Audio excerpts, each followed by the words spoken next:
3 weeks. God damn it. Not a very efficient worker, I'd say. Why I did mean, they to care be so much fair- if it was a curve or not? Well, see, like I got to read a little bit more. So they had a rail. Okay, it was at some other place, right? They took the rails. Like so. Let me read where it says. Read where it says it because it's actually pretty important. Why they justify doing this. The rail alignment in a towing tank is an important process and must be carefully thought through. Misaligned rails can lead to bumpy ride and noisy measurements. The Boldrewood towing tank is fitted with 440 sole plates that are salvaged from the GRN tank on the Isle of Wight when it closed in 2008. These sole plates allow for horizontal and vertical and roll adjustment of the rails. The rails were delivered in sections and welded in situ in January 2015. See figure 6, whatever. So the review of the existing literature shows the following. The concrete should be settled once the tank is filled with water. Laser and telescope cannot be used due to temperature gradient in the air. And that like why you would align the rail that way anyway, if they're like a continuous fixed surface, that would be dumb regardless. Like I don't know why they didn't just use like the rails must be aligned vertically to follow the curvature of the earth, horizontally and in roll. So we're talking like 9 degrees of freedom, right? So the complete rotation. This rail has to be completely, what would you call it? Plumb to gravity, right? In all respects, and roll horizontally and vertically.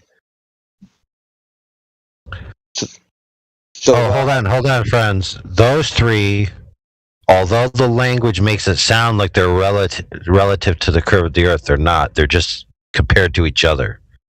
So they have to be true on all axes compared to each other. Yeah, exactly. But that makes me wonder why they care about the curvature anyway. That's what I don't get. Is it because of the model? They're trying to model? Know what they said? Noisy rails, misaligned rails can lead to a bumpy ride and noisy measurements. Right, but that noise... Spoken like 1,000 other things, right? The primary noise is going to come from horizontal misalignment, roll misalignment, and vertical misalignment. Right? So if you have one rail straight up and down and the other one tilted 3 degrees to the left and then scooched up 1 millimeter and then scooched left 2 millimeters, the transition from that rail to the next rail is going to have a dramatic impact on the smoothness of the sled that pulls the boat.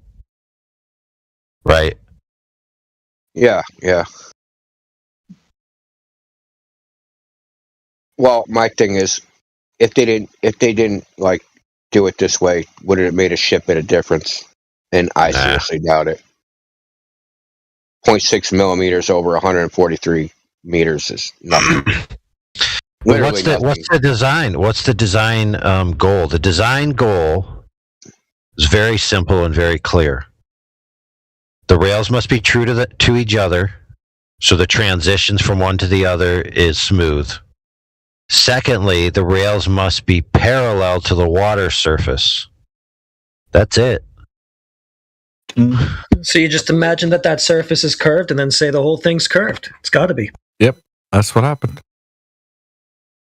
I believe that this whole toe tank argument came from Fight the Tight Shirt in the first place. Well, dude, it would come from somebody like that, bro. Yeah, I'm pretty sure that was the first time I heard it. He brought it up with Whitsett, so I think old mate's just been listening to too much of Fight the Tight Shirt. Didn't Mr. Sensible bring that argument here? Yeah.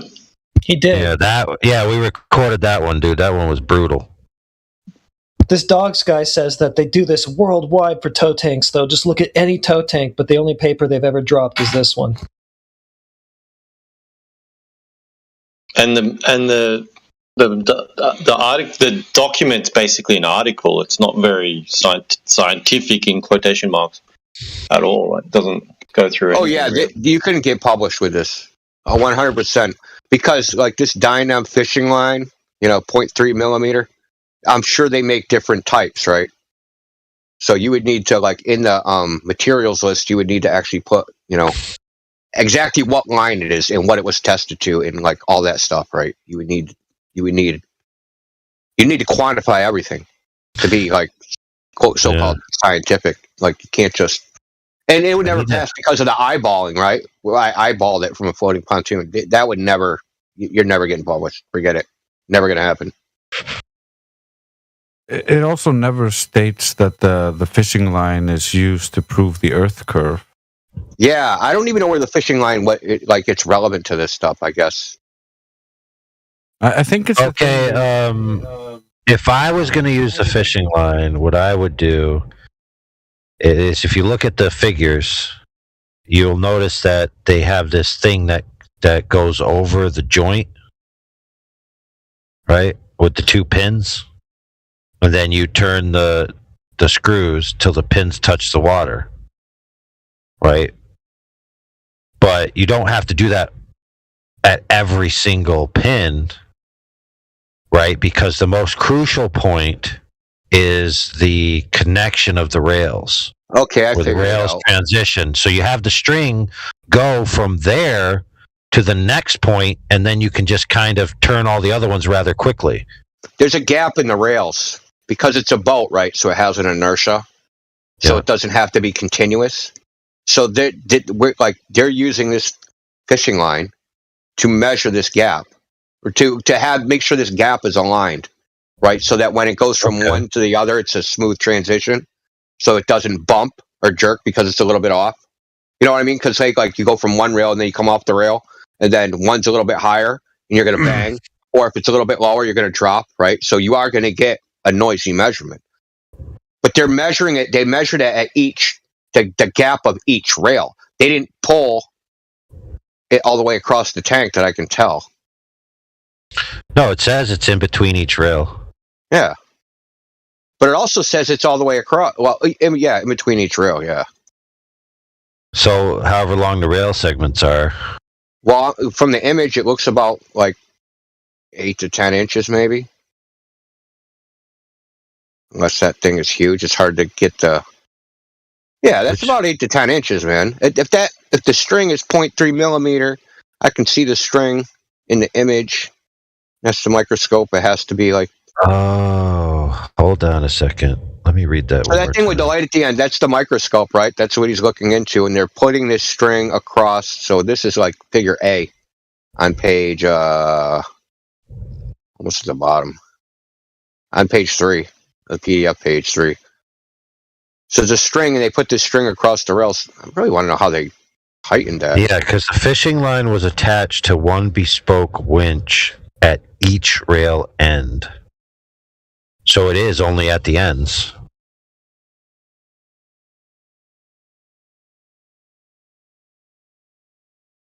What the hell is the microscope for? So you can see the fishing line because they're kind of invisible, maybe? Yeah, but like, I don't get it. Like, even if you're pulling a top between these two things, like, what are you looking at the fishing line for? To see if that fishing line is straight? Like, what are you looking at? Like, why are you looking at it? I just assumed that they were using the fishing line. They pulled it straight, and then they compared it to like the rail height along the length of the frickin', ran the straight the line parallel. And the thing is, when I said that, he didn't correct me, which means he never read this shit. Which is not a shock, obviously. It's more of the same, quite,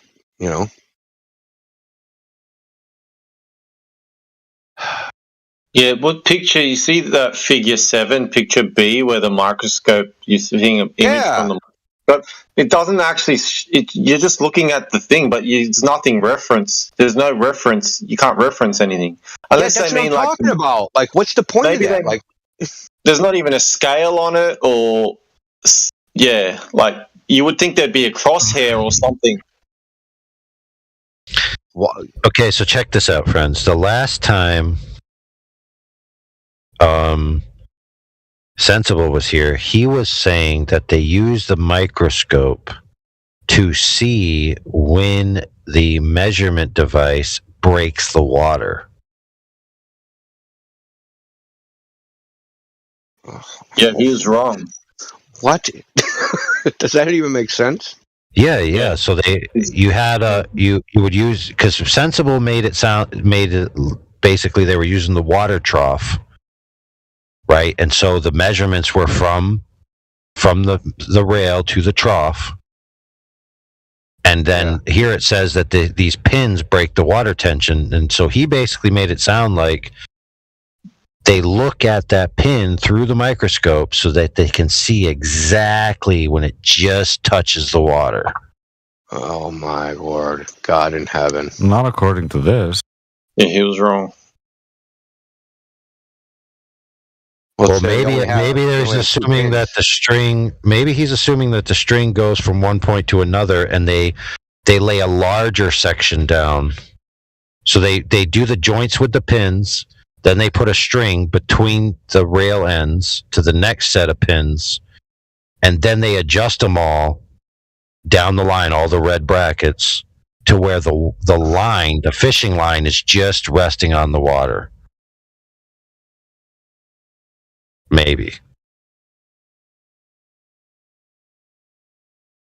Well, the very fact that this 3-page PDF takes 6 people to even decipher says it's garbage.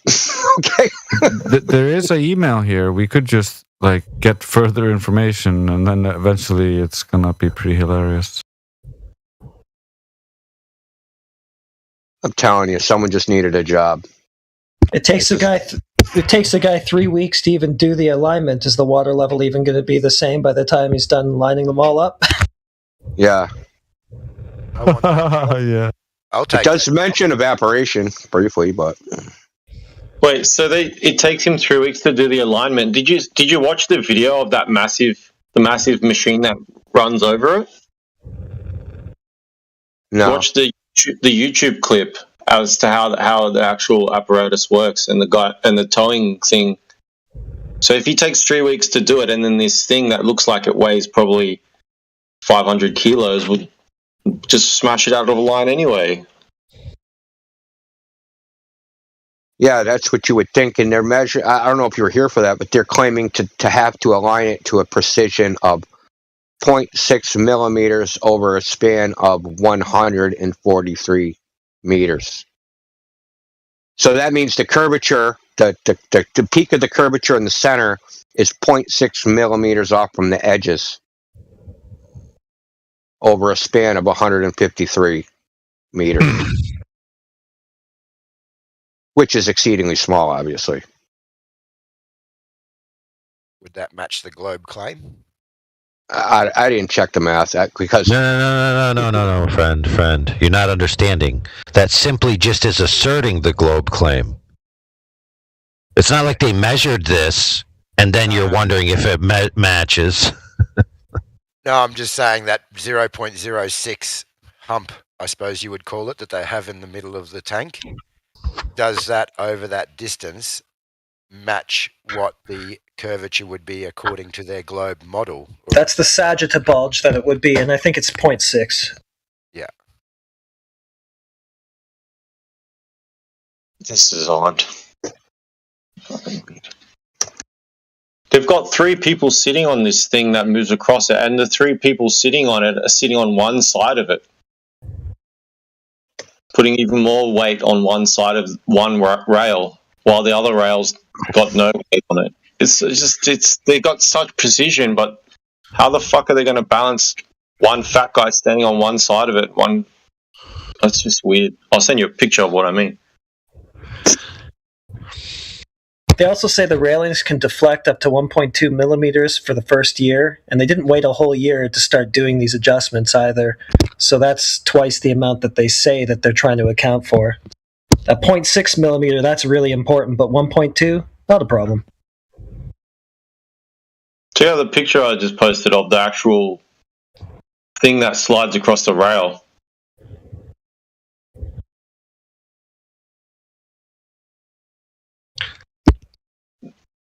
I can see it curving. You could see. I just find. Sorry to keep reiterating it. I just find it weird that they would measure it to such precision, and then have 3 guys standing on one side and no counterweight on the other side, just in case. Like, it just seems really odd. It's going to be off just based on whether or not they did shit in the morning, and then they came to work. It's going to weigh different. It's just, I don't know why they need such precision. It just seems really odd. I got about. I just did a calculator for the Sagita, and it came out at 1.2 millimeters. So, well, I mean, but half of that is 0.6. So, like, maybe. Aren't they kind of saying that it's like a 0.6 millimeter bulge, like to the center of the thing? Yeah, this would be the hump in the bulge, center right? being- So, yeah. so you have the chord of the arc, right? And the Sagita is the distance from that chord, right? So I'll actually just post a picture of it. Oops, wrong place. Man. Yeah, but we're not seeing any measurements of this assumed curvature. Bad graphic. They just level it with the water and then assume the water is curving at this rate. That's all I'm seeing. Yep, that's right. Yeah, they make the assumption first, then build it level with the water, and then because of the original assumption, it must be curving. Yep. So the chord is this straight line. So that would be the ends of the rail, right? If you look at this graphic, right? So the chord would be the straight line distance between the ends of the tank, 153 meters, right? And the arc is the curve, the Sagita is that vertical line. And according to the calculator I punched the values into, which has miles, meters, millimeters, comes down to 1.22 millimeters. That was how long's the tank again? I think it says 138 meters. Yeah. 138. Oh, hold on. Yeah. Oh, Yeah, that's hold on a second. I probably put it. Oh, let's just do the half chord. So the half chord is 70. Yeah. So how many meters did you say it was? It says 138. 138 meters. That's the length of the tank, though. It's probably not the length of the rail. Right. Yeah, so it's probably right. I think 138.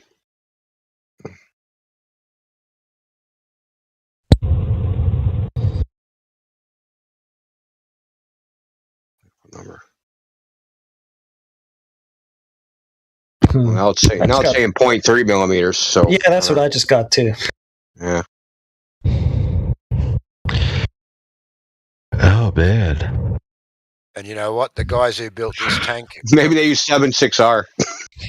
Oh yeah, it's a 7.6. Yeah, it's a 7/6R curve. the guys that built this tank probably didn't build it with this accuracy that they're talking about. They have just picked up on it and ran with it. And they did. They even accounted for refraction. They had to account for the refracted curve, not the actual one. That's how far they went with this. No, I'm just kidding. Look, I'll tell you what happened. They went on Google or Google Scholar and typed in curvature, and they are just like going to comb through any article. The word curvature appears in this one once, and that's enough to latch onto. You don't read it. You say, look, it says curvature. That's it. You know, fuck you, Flurfer. It says curvature right here, man. Yeah, this is so bad. If this were from 2023, I would have thought AI wrote this. But the thing is it looks like they're actually wrong about the Sagita bulge. It wouldn't be 0.6, it'd be like 0.37. So if they need that millimeter precision, well, they didn't get it because they don't even have the right Sagita bulge.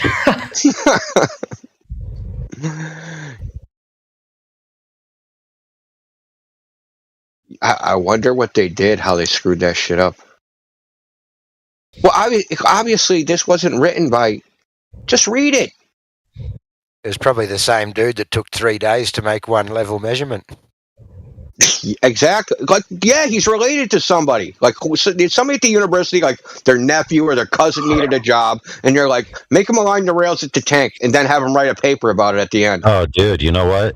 This is actually quite interesting because not just a few days ago, Me and a couple of dudes made up the idea of just charging people for curvature of the Earth math for their projects and just adding on extra thousands of dollars. Because if you don't have this, it's not going to work properly. So maybe that's what this guy did, and he beat us to it.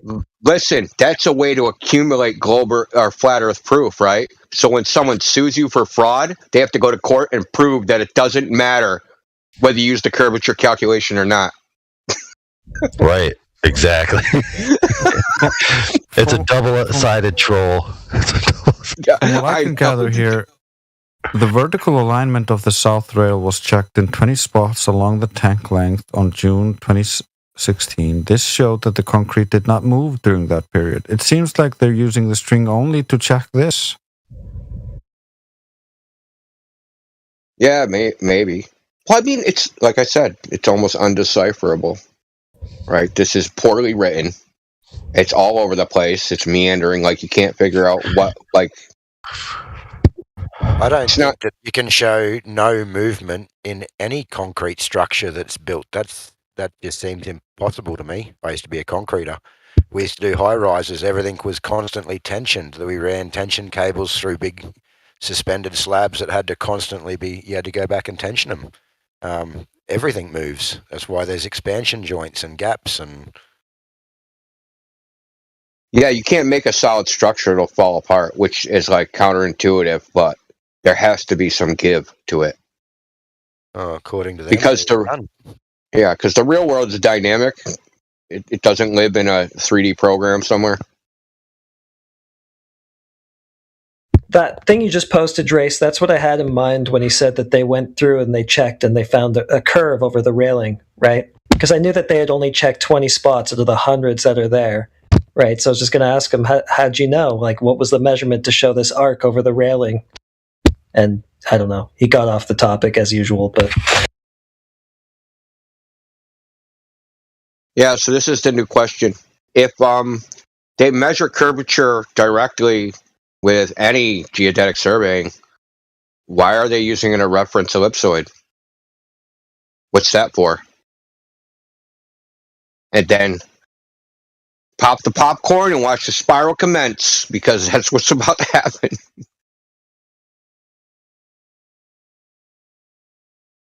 Yeah, it should just be in the measurement. If they're actually measuring it, it should just be that. Yeah, right. It should be the raw measurement. They don't need an ellipsoid. What's that for? Yeah, they're measuring one in reality, right? Yeah. So why do they need this abstraction? Like, why are they inserting that? And then he said, because they already measured it before. Like, okay, so when they measured it before, what ellipsoid did they use for that? Like, eventually you have to get to the first ellipsoid, right? Yeah, he gave us Eratosthenes this last time you asked him that. Oh, he did? Oh, yeah, that's right. They measured the radius. That's right.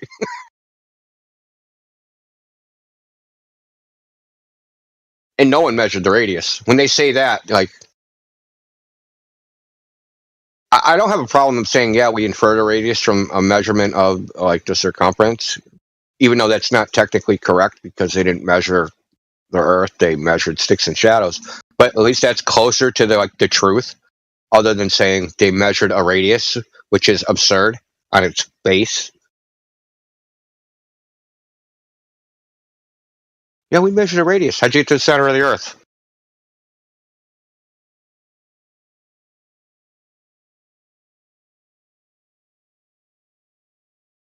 What radius? How'd they even know there was a radius to measure? Yeah, exactly. Would they just start digging, right? And how did they know they're at the core, right? How did you know you're in the center of the Earth? Oh, because I was just floating there. Gravity was pulling in all directions, and I felt me being pulled apart. Well, right? So if you're in the center of it, you have to be pulled apart, right? Because all the mass is outside of you. So you have to be getting stretched up at 1G, stretched out in every direction. That's a tough measurement to get.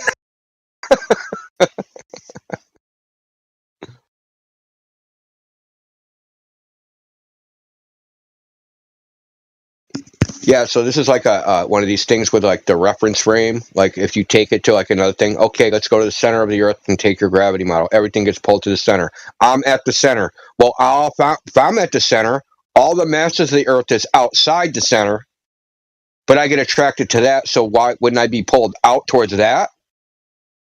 right? I'm not going to sit there and float. I'm going to get pulled apart. So now what? If there's a hole, do I fall up? It's just sit there floating at some equilibrium point between, like in between like the center of the Earth and the surface of the Earth. That's when like it starts getting absurd, like these models, these Newtonian models of gravity.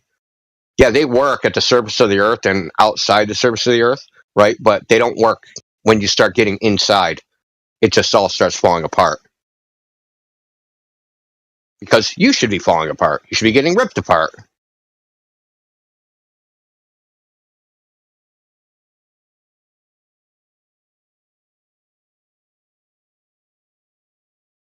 Why don't they do that, Cavendish? Where it's pulling in every direction. A spherical Cavendish or something.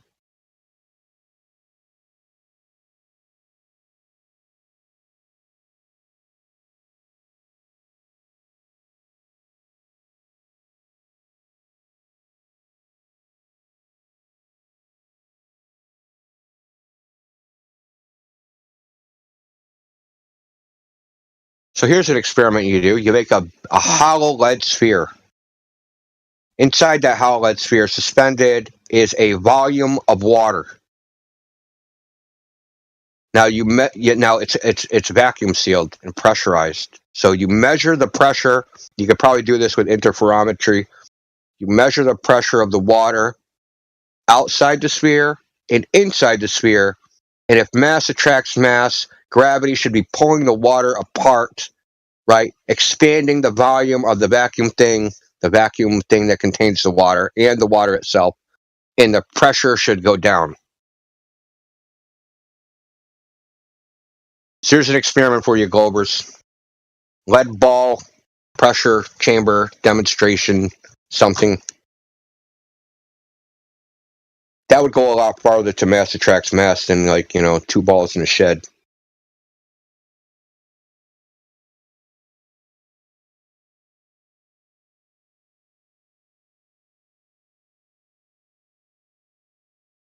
The way these guys are, though, they won't even do it. If you give them an idea, they'll just say they did it. Oh, they'll do a thought experiment. Or give you an analogy. Oh, yeah, good point. Give you an analogy that's not analogous to anything. Dude, is it just me or that dude's analogies are horrible? Like, is that just my perception? Yeah, they don't really seem to apply. Like, it seems like everything he says is non sequitur. And every time he says something, he gets pinned on it, and he goes back and tries to change it, says that he said something other than what he said, and he just ends up not making any sense ever. Well, I think his tactic is this. Make a claim, get refuted, say something about you, hope you get emotional. While you're getting emotional and screaming at him, he goes back, changes his answer, says he never said that, and then because if you're emotional and distracted, right, you can't think. So if you can't think anymore, he can go back and just say something contradictory to what he has said. You won't even notice because you're still pissed at him for calling you names or whatever he said. Right? So then he has your position on what you were right for, and now you're the stupid flat earther because you didn't know that was his position the entire time and you were actually wrong. He tries it over and over and over again. It's pretty silly. I mean, that's why I'm it must be hard to listen to, because when you're in it, you can get caught up in the dialogue that you're not actually looking at it from outside and see what's going on. With him, once I realized what he was his little tactic or technique, then it became it wasn't irritating me anymore. When I realized that it was a boy. He was getting irritated by that. That it didn't work? Yeah, that it wasn't irritating you. Yeah, probably. He's getting more and more worked up. What annoys me most out of all of them, and not just this guy, but many other people, is that when it all just becomes yelling and screaming over the top and name calling, and they just can't hold it together. Are you that immature that you just can't hold a conversation with someone, even if you don't agree with their points. It's crazy. That just drives me mad. Yeah, I mean, I don't know. Like, Although I've fallen I for agree, it, you know. dude. I hate the screaming matches. I hate them too. Like, but I also don't like being disrespected, and that's just like egotistical nonsense that I can't have trouble controlling. Because like I try not to disrespect anybody until they become disrespectful. Then I'm an eye for an eye type of person. You know what I mean? That's just my nature. But then I've fallen into that trap with that dogs as well. We were discussing something, and I said, "Listen, man, I'm not going to argue with you." And by the end of it, I was bloody yelling. Do you know what I mean? Because you just couldn't get a word in over the top. So he's sort of the type of person that, even if you're not really like that, or you don't want to be like that, you get drawn into it. Well, he's doing it because it works, right? Through his life, it's proven that this technique is effective, so he's going to keep doing it. Like, why wouldn't you keep doing it? If it aids you in debating or whatever, and the perception of, at least self-perception that you're quote unquote winning, or at least make it look like it's a match, right? That there's actual that it's a contest and not a one-sided slaughter. As long as you can maintain that perception, that's a fucking win for people like him. Because if you get into obviously he showed it over and over again. If you try to get into the details of anything, he's just fucking an empty shell. He can just sit there and parrot anti-flat earther nonsense. But any level of detail is just, he doesn't actually know it. I mean, which is fine. No one's expected to be a genius, but because you're using it as evidence, you should know. If you're like, oh, I'm going to use this as evidence for my claim, you should know enough about that to be able to defend it, any problem with it. Like, in what way does this not support your claim? Is there any evidence here that doesn't support your claim? And he tried to pull the old standby, right? Oh, all flat earthers, they post material and it supports the globe. I've heard that so many times. They used to do it on Twitter so much. That was like anytime you posted any information, the supporting flat earth, right? Physics, science, whatever, they would say that it actually proves the opposite. They would just claim it. Says the guy who will reference something and then spend an hour denying it. Yeah. Yeah, the under the bus. He brings in geodetic surveying. Yeah, that's why we did that. Yeah, because he brings in geodetic surveying. Well, that's what he did that time. Then just spent an hour denying that plumb line's curve according to geodetic surveying. But yeah, our citations wreck us, right? He almost recounted. He almost threw terrestrial refraction under the bus. The surveying terrestrial refraction. Surveyors use it. Then I start telling them how they use it. Like, I got to throw that shit under the bus. That didn't work it out for me. Because if you invoke terrestrial refraction, right, now you're clamping it. Right? You're clamping the value what it can be. It can be this and not more. Right? So if you're going to run around doing 7/6R all the time, you can't just willy-nilly change it to some, 32/6R, right? Or some other value. No, you're going to invoke geodetic survey or refraction. You have to use that value. You can't just pick any other value. And I even started out by giving him the range of values that's actually used in surveying, right? That's actually used in so-called geodetic surveying when they account for refraction. There's a range of values depending on where you live. They arbitrarily, the government or whoever, their advisor, when they printed the DOT manual on surveying, because they subcontract, right? And they have guidelines on what you have to follow, right? And these guidelines are published. And you go out and then you use their methodology, then you give them the data and you get paid. Whatever. You have to use those. You can't appeal to surveying and then say, I don't want to use their refraction. Now I want to use extreme refraction. Right? So I'm going to talk about Walter Bislin. Okay, Walter Bislin has a freaking simulation. That's based upon what? That's based upon what model? It's not based upon any model. There's just a bunch of variables and fucking dials and that you just keep moving around until you shift an image to match some other image. It's basically Photoshop distortion program. That's all it is, with some underlying code that determines the way that the pixels are altered. That's all it is. It's basically just a piece of Photoshop, as far as I'm concerned. Yeah.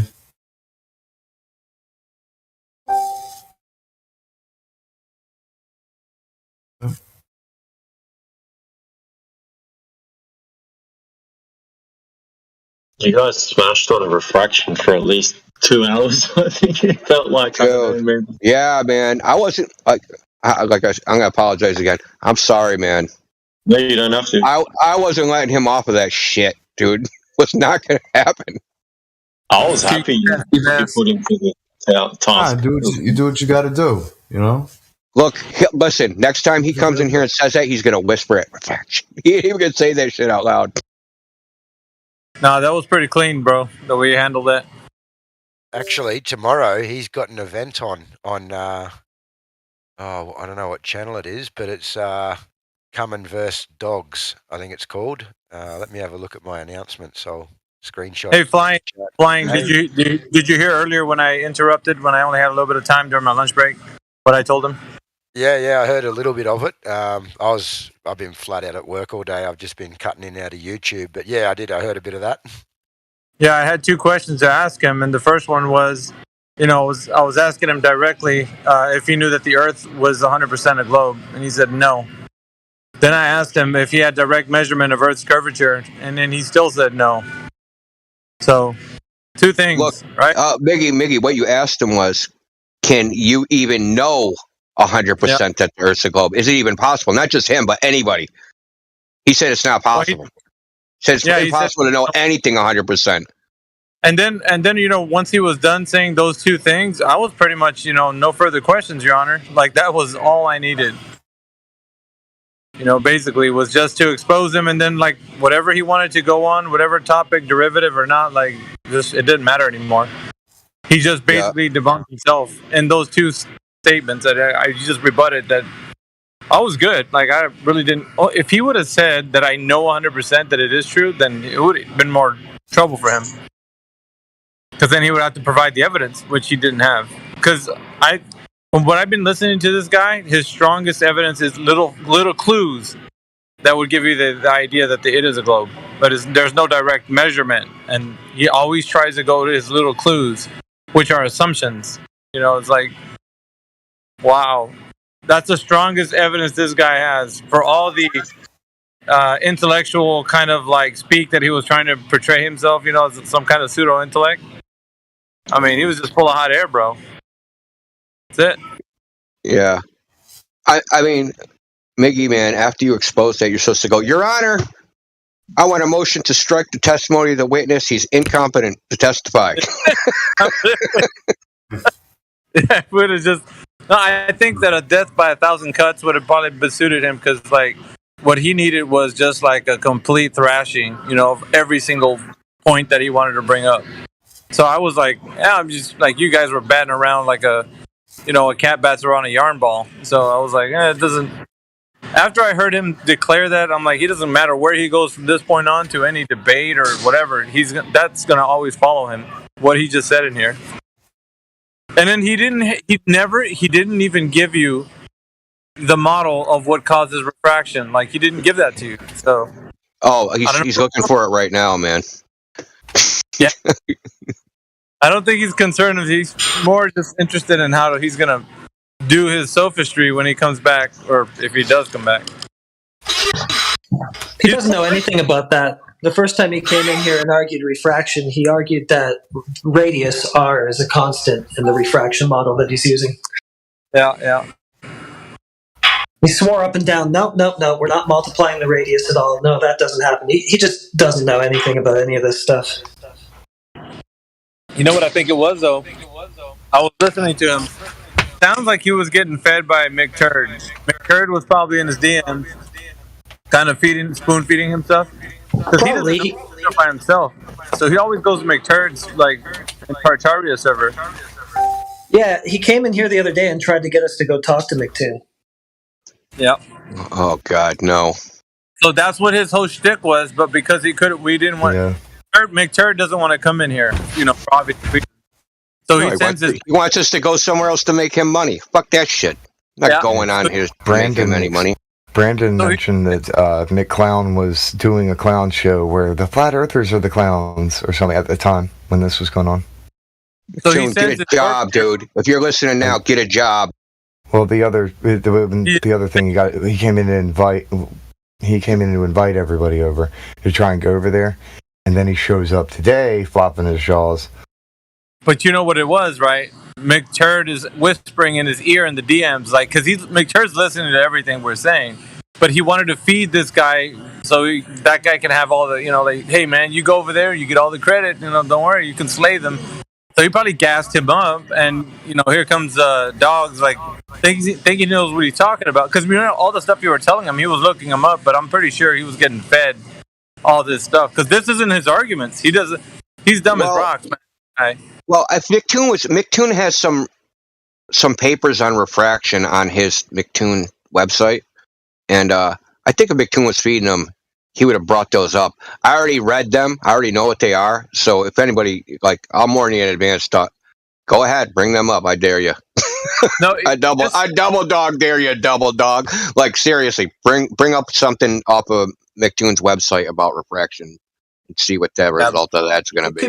It could be even more pathetic than that, though, Mickey. Maybe he's just a McToon wannabe. Maybe. Could be. He's the infamous and villainous Dogs. If you have a look at his invite to the People vs. Dogs are Gods. Yeah, he's really good at his sophistry. I guess when it comes to rumpusing over somebody or addressing how he's using the room to actually he tried to pit you against AI in that one moment, remember? Yeah, when he was moderating the chat, so I wasn't falling for that, dude. I wasn't falling for anything. I decided I'm not falling for any of his nonsense, dude. I'm gonna try not to even react to it. Right, I'm going to try to just pick something and like the arena, right? Pick one topic, we bring it to its logical conclusion. I'm going to do that. And I'm not going to let him get off of it. We need to get the arena back, bro. Somehow, maybe get a Friday night event or some shit, man. Because we need to drag him into the arena where he's just between maybe 3 or 4 people, and just bounce it back between them. We should try to get people that are let's call it above the level of the standard anti-flat earth. They're actually some of these so-called credentialed people from the internet, right? That are, they're anti-flat earth, but they're not the anti-flat earth crazy people. People Matthew Learns, or I don't know about Matthew Learns on second thought. But some of the people that Witsit debated, right? So he's debated a couple so-called physicists, airline pilots, professionals, people in the field. That's that should be our next tier. The people, the authorities that these people are listening to. We need to take them out. Yeah, we can reach out, man. There's been some moves to actually get more optics on TikTok. We're doing some things on that. Helio made a channel ready for us, so I think putting some content out there, inviting people to the server and then just getting the word out. But then, kind of expanding. If anybody wants to help do that, that would be great. But yeah, I mean, who we're taking out? We need to take out because people keep coming in here and they make an appeal to authority, man. So let's take out their heroes, man. Let's go with those people. That would be fun. We've already ran through the Xanax and all those clowns of the world. They won't come in the arena. They're never going to come. Yeah, McToon. Honestly, they'll never come. Seriously. So you get the low-level mobs that come in here. The level 5 or level 10 mobs. The trash mobs. Yeah. We're just they got really no argument, and then they got no bite, bro. If he would have said something to me or to anybody in here that, the Earth is definitely a globe. We know, stuff like that. They used to say back in 2016, 17. They were all proud to say that, the curvature is demonstrated in the horizon, and Black Swan came out, and we had the 3 points and all these things. And now they're just the horizon and it's optical and physical. You know, it's both. So they're trying to rescue this argument with toe tanks and like, wow, man, like they're really reaching now. It's just the level of what they're going through right now. It's like we already got them on the run. So the exposure of that needs to happen now. So like we're at a very crucial moment in the the people knowing about flat Earth. Yeah, well, I mean, we got the minions on the run, but we don't like the minions have fled, right? And like the main hero character, he's way back on the other side of the map, and the minions haven't reached him yet, so he doesn't know that he's lost yet. Right? So eventually he's gonna see the minions, come like from the horizon, right? And they're like, "Oh shit, my minions are all fleeing! Like, why are they fleeing?" That's the thing. That's the thing too, man. Like you got to think about like the origin of the information that this guy keeps bringing about the toe tanks.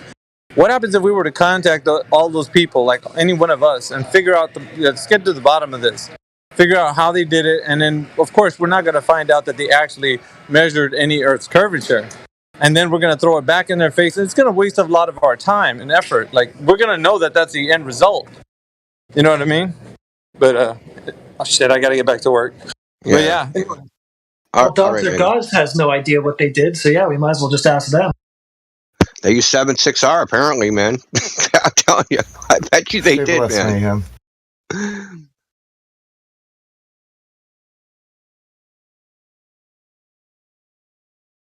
Look, we all can't decipher what that PDF means. Like, it's poorly written.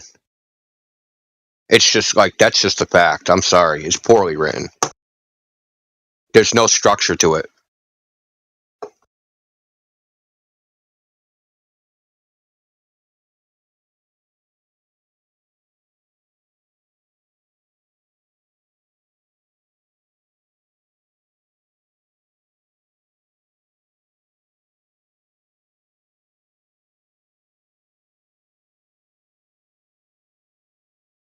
Yeah, that was probably made by an intern, I'm thinking. Now I think about it. Probably some intern at the university, some English major. Or, yeah, no, an English major would have done better. Who even knows, man?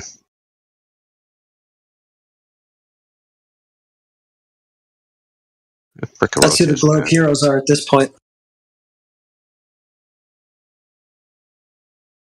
The Naval Architect. That's a publication.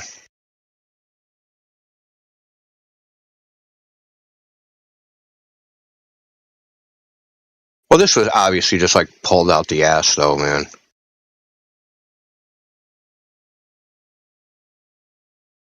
The Naval Architect is a publication of the Royal Institution of Naval Architects.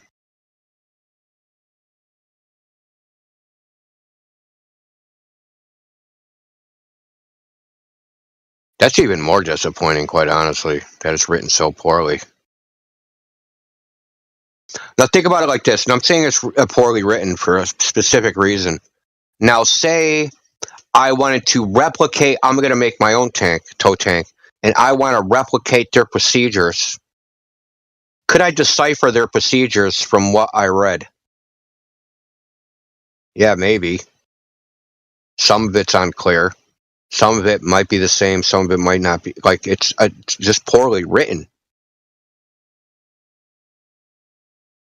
Because, like, once you start getting into, okay, this is a naval operation, right? So how does the Navy operate, right? They have very specific, detailed procedures, checklists, things to do, specifications, timings. Everything is very specific and regimented, and it has to be, because if not, people die, people are drawn at sea, have to be very specific about what they do. So read this document. Doesn't read like a naval document to me. It sure doesn't read like a naval architect document, because it's freaking all over the place, and it doesn't seem like I could take this document and replicate what they did.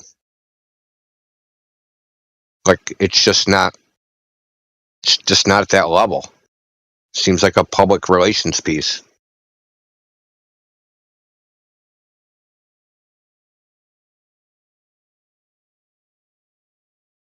Sorry for interrupting. I'm out, guys. I got to go back to work, but I'll jump on YouTube and listen in. All right, man. Have a good one, man. Don't work too hard. You too. No worries. Thank you.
So Donkey Kong.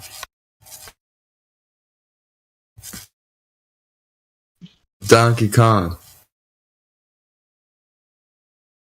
Hey, he's not there.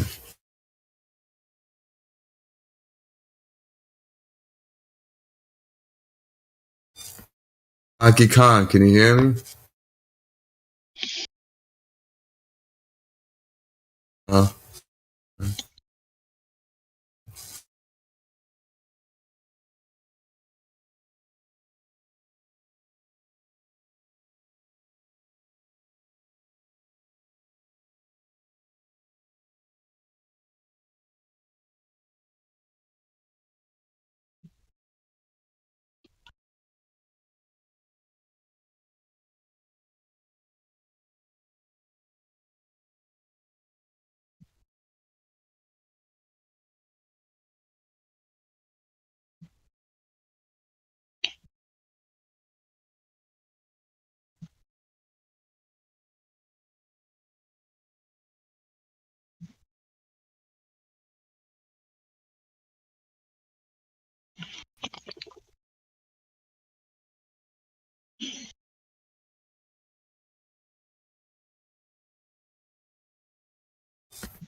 Guys, can you guys help me out with this refraction argument? So you kept saying that we see too far because of refraction, essentially. And then when pushed on it, he invoked Snell's law. So from my brief reading on it, it's the relation. Well, paraphrasing here, relationship between the path taken to the light ray crossing the boundary of or surface of two separation between two contacting mediums. So yeah, the two mediums also need to have a different optical density. If they're of the same optical density, you're not going to have any refraction. So he was. Sorry. So his argument was that the density was changing, even though it was the medium was the same or similar, like air, but the density of whatever was contained in that air was changing. I'm paraphrasing here. Another thing that Snell's law concerns, which really wrecks them, is that it requires an isotropic medium, and the air is not isotropic. Isotropic, as in just containing one medium, doesn't contain multiple. Is that what isotropic means? Isotropic, it means it's similar in all directions, and homogeneous is I forget which one was which. It's like they're similar in all directions, and they don't vary in those directions. If you take a salt solution or sugar solution and let it sit for a week, over time it becomes more and more homogeneous and more isotropic as it settles in the bottom. And then, sorry to cut you off there, but there's a gradient with the sugar water, right? Yeah, but it still becomes isotropic because it's allowed to settle, essentially. Yeah, but you see a laser shining through sugar water and it does curve, like from, say, the middle of the glass to the bottom. I know, I'm talking about that. That's because they have made the medium isotropic. Isotropic, and homogeneous. But when you take the same tanks and you stir the water, the laser beam doesn't bend at all. That's because all of a sudden you made the medium inhomogeneous, like our atmosphere or air, and anisotropic or not isotropic. Yeah, I see that. So their argument is that for the refraction is working because the gradient, there's like a gradient. But the way I see it, if that was to work, the gradient would have to keep getting denser and denser the closer it comes to you. So the light source is very far away, it's less dense, and for it to bend and wrap all the way around the curve. Well, the air is curving, right? The air is curving too. So that's where they really get this gradient idea from. There's a gradient, right? And the light is curving because the air is curving. Yeah. Oh, that last picture you sent, Dres. Sorry to not address what you're saying, India, but the image you just said, that's perfect explanation as to what I was trying to say. The gradient needs to keep. So if you're standing at B, and point A is the light source, then for it to work and wrap around a ball, it would have to keep getting denser and denser and denser and denser. But Nolan, you don't really see that in real life, right?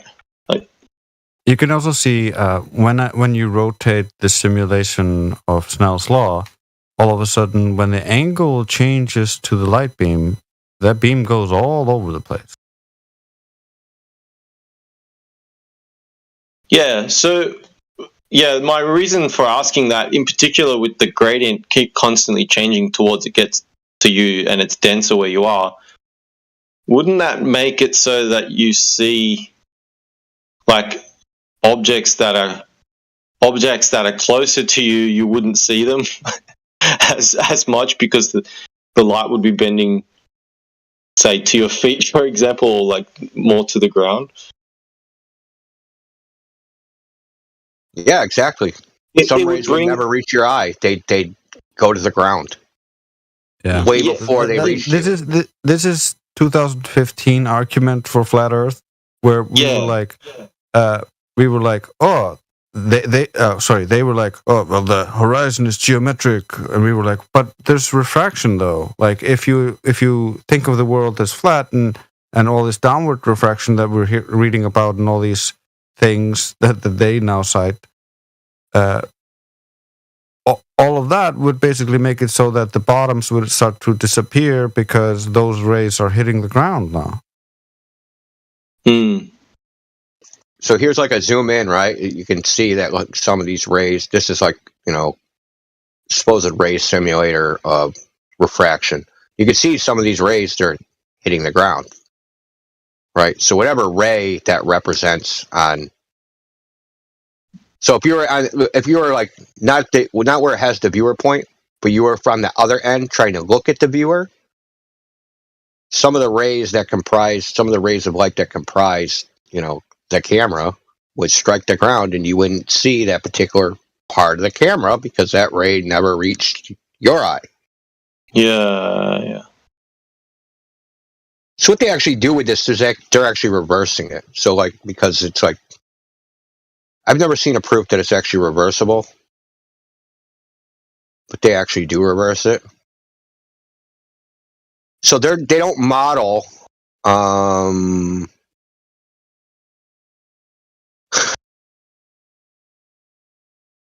They don't model from the image from the object to your eye. They model from your eye to the object. They do it like in reverse, mathematically. And they say it's equivalent, and yet it would be equivalent in Snell's law. I'm not sure if I've never seen like the mathematics to show like, because it's calculus, right? So it's like you're calculating a curve, right, based upon, so you have this changing angle, this changing gradient index of refraction. I'm not sure if that's actually reversible. Like the mathematics reverse, like if you reverse the path, right? So you have one of these rays that go to some point far away, 15 kilometers away. If I do the mathematics and calculate it going the other way based upon the gradient, if it arrives at the same place, if I just reverse the math, right? Calculate it, it goes from A to B. If I calculate it going from B to A based upon the underlying gradient, I'm not positive that the ray ends up in the same place. I don't know if it's like a symmetric mathematical model. But I mean, I could be wrong. I just don't know.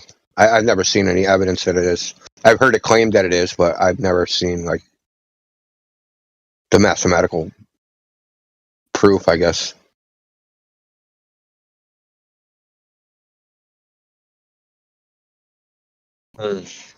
Because think about it. So see one of these rays on the ground?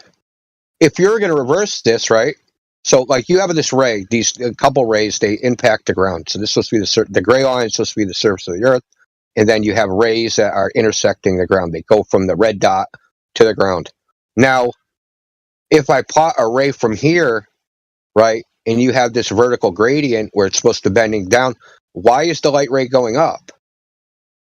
How is it going up through the gradient? Right? So it's going up through a lesser gradient. They're saying it goes down to the denser gradient. So in a way, it doesn't make sense, right? That this would be reversible. It doesn't make sense to me. This is like they'll show like a ray, like from going from a tree, right? And it just skirts the horizon, but then it has to go back up through the gradient to enter the camera. So why is it going back up to the gradient? Why doesn't it just stay at that like level where it just like, barely skirted like the bulge, right? Where it barely skirted the edge, that curve, the peak of the curve, like the peak of the sagitta. Why would it go back up? So if I have a camera, say at 100-foot elevation, and I'm seeing just over the horizon, it's being lifted up so I can see like over the horizon. Why is that ray coming up to my viewpoint? Why doesn't it stay down? Because according to them, it's curving down and making it appear elevated. Like part of it doesn't make sense. And this is like the reversibility, like I was just saying, like I don't think it's reversible. I think that these simulations don't simulate anything. I just think they're I think they're sort of reverse engineering something. They see an observation, then they try to prove how it would work. But that's what they're doing. Yeah. They have a bunch of parameters, right? And you just fiddle with the dials until you get this, ray trace to match like any image that you want. Yeah, I think these sorts of issues is why there's people with the whole donut Earth or concave Earth and stuff like that. That's where this shit comes from. I wouldn't doubt it. Yeah. Because I'm trying to picture it as to if if it happens like that, why do we not really observe the horizon going sort of up and down to our eye height? Like when I know it does move, obviously, and it doesn't always match your eye level, like it's been claimed in the past. But you would think if there was this extreme refraction happening, that the horizon itself would be moving up and down as well to a more extreme extent. But I've got no observations to be able to prove what I'm saying. But yeah, I'm just thinking all these funny things would happen if the stuff they were saying is actually happening is true. But it's interesting. Who was the Australian flat earther that was taking? So he was going out like, I don't know if it was every day or once a week. It was somewhere in Australia, and he would go like on top of his house or maybe his patio. He had a view of the ocean, and there was like a cliff with like a little rock jutting out, and he would take like a picture all the time, like every day, and you could compare the water level to this like little out jet of rock, right? So you could compare, like, is this horizon moving up and down relative to whatever? And the horizon was like all over. You know what I'm talking about, right? I'm sure you've seen it. It was like a couple of... A little bit, yeah. I hadn't seen much of it, but I do recall what you're saying. Yeah, I can't remember what the YouTuber's name was, man. That sucks. I'm going through my... It could be Mitchell from Australia. Was it Mitchell? I don't think it was Mitchell, man. I've got Mitchell from Australia. I don't think it was... I mean, it could have been, but I really don't think it was him. Do you remember roughly how long ago it might have been? Because all of his videos are years. 2 or 3 years. Which is also just a guess. I'm guessing 2 or 3 years. Mm-hmm.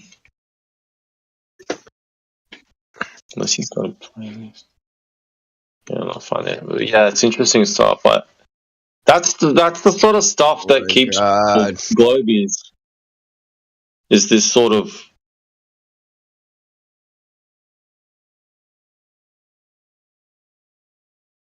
confusion. I don't think it was Mitchell from Australia. Yeah, I can't remember what the guy's name was, man. But he did a lot of videos. So like he kept like, and he got some it was like cruise ships passed by the same like place, and like the horizon was like all over. Like it changed a lot. His view, like what the horizon was generally at the same place, but sometimes it was way up, sometimes it was way down. Sometimes ships would look like they're obscured, sometimes they wouldn't. Sometimes it, you know what I mean. The normal variation that we see of like, when you do like lots of observations, or like sometimes they're compressed at the bottom, sometimes they're like, he didn't really get any Fata Morganas or superior mirages or anything. Sometimes he got mirroring, but he did a lot of videos. I just can't remember his name, man. What the name of it? It might be, dude. I'll look through him. I'm probably subscribed to him. But I got I'm subscribed to like 320 fucking channels, man. Like this might take a while. The thing that bugs me about the refraction part is how complex it is, and then everything that they try to bring up as a proof, or at least an explanation, is so complex and hard to fathom. You have to have basically studied it, and but when you bring it back down to measuring the curve, they can't. The simplest task, they have to complicate it with mathematical equations and models, and taking it out and abstracting it. They do that because measuring curve isn't an option. Yeah, it's not an option, man. They have to go. It looking flat is evidence of the curve, as Heretic always says, right? That's how you know. That's how you know, man. The flatter it looks, the curvier it is. Now, nobody actually applies that in real life, especially mate choice. No one ever looked at it like a flat girl and was like, man, her tits are huge. So refracted boobs. I've got a model. I've got a model that can calculate and make my girlfriend's tits bigger than they actually are. Yeah, that's right, man. The girls should be jumping on this bandwagon, right? The flat chested girls. Like I actually have like triple D's. They're just refracted. Good. They're just. That's pretty funny. Dogs are gods. His friends come up and like, hey man, your girlfriend's a bitch. She's not even hot. You're simping out. It's like, no man, look at this Excel sheet I created as to how it could be possible that she's not a shithead.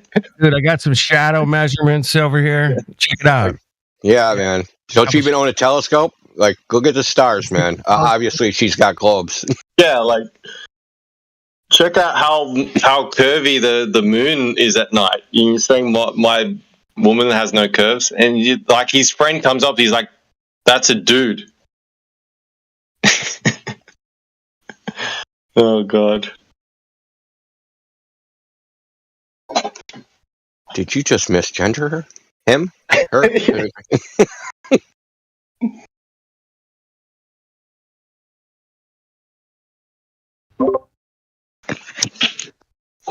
Hey, where are we at? What's good? Hey, mic check, man. How's my mic? Is it good? Yeah, you're doing good, man. All right. Did you hear the train wreck earlier? Or were you? No, I missed that. What happened? Oh God, just train wreck. It's hard to describe. Yeah, 5 hours of dodging the question. I have to like visualize. Like, there's only way to visualize it. Imagine like two trains colliding. And the sound that makes. That's cool. Kind of like, you guys got through it okay, all right? You got through it unscathed? Oh, yeah. Yeah, all right. Oh, yeah. Like, cool. No issues with me. I've been through some train wrecks, man. I've seen some stuff that was like, whoa, I got to get out of here. Two trains colliding, that proves a globe, right?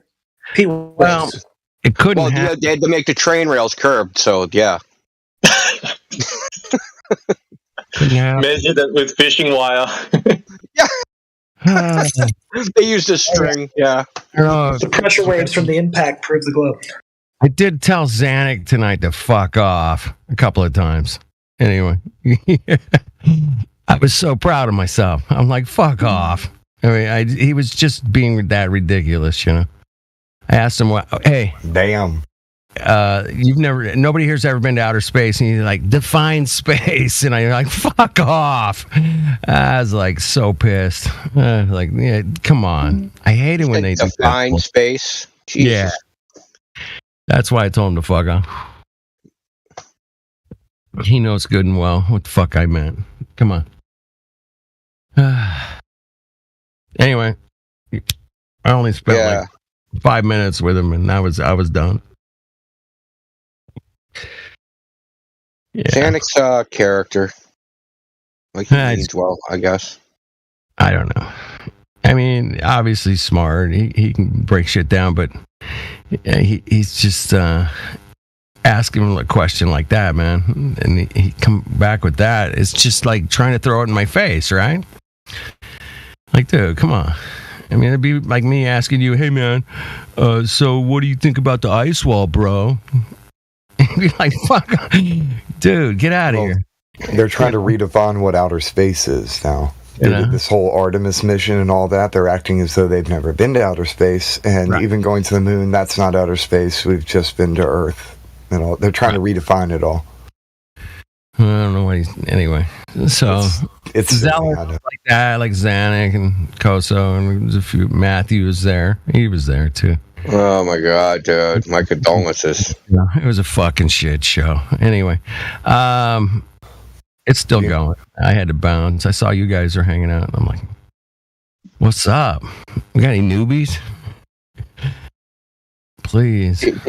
We were messing with that Dogs Are Gods guy. I don't know if you're familiar with him. Did you guys ever go up against Flat Earth Math? Did he ever come in? I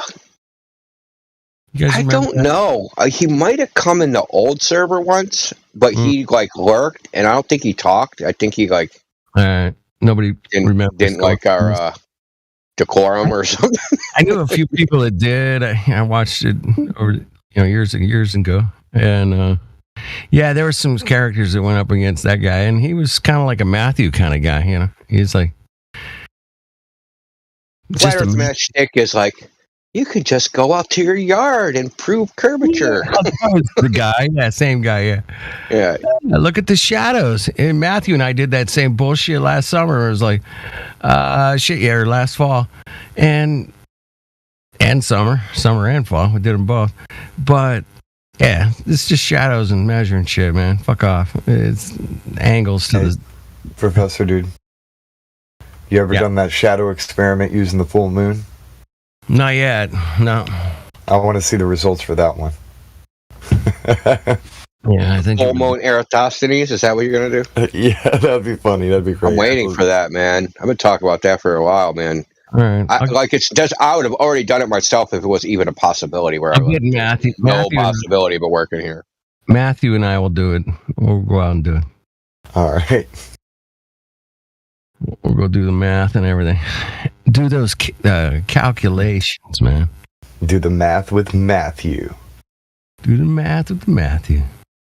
Yeah, man. I was always supportive of Matthew. He wasn't rude or anything, but sometimes he'll just cuck it up and give you something stupid like, well, the boats go over the curve. Like, oh, that's a standby. If you throw that at me, this late in the game, man, I'm going to call you out. You're toast. Come on. That's not even like day one. So, hey, Systems. You still on here? Yeah, sir. So I posted an image in the chat, right? So if you actually look further into the so-called refraction thing to any detail, people trying to do precision measurements, right, using lasers or whatever. Yeah. The actual model is that the air is actually not layered, right? This idea that the air is a bunch of layers in some vertical gradient, that's crap. That's actually not the way it is.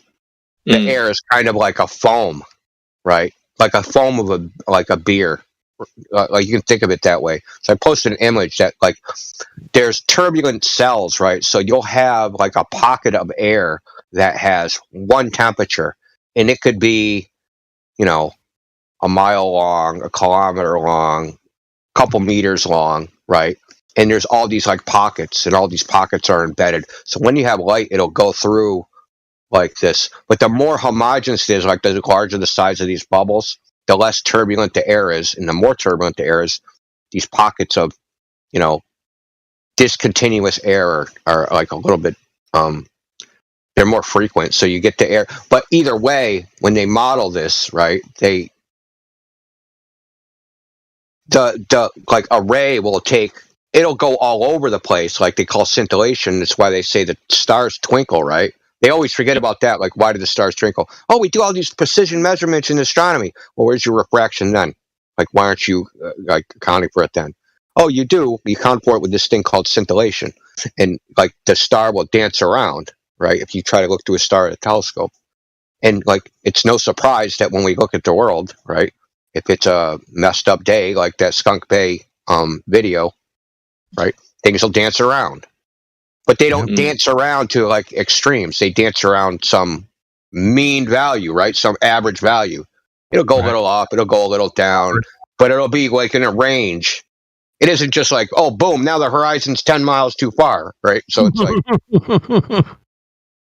it's not 10 miles too far all of a sudden. Oh, yeah, well. No one's ever seen a 3 mile, a 1 mile horizon, and then 20 minutes later it's 10 miles farther away. No one has ever seen that. That's it makes sense. I think that explains it. That's how you would imagine observing it as well. Yeah, and it kind of leads me to come to the other line of thinking is we always asked, why don't we come together as flat earthers and prove this sort of stuff? And I'm thinking based on that what do they call the tow tanks? Yeah. How many millions of dollars that took them, and they only do 140 meters, and that's a completely controlled environment. So could you imagine the resources that it would take to be able to get a relatively level rail and shine a laser across it. I mean, they've got these tow tanks. I would love them to shine some lasers across it, put some heaters in there and fuck around with the refraction and prove some of this stuff as well, actually. But yeah, because that would eliminate a lot of these turbulent cells, I would assume. Well, yeah. like the less that the air is like really homogeneous, right? Uniform. The temperature's pretty much uniform. The pressure's uniform. There's no wind, right? Right. There's nothing evaporating. It's just evenly heated. You're not going to have any of these cells. You get these like bubbles when everything is like turbulent, when there's like uneven heating, uneven humidity, uneven something's getting more sun than something else, or the air's warmer than the water in this location. No, that's perfect. I like that. I'm going to save that picture. Yeah, that's cool. It was a great explanation, man. Thanks. Makes sense. Yeah, and like the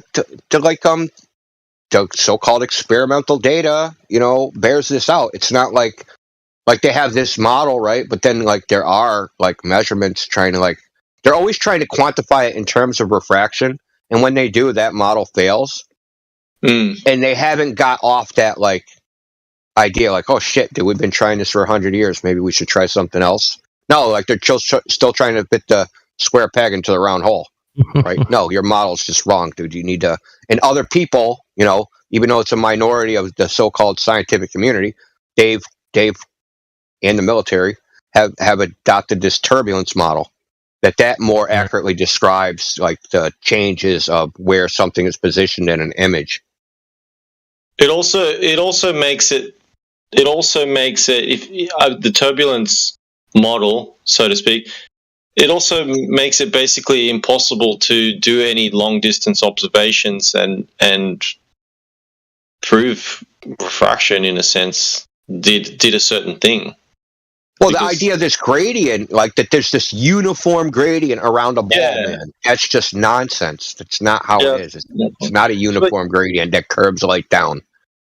You and Drace in particular, from what I understand, have looked into this stuff quite a fair bit. Have they ever done any long-distance observations or like experiments in a scientific way with controlled environments to prove the refraction works through these? No, that's the problem, man. I asked it. That was like dogs or gods around here. I'd spent 2 hours asking him. What model do we use, and then once we have that, then we can determine whether like that's been validated by experiment. What's your predictive model? So a predictive model is I have a model, then I test it, and then it actually makes predictions which are accurate within some certainty. You don't even have anything, like literally nothing. Yeah, that's why I'm thinking like these tow tanks, they could easily. So I'm say easily. They've tested these models, right? So what they'll do is, right? So I'll give you an example. They tested one in Greenland, and I didn't want to give it away, but like because I'm sandbagging, waiting for one of these guys to come in with it. So I don't want to reveal my reputation. No, don't. Yeah, leave it as that way. Well, I'll bring up another one. So they did this thing called it's called empirical modeling of trigonometric heighting. Right? So trigonometric leveling. So what they try to do is they take a bunch of data and they try to model the data right after the fact. And then they also compare it to existing models. So what they found out was, what they did was they have meteorological stations along the line of sight, and they have like their surveying equipment along the line of sight.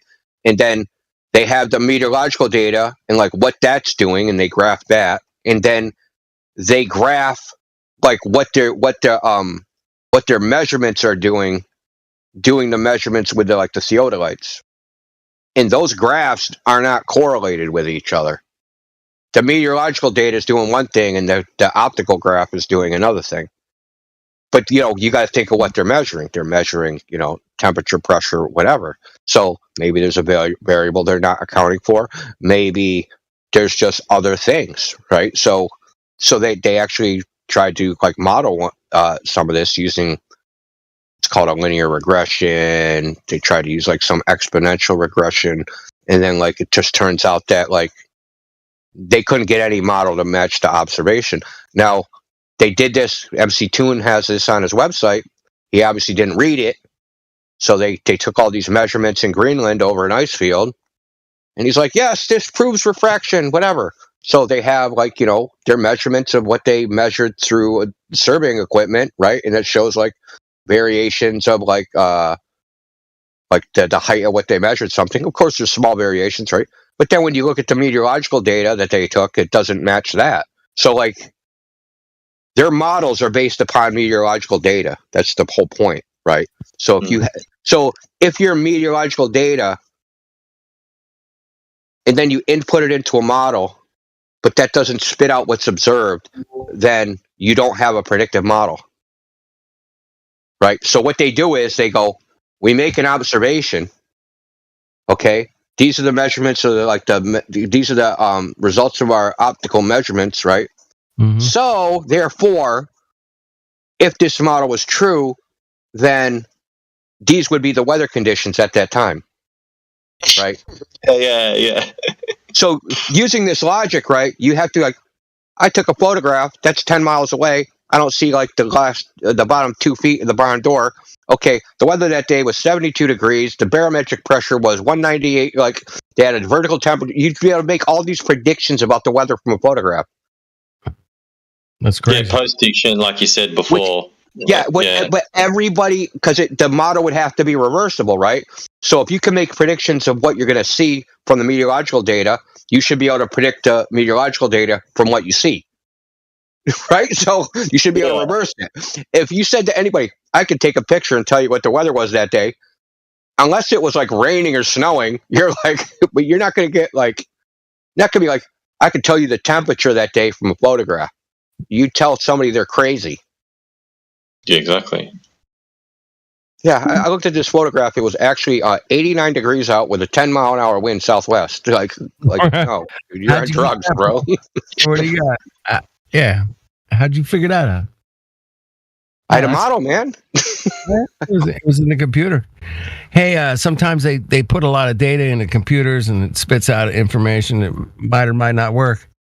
And boy, they've been doing a lot of that. But there's this whole AI thing, man. It's kind of, if they're showing us the AI shit, they've had it for 20 years, man. And it's true. It's kind of not actually intelligent though. Like well, the AI, that's a marketing term. It's not intelligent. It's not thinking.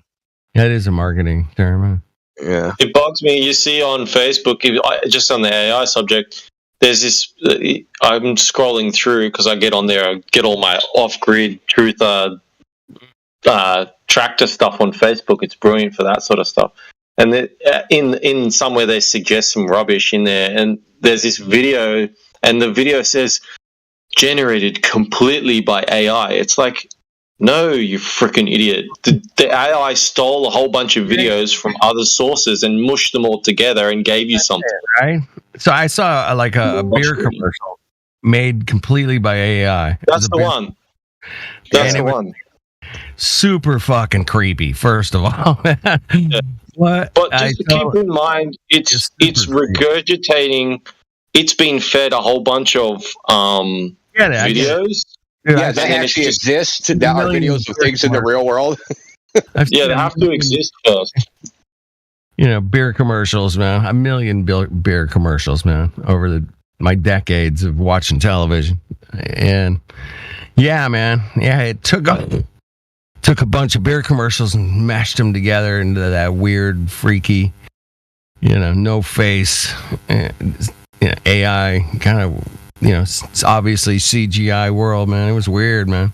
It was like, damn. It's basically just a fancy curated list that's been presented to you in whatever fashion you've asked for it from. So you guys, machine learning algorithm isn't as sexy as AI.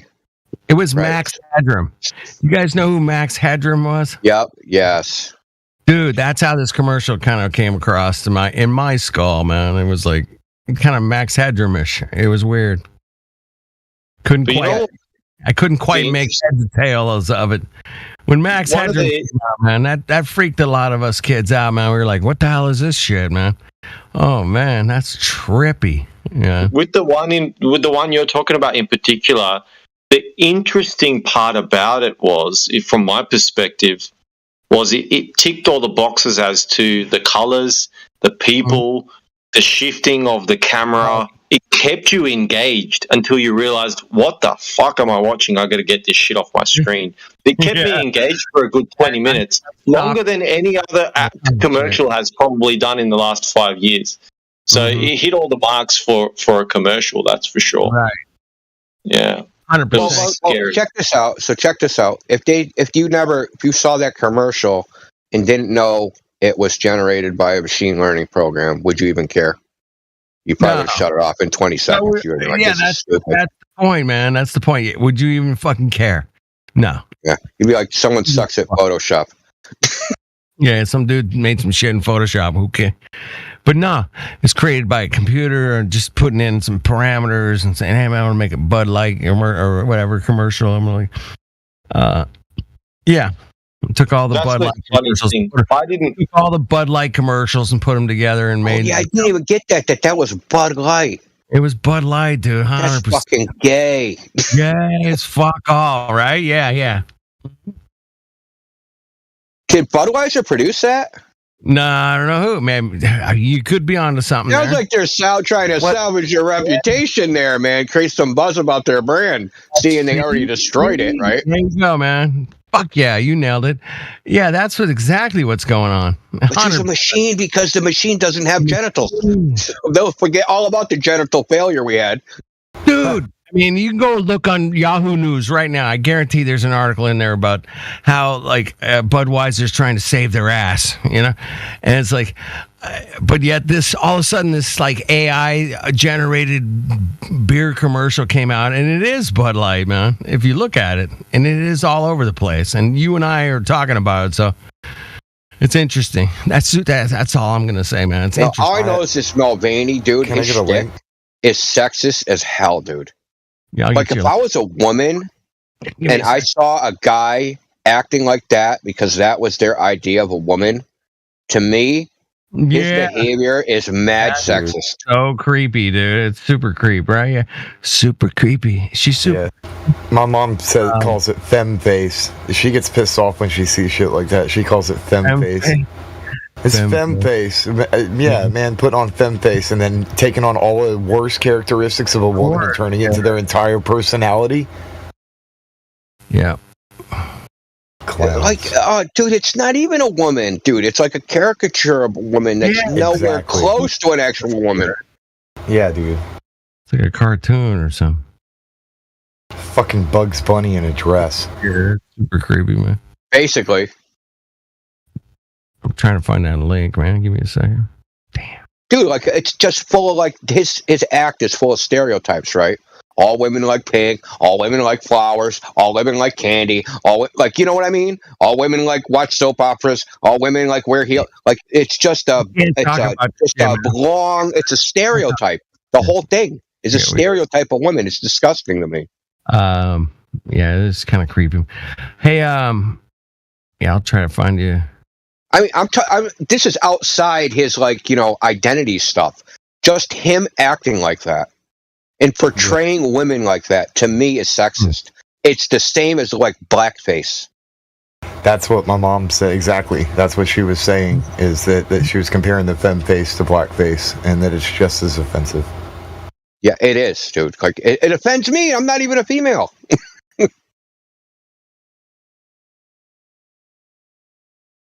I'm just thinking, damn, you said it, not me. All right, I got the link. I told her she needs to get on here and say it. You got, like, let it be out there, let it go viral, let somebody hear it and record it. I need to hear it. Femme face is offensive. Yeah, it's creepy, man. This has nothing to do with that trans shit at all. It's just that femme face bullshit is offensive. Well, completely different subjects. Yeah, I don't want to get because I can go deep. Completely into this, different man. subjects. The abdication of the courts and enforcing, like, you know, the laws that were made to like equalize women's access to certain things, now all that shit's destroyed. That's like irritating. Now maybe like all the goals of those laws have been fulfilled and they should be rolled back, but because now there are women's bathrooms everywhere, like so like we can get rid of that law. Now nobody will not make a women's bathroom, so it's like whatever problem we had, that's been solved. We're getting in trouble. What? I can't talk about this shit. We're gonna get in trouble, man. We're gonna get. Well, I'm just talking about just women's rights, man. Okay, let's change the subject. Place to use the bathroom. A flat Earth dude, I know he wants to dive in deep. Stop. Stop, man. We'll stop tempting the devil. How about that? Hey, Aethergrass, you wanted the link to that Bud Light commercial? Yeah, sure. Well, I think somebody. Oh, no, that ain't it. I'll give it to you private, man, because I don't want to put it in the live stream because I'll check it out. Shoot, man. I don't put bit shoots, and I try not to put unless it's flat Earth. I'll give you a flat Earth bit shoot, but that's it. Hey, so yeah, man, the world's upside down backwards, and it's not a globe, man. Check it out. It's a real simple thing, man. You can go out and check it out for yourself. It's not a globe shooting through outer space at millions of miles an hour. I hate to tell you, man. Hate to bust your bubble on that one, but stuff happens. Say upside down? Yeah, I did, man. Yeah, baby. Woo, right on time, man. I was trying to get off that subject, man. I would love to talk about it. Believe me, man. You guys want to drop a private chat? Let's go talk about Bud Light, man. But other than that, man, I got to stay away from that one. Okay, but I like this song. We haven't had an update on your space articles lately. I've been missing out on your commentary. My NASA news? Yeah, man. Yeah, zany NASA news, man. You want to do it? All right, let's do it. Got Timbo here. You guys put me on the spot, man. I'll come through. I promise. Hey, guess what? The Earth is not a fucking spinning globe. Oh, shit. No kidding. All right, Google search NASA in the news. Tools. You go to tools, recent, and you go the past week? Yeah, week. Let's just go 1 week. All right, man. Tell us how many results. NASA welcomes the Czech foreign minister to the Artemis Accord. I don't know about that. Czech Republic is the latest nation to sign on the NASA Moon Focus Artemis Accords. More people money laundering. The Czech Republic is signing on with the NASA's Moon-focused Artemis Accords. What? All right, I'm just gonna. Hey, man, I'm gonna cite everything I talk about. I promise. I guarantee it. So, what are these Artemis Accords? Are they like a? I don't know, man. Like a moon treaty or something? Artemis Accords, bro. I mean, I'm just gonna give you the link. You can check it out. It says right there, the Czech Republic Wednesday became the 24th country to sign on as the NASA's Artemis Accords. Dude, this is crazy. Listen, look, a set of principles for countries participating in the American space program to return astronauts to the moon. Basically, here's some hush money. Don't rat us out for faking it. Don't snitch. Rat us out, man. What they do is they get these other countries to take money out of their budget, and then they give a kickback to whoever approved the deal. It's fucking it's criminal. It's crazy. And the guy in the photo on that looks like he's working on a miniature version of like the Death Star or something. Yeah. Oh, they got a model. Got a model. Death Star. All right. This is straight from NASA. Got to bring this one up, man. NASA animation sizes up the universe's biggest black hole. Bitches. I just want a photo of it. Is it thick? I got it. I got your photo. Hang on. Hold on. Photo, man. What the hell is this a picture of? Did anybody figure out what this is a picture of, man? Come on. That's it, right? R2D2's head or C3PO's eye. It's a miniature Death Star. It's got like peeling paint, dude. Like, what the hell is going on here? Yeah, what the fuck?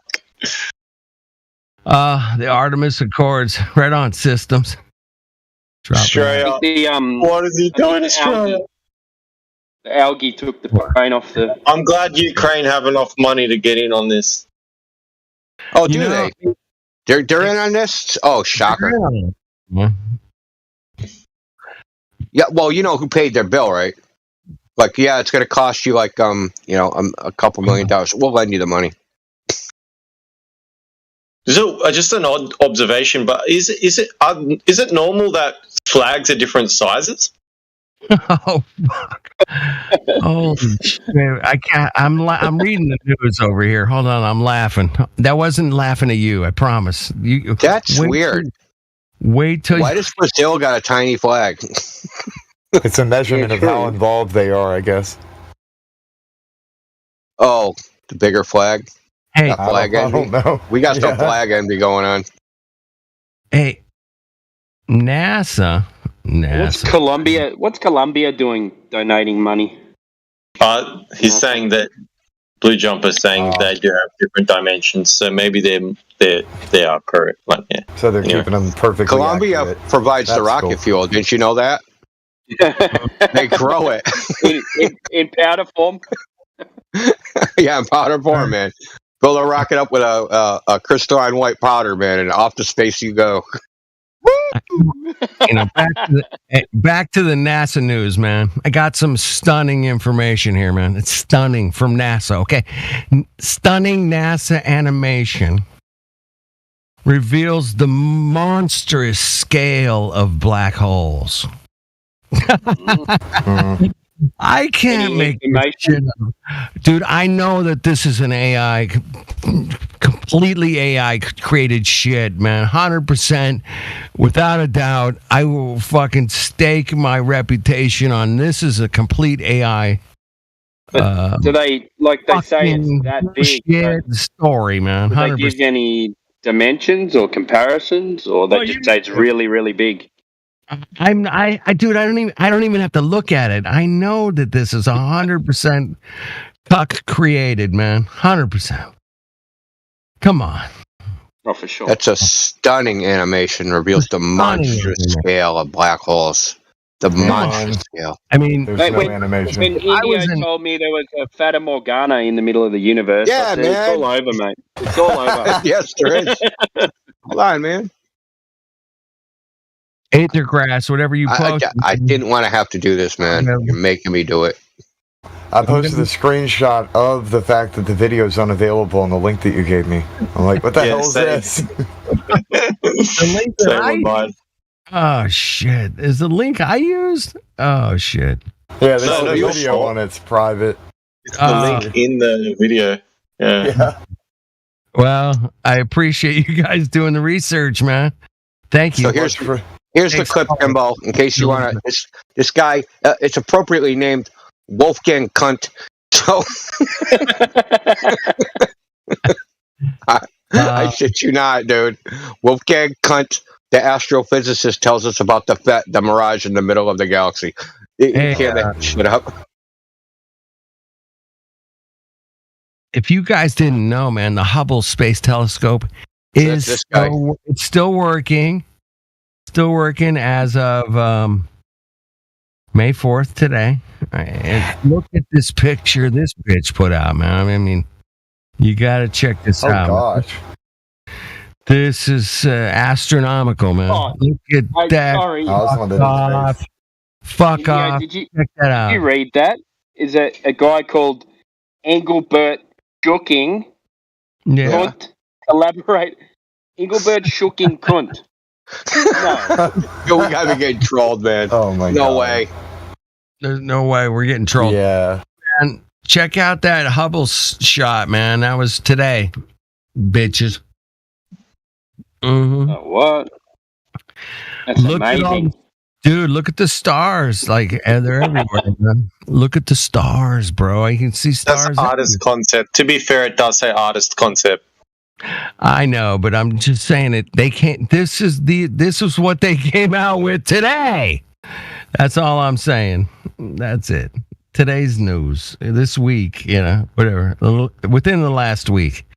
Hey, man, there's a lot of articles, man. There's a lot of shit to get through, man. It takes a while. It takes a couple hours usually. Oh, we Space is appreciate very your important. work. Space is, well, I was just going to say space is very important for everyday life. So there has to be, they have to keep us updated, because if we fall behind in that information, Right. we won't be able to get out of bed in the morning. Well, this is called somebody requested NASA news. And it's like, this is what I do, man. I just bring the stupidest shit they're trying to sell. Like, there's a fucking car in space, dude. Somebody mentioned that today in here. It's like, oh yeah, I forgot about that stupid fucking Tesla car in space. And there was somebody in here that was said, hey man, that was the last straw for me. It might have been Indio, actually, that said it. It's like, dude, No, I didn't say that. It wasn't me today. It wasn't you? No. It was Victory. It's that guy. He's got he's a globe skeptic. Yeah. He still says on his Vitreous or something like that. No, somebody. It was one of you regulars, man. Was like, dude, no, man, the car was dead, man. That was when I let it all go. I was like, they put a car in space. Oh shit.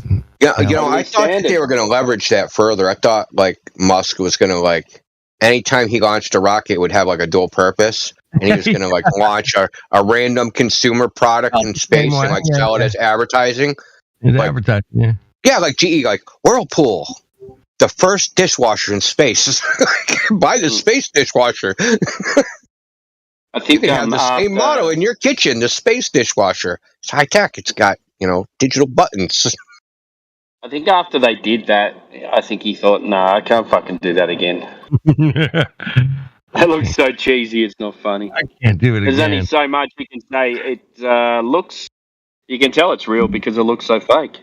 Well, that's the funny thing about it, Timbo, is that we mention it to a lot of people we know, man, and they've never heard of it because launching the car really didn't make the mainstream, man. It didn't get out in the public consciousness. A lot of people don't know about the car launch at all. Weird, man. I had a Globie try and say, well, they put a car in space. I'm like, oh my god.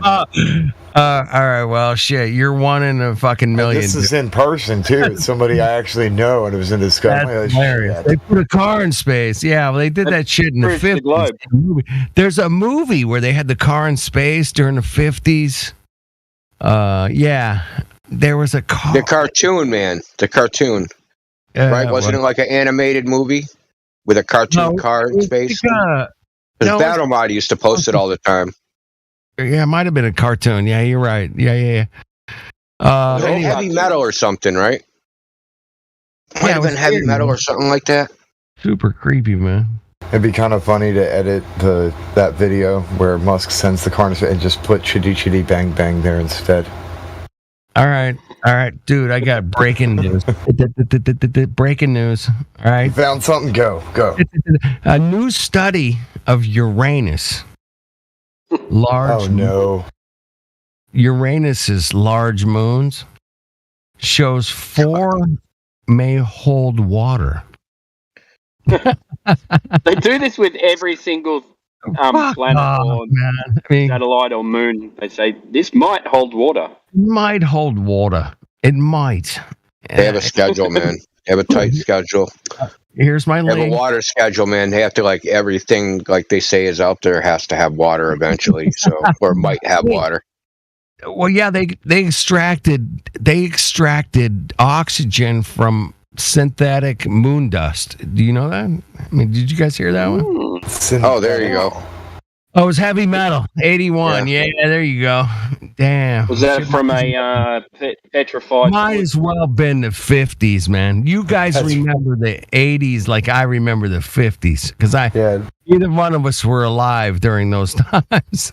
He had a good question. I was alive in the 80s, man. Come on, man. Yeah, you were alive in the 80s, but you weren't alive in the 50s. Like, No. I wasn't alive in the 50s. I look back at the 50s and go, oh shit, man, what an incredible, interesting time that was. And then you look back, oh shit, the 80s are cool. And then I'm like, dude, I lived through the 80s. It was crazy shit, you know. It's all crazy shit. I mean, 50s. Well, I mean, like, I got some 50s, like, propaganda, like, because Grease came out when I was, like, 4 or 5 years old. Yeah.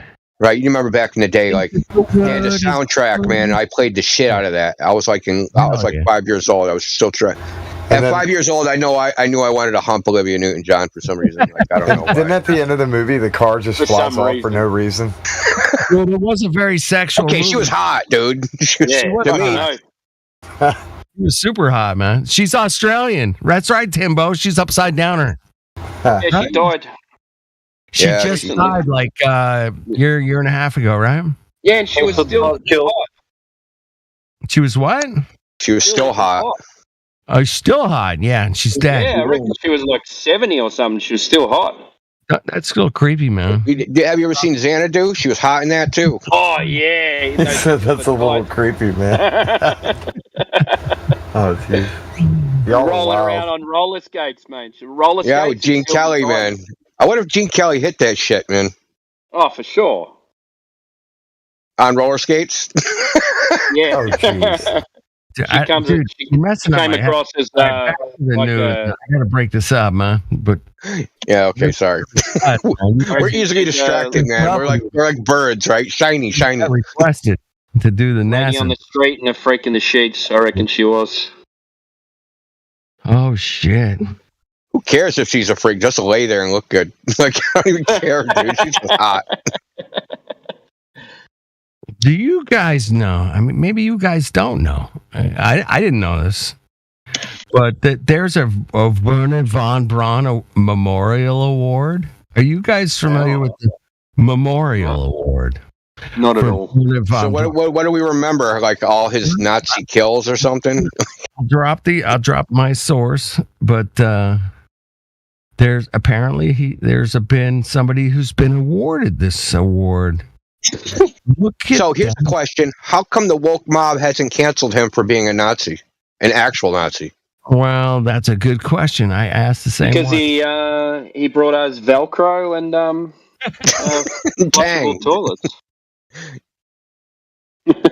And Tang and coffee that's made from poop and and blue tack and Tempur-Pedic mattresses. Space foam. The achievements of NASA are, as long as my arm. The blue tack Velcro. Don't forget the ballpoint pen or whatever, like that weird space pen. Yeah, the most famous one, the space blanket that they have in first aid kits. Blankie. Oh, the Mylar blankets? Yep. So, unironically, the Russians are using those. They're making like a clothing out of them so that they can't get picked up by infrared. Yeah. I just saw just 5 days ago, I saw a video about it, and it was woven into their clothing. So they're wearing because it's kind of cold over there. So there's a layer that's underneath that's the Mylar, and it's cross stitched into their clothing so that they don't give off a heat signature.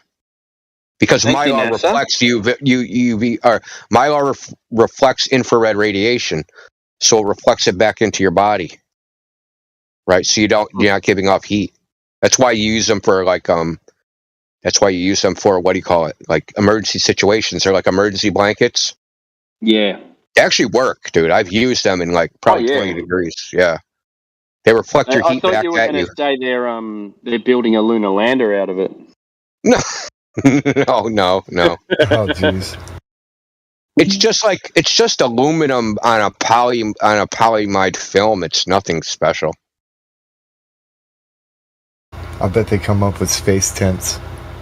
They'll have some kind of weird portable space tent, and then they're going to talk about camping in space on the moon. I can see NASA doing that. I'm just saying. Isn't that what Matt Damon was living in Mars? Like the Yeah, are you talking about? No, wait, what's that? No, I'm thinking of a different movie. Never mind. Man on Mars growing potatoes on Mars, man. Yeah. That movie's so ridiculous. I was thinking Biodome with Pauly Shore. Maybe that's a different movie. That's probably more realistic. Encino Man. Hey, I gotta hit you guys with like at least one more. Yeah, come on, man. We're fiending for space news, man. This one's kind of priceless.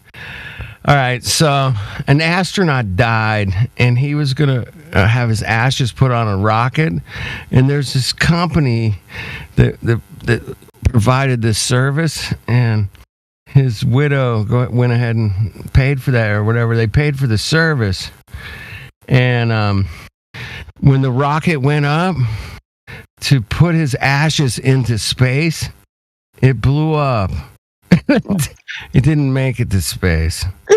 Yo, they put his ashes in a baggie, tied it to a firework. Boom! Sorry, I gotta fucking. Can you believe the chances of that happening? There's that little rocket. You see the picture there, man. Oh my goodness. Oh, what a shit show, man. That was hilarious. Come on. They recovered them? That's funny. It's got to be funny, man. Yeah, they had a vacuum cleaner. They did that. Fuck with us, man. I'm pretty sure, but I saw that like yesterday or whatever. I was like, what? No, is that true? And I just saw it again. You guys asked me to do the news. I'm like, oh shit, yeah, that one. Oh, that's hilarious. How much did it cost? Do not know. Because I'm asking, like, where'd they get the money for this? Well, how the fuck did they recover ashes after a rocket exploded? All right. I don't want to bust you guys. I got one more, man. At least one more. Caught in the act. Astronomers detect a star devouring a planet. Okay. Oh, that's okay. That's just a snack. Dude, this is so AI bullshit, man. There's no fucking way any human would say, oh, we can totally like observe the fucking yeah. Come on. That's what they'll give us, man. They keep the AI is taking over with the digital information. I mean, come on. So they observed it, but they have to give us an artist's concept instead of the fucking actual thing that happened. Exactly, man. It's all bullshit, man. We know that. So that's my. The actual thing that happened is a white pixel touched another white pixel, and then one of the pixels they can't see anymore. Dude, check out the video. It's fucking retarded. Awesome, right? It's ridiculous, man. That's why I do the NASA news occasionally, like once a month or something. But yeah, it's so stupid when you start. Oh my god, that company that launches ashes into space. Obviously, they've been editing their wiki page. This is funny, dude. History. Celestis has flown a number of notable participants over the years.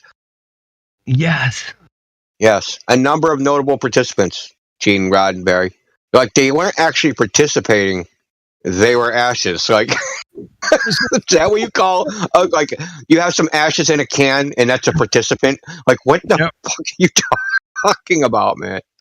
Oh my god, dude, this is unbelievable. Isn't it great? Yeah, because like the flat Earth is going to do this. That's the funny thing. He's going to do that. And MC Toon is probably the whole point of his stream is to raise enough money so he can put his ashes into space. Isn't that funny? Doesn't he respect that these astronauts need to clear space so when they go to Mars, they don't hit a tiny little piece of metal and it fucks their whole mission up? Like, It's seriously. okay. Space is a vacuum. It'll pick up all the debris. Oh, nice. And wouldn't gravity bring it back to Earth at some point anyway? Yeah. It's like I'm trying to figure out if it's going into orbit or what it's doing. Right? Are they orbiting these little capsules and then they're re-entering and burning up, or are they just like what are they doing? It just sounds like cremation with extra steps. So the Celestia's Voyager service is right in line with Roddenberry's life. The Voyager sets the remains on a course to leave the solar system on a permanent celestial journey. That's in quotations, as Celestials call it. A permanent celestial journey. To where? Where does it go? Wouldn't it fall back into the sun? So it's reaching solar escape velocity? Is it reaching galactic escape velocity? Is it going to fall back into the Fata Morgana in the center of the galaxy? I'm just picturing like all these sci-fi movies and stuff like that, and then there's this guy in a spaceship at some point, and he's flying on his way to the moon because he's like finally bought a ticket to get up. And the spaceship gets hit by this big chunk of metal. They inspect the collision site, and it's some fuckwits like ashes. I believe you're not making the peanut butter ones anymore. All right. Hey, guess what, man? The sun may have kickstarted life on Earth, man. Nah. I don't know if you guys knew that. Good. Oh, Mike and Jimbo. I'll try that next time. I like the churros. Check it out. You still have that? Yeah. Get churros, man. A little extra salsa. In the middle. Gringo style. Get a little sour cream on the side. That'd be cool. And then, I'd like a water. That'd be good. Thanks.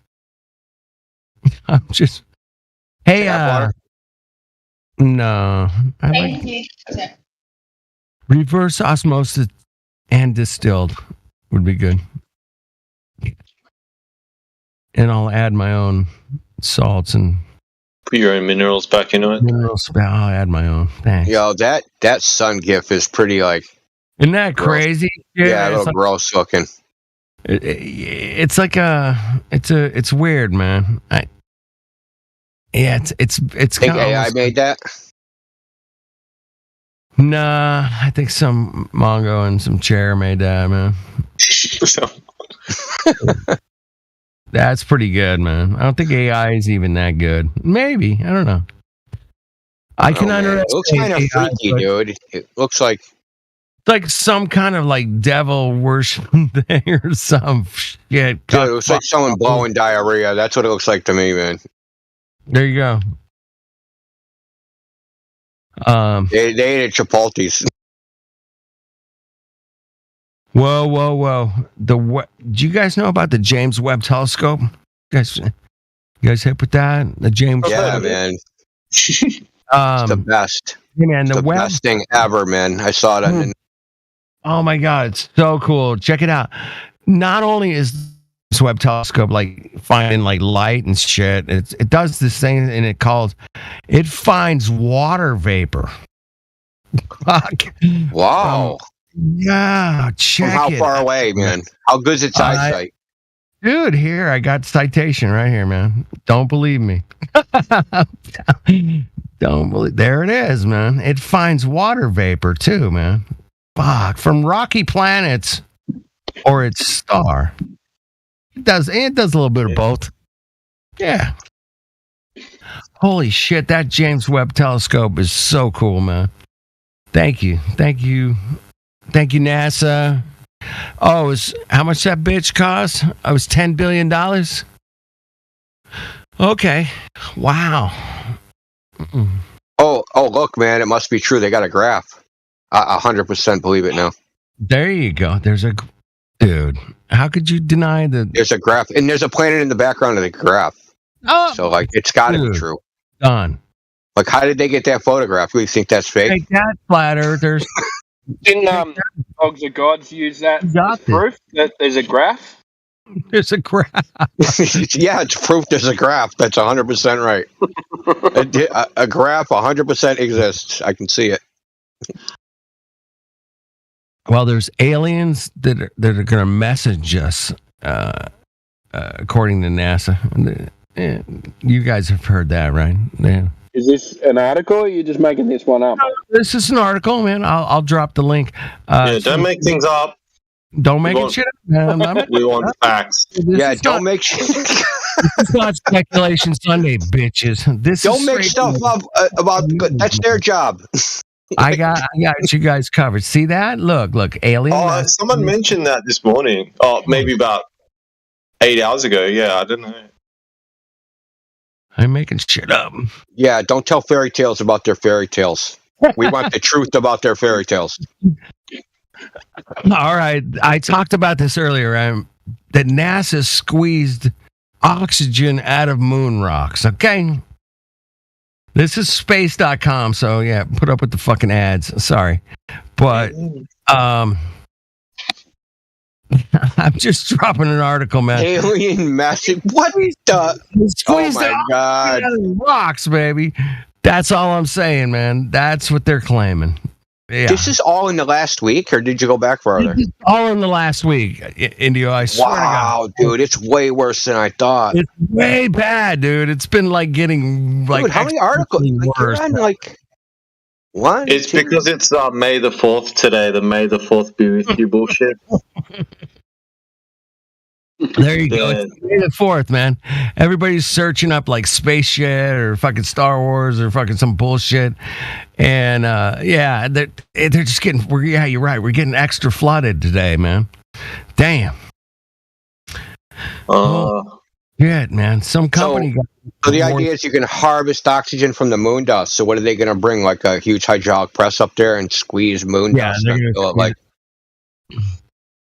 Hey, man. Why don't you squeeze some oxygen out of that rock over there, bro, man? That'd be cool.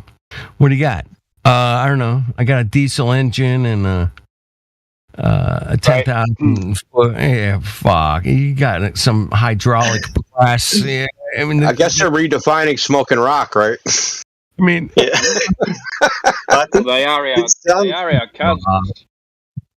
These guys. Look, it sounds like the start of like a space zombie movie. Like, oh, we compressed some rocks and we didn't know there was a virus in there, and we all started eating each other. Zombieland. Yeah. With oxygen, because we got oxygen when we smashed the rocks. Come on, we squeezed the rocks. We got oxygen. What? Get the fuck out of here. That's crazy. What's the deal with Australia having always got shit to do with sending signals out into space? Like, why are we so involved with? Well, because you're upside down on the opposite side of the globe. When we can't look at like the moon, you can. Like, it's like totally like you're totally discriminating against us. I was reading this article that you said about the alien shit. Crazy. Yeah, because it makes sense. I mean, if you're gonna have a globe, Australia, hey man, it's on the other side of the globe. Hey, well we should put some shit over there, man. Make it look like it's a globe. Yeah, okay, that sounds good. Let's do that. Well, that's the thing. You think that these newspapers and websites originated any of these articles? No, someone at NASA originated them. All right. This is like a lot of people don't know this. A lot of the news articles in newspapers or TV, they're originating outside of that enterprise. So you'll have a PR person or someone that works at a company contact a newspaper, contact a news channel, contact a website, and be like, "Yes, we have this story. We'd like you might be interested in." And every newspaper, TV show, they have filler space, time that they have to make up, right? All this stuff is pre-done. It's not even produced by the television station. Right, it's pre-packaged. We're just sending you the fucking tape, dude. Stick this in your tape player. That's it. Yep. These articles are the same goddamn thing. They're sent to them by NASA. You're gonna love this one, man. This one came out this week too, man, and I saw it, man. But I don't know if you guys know about the Voyager 2. Yeah, dude, they're gonna be. So there's a target demographic for all these, right? Yeah, I guarantee it. Like they have numbers. They have target demographics for all these stories. Yep. So the target demographic for the last one are people that are older that were alive when like Voyager launched, right? Like it wasn't all in vain. We watched Voyager. It's still alive. You're still alive. It's gonna go 2026. Those guys are awesome at NASA by tapping into the batteries. Oh my God, they're so good. Yeah, right. So like as you're moving around the nursing home with your walker, you get to see this on your local TV station. Voyager! I remember Voyager. I remember it was there when it launched. It was amazing. Yeah. And that was more. What's the target? What's this website? Oh, fuck, India. NPR, dude. It's NPR, National Public Radio. Dude, you gotta look. Boomers watch that, right? Fuck, they put on the Voyager was a fucking record album. Okay, that's how long ago this bitch was launched, man. Yeah, they're like, it's better than a regular record because we made this out of gold. It's a gold record. Oh, fuck off. What? Which also has multiple connotations, right? Because a gold record's when you sold like a certain number of albums, right? So they got to stick a gold record on it. India. Because, space is corrosive, right? So you need something that's non-corrosive because, you don't know what could happen in a vacuum. Don't use steel or titanium or anything. Use gold. 2026. Hey, India. I'm a bit older than you, so I look back at history just a little bit different. Yeah, of course. And that's what makes us good together. It's like we have perspectives from growing up in different eras, and that's cool. But the Voyager, like you said, man, there's gonna be some poor guy in an old folks home going, yeah, I remember I helped launch that. Yeah, exactly. I remember making a screw for that thing. Space is real. They wouldn't just have me make a screw for no reason, would they? You can also so you can target when you advertise on Facebook too. So if you're creating an ad, you can pick what age group you want this targeted at. Of course. A male, female, what age group and what area. Their last searches as well. So you can really target it to an audience. Yeah, so check this out. This story is on National Public Radio. So that's what, and National Public Radio is a government. It's basically public television in America, but public radio. The only people that listen to that shit are older people. You're not going to see this Voyager article on like BuzzFeed or Slashdot or something with has a younger demographic audience. Twitter. Yeah, they're gonna be like, "What the fuck is Voyager? What the hell is that? We got a car in space." That's my generation. We're throwing cars in space. We're not throwing this, gold records. That's so a boomer, right? Boomers are putting records in space. We're putting cars in space. The next generation, who knows what they're gonna do? They're gonna put an AI in space. Cars in space. Hey, do you guys remember when Elon Musk launched his sports car into space? That was so cool, man. Hey, there's one good thing that NPR does is that Tiny Desk concerts. They're pretty good. Yeah, I mean, they're not all bad. Of course, nothing's all bad. But a lot of their so-called news is just straight propaganda aimed at boomers. All right. I got another black hole fucking kick-ass story, man. Don't worry, man. My sister was a retard, and she's cool.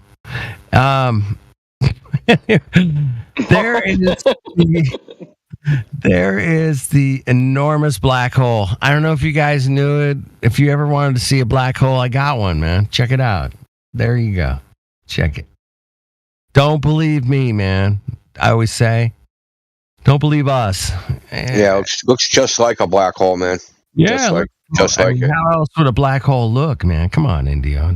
Would look like that, obviously. I'm going to just read this headline real quick, man. Biden is still committed to NASA's Artemis program for the moon, bitches. Well, yeah. Biden is all in on the moon, bitch. Take that, flat earthers. Take that. Oh, you got to have the insert, man. Come on, man. You're slacking, man. You got to have the insert. You the insert, man. Like, this is a zoom in. This isn't just like the galaxy black hole. It's a zoom in of the galaxy. This is like, well, shit. It's the galaxy. It's a zoom in on the Here's another one, man. Oh shit, fuck. You're gonna obviously the Hubble has zoom, right? It like totally has zoom. Totally. This one's very similar to that one. Trust me. Well, that anyway. So, damn. Did you guys know that NASA took chess to space, dude? They brought a fucking chessboard. I fucking kid you not. Can you believe that these people took chess to space? These people are smart, man. Damn. Look, you don't even need the board. Right? Can't you just like put the thing just to hover in midair? Right? You can just line up your chess pieces, right? You have the white side, the black side. You don't even need the board for it to rest on, right? You just have the pieces hover in midair, and you play chess with imaginary squares that are just like floating around in 0G, right? Hey, wait a minute, man.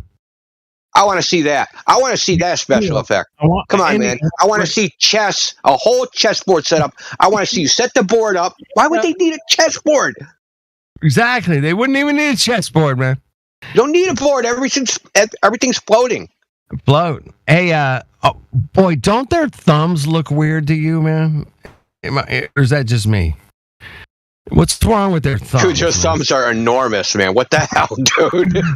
Did you notice that? Is with the thumbs, bro. The thumbs are a little creeping me out right now, man. Come on. Yo, that dude's thumb is longer than all four fingers put together. What the fuck? Their thumbs are really well. I'm looking at my thumb to see if it's weird. Yeah, the two guys. Dude, that ain't normal. I gotta zoom in on this shit. Yeah, fucking thumbs are those thumbs are so ridiculous, bro. I mean, who's got thumbs like that, man? Who? I don't know anybody that's got a thumb like that, man. That's creepy, man. I'm glad you guys put up with my craziness, but I love coming in here and just making fun of these Mongos because it's so easy. It's like shooting. What the hell is that? Giant Thumb Brigade, man. What the Thumb Brigade, man. There you go. Dude, like, what the hell, man? I'm like, it's weird, man. Right? Yeah. All right. That's all I noticed, man. It was like all these big thumbs sticking up, man. Like, oh shit, those are weird. Guy in the back kind of has a small creepy thumbs, man. I'll call it creepy thumbs. Anyway. You know what they say about a guy the size of a guy's thumb, right? I don't. Neither do I. About the foot, but I don't know about the thumbs. I don't know anything. Never heard anything. Hey, I bring the news. I don't, don't shoot the messenger, please, for fuck's sake. Yeah, don't shoot the messenger. I can't believe they put that on there, man. I love that website, right? ScienceAlert.com. Yeah. Like, is that really not like? Do we really have to be alert to the science? Like, well, that makes you think you're smart if you're alert to the science. That was the whole thing about Scientific America. And, yeah, dude. So you could be the smart guy at the water cooler, right? Like, tell everybody how freaking brilliant you are about galaxies. I read about the Hubble Space Telescope and how they had to re-diffract the lens because it was infracted due to an improper sanding. But we're going to spend another $10 billion to go fix it, bro. Totally cool, right? What? Well, do you remember, right? They made a mirror and they fucked that up. Mm-hmm. So then they made another mirror. They sent it up and they were like, well, we fucked that up too. We fucked that Yeah, they broke two mirrors, man. Mm-hmm. Like people don't remember that part about Hubble is that. No, they only remember the last mirror was broken and then they fixed it. No, the mirror before that was busted too. Yeah. Then I think some similar type incident happened with the James Webb deal, but I think they kind of like buried that. you got to go over budget, man. It's a government contract. If you don't go over budget, you're never getting another contract. Never. It's a requirement. It's not like an option. You have to be behind schedule and over budget, or you're never getting another contract with the government. That is a guaranteed thing, man. I had a buddy who worked for the county. It's like, dude, man, you come in with a budget. If you're under it, you're fucked. If you're over it, cool, man. They'll give you more. Yeah, they'll investigate you. They'll think you're defrauding them if you're under budget. They're like, something's wrong. Something's wrong. Okay. If it's under budget, they cut corners, right? They didn't do it to specifications. They had to cheap out on something that we wanted that they didn't do. So if it's under budget, that's not possible. Yeah. So we're going to investigate you for fraud or embezzling and stuff. Oh, you're over budget by $10 billion? We don't care. That's normal. We're not going to investigate you for fraud or anything like that. India. Yeah. The greatest thing about the James Webb Telescope is that when they first proposed it to the budget people, and they said, okay, it's only $500 million. That's it. We can do it for that. $500 million. $500 million. To be direct. Oh, okay. Here you go. Here's $500 million. By the time they got the thing actually, in space and shooting pictures, how much do you think it cost? Yeah, man, I don't even know, man. I'm gonna give you. It's a big number, man. It's huge. $9 billion. You're so close, dude. It was 10. Oh shit! You're only $1 billion off, but that's okay. What's $1 billion between friends, man? It's $1 billion between some bros. Love you, man.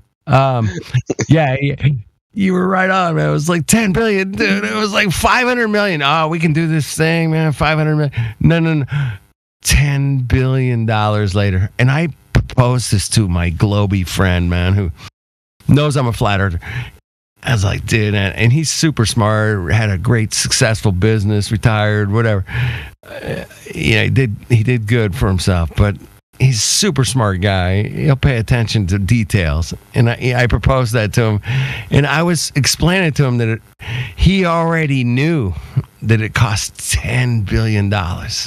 Before I even said it, I go, guess how much it was? And he's like, $10 billion. I was like, fuck, you nailed it. How the fuck, So he knows the ridiculousness. He's just an average Joe retired guy, man, that, had a successful business. But it's ridiculous the amount of money they go over budget on things. It's so kooky, man. If you did that in real business, man, you'd be out of business real quick, man. And it doesn't work that way in the real world, man. Why wouldn't you, right? I mean, why wouldn't you? The only thing stopping you is honesty, integrity. Yeah. If you had that, you wouldn't be dealing with the government in the first place. Yeah, but I mean, generally, the government is just a corrupt cesspool. If you're providing food to school children or something, I guess you could claim innocence. But you deal with the devil. But a lot of those contracts, man, they're supposed to be closed contracts, right? And they're not. They're that whole contract procurement is a corrupt enterprise, and it always has been and always will be. Yep. And so what do you expect? The contract procurers are corrupt. The people overseeing the contracts are corrupt.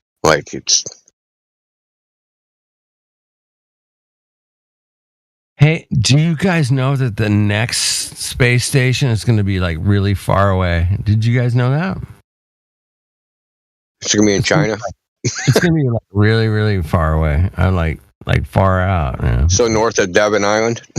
The next NASA space station is going to be it's the one that's only 250 miles up. Dude, they're going to go for 240,000 miles up. Why? That's where the next fucking space station's going to go. Yeah, but why? Why is higher better? Oh, why? Well, it's just better. Higher's always better. Bigger's better?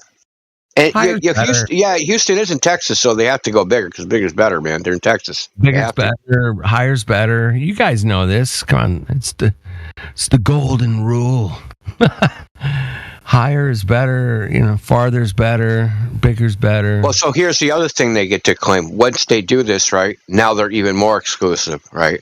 Because now you need an even bigger rocket to get up there. Yeah, you gotta have the big rocket. If you don't have big rocket, then you're just a cock in the little rocket shit show. Yeah, getting 250 miles up, that shouldn't be like much of a problem, right? Yeah, but like 250,000 miles, that might be an issue trying to get that. Like that's far away.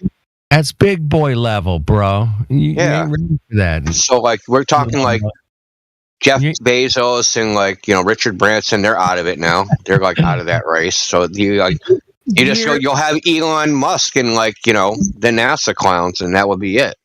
Did you hear that? Was it Branson's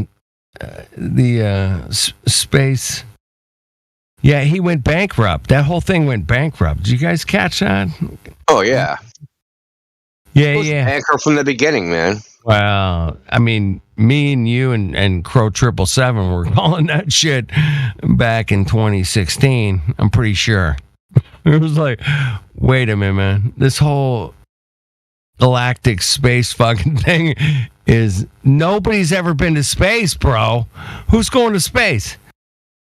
It's like an investment scam. You know what I mean? Oh, invest in my vaporware that will never be produced, right? And we can like take a loss on paper, right? But we can like, you do this stuff for tax reasons, right? You make it look like you're losing money, but you're actually not because you're putting it in like in these like investment vehicles that appear like, oh my God, I took this huge fucking loss.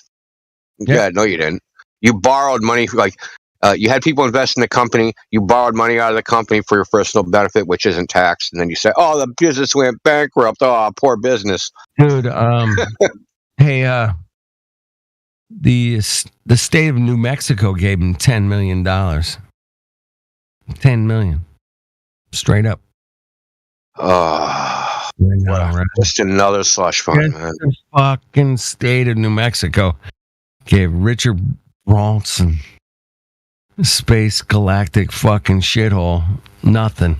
$10 million fucking dollars. I was like, what? Yeah, and they added it to the tax to the state. How about that, bitches? Ain't that something? That's really cuck, man. That's super cuck in my book. That's like cuck fucking central. What a cuck. And he did it. And he's going to space. And how many people has he produced into space? Like 2? 0. And himself, maybe 0. They never technically went to space, I thought. Well, technically, of course. I'm going to totally. We're talking about We're talking about Bezos, right? Or no, Branson. Branson. Oh, he definitely. He didn't even get as high as Bezos did. Yeah, he didn't get that high. He like made it like he was like trying to make like a space airplane that it would like go up, just go into space for a minute, and then you'd come down, and then you'd like land somewhere like far away from where you started. 12-minute ride, dude. That's all Bezos is doing. That's all Branson wanted to do. That was it. Dude. Like I don't understand. Like how can that business model make money? Like, how can you have a long-term business? Like, how many rides do you think you're going to sell? You're not going to go to Disney World, or I can ride Branson's fucking... I can go to Disney World and ride 50 rides and spend all day there. Or I can ride Branson's ride for 12 minutes and spend, like, $9 billion or whatever it costs. Right. Yeah, it's like $2.5 million. Yeah, for a 12-minute roller coaster. Great. Yeah. 12-minute roller coaster. That's all it is. Exactly. I couldn't have put it better myself. That's it, man. It's a 12-minute roller coaster ride. You go up. You're like, oh, shit. I'm at 150,000 feet. Shit. Okay, we're going to go back down. And you start falling. So where did Richard Branson start? He started with the soda, right? He started with the Virgin Cola, right? Or was it the airplane? Like, where did he start? Yeah, Branson. What was his first business there? They call it Virgin Galactic. It was his first business where he made his money, dude. He made his money in record business. Virgin Records. That's right. Records. Yeah. And then he went to Virgin Cola, and then he kept starting all these Virgin companies, right? I think he had Virgin. Did he have Virgin? He also had the Virgin phone cards or something. Virgin telephone. Different phone stuff. Yeah, Virgin, a lot of things, but he might be worth. He should know better that this was when I assume, right? You have people come in and evaluate the business enterprise that you plan to endeavor and sink some money into, and about how are we going to make money? Well, we have to hit these targets, and if we get this number of people, I don't understand. The mathematics don't work out for me. Well, the mathematics don't work out in the banking system, but I want. Yeah, you got a point there. What? Yeah, what am I saying? I want to say that. Tell me to shut up. I'm obviously delirious, thinking shit is normal. Hey, listen, man. By the way, it's Sir Richard Branson. That should tell you everything you need to know. Yeah. I mean, I don't have to tell you more than that. It's Mr. Sir. Yeah, he was among the cocks that get to be the Elon Musks of the world, the Amelia Earharts of the. What do you think they have to do to get that status, man? They got to do some weird shit, man. It could involve a cult, rituals and stuff, or maybe just sexual blackmail. I'm not going to talk about them on here, but I've seen some stuff and say, hey, man, you got to do some freaky shit, man. You ain't getting out of that shit clean, man. Sorry, cucks. You don't get to you don't get to cruise. Yeah, that's good stuff you got to do. But anyway. So, nobody's ever been to outer space. None of us in here on this right here, this Discord right now, anybody in the YouTube live stream, nobody's ever seen the ball from outer space, bitches. And if you've got evidence to the contrary, man, bring it. Because, we're here 24/7 to say, hey, man, what's your evidence for that stupid fucking globe thing you think you live on? What do you got? Come on, give me your... We're sitting around a campfire, man. Just hanging out, saying, hey, man, what do you got for this globe thing, man? What do you got? Shadows and refraction and gravity. Okay, that's cool, man. Can you, produce that over here on the flat Earth? That'd be cool.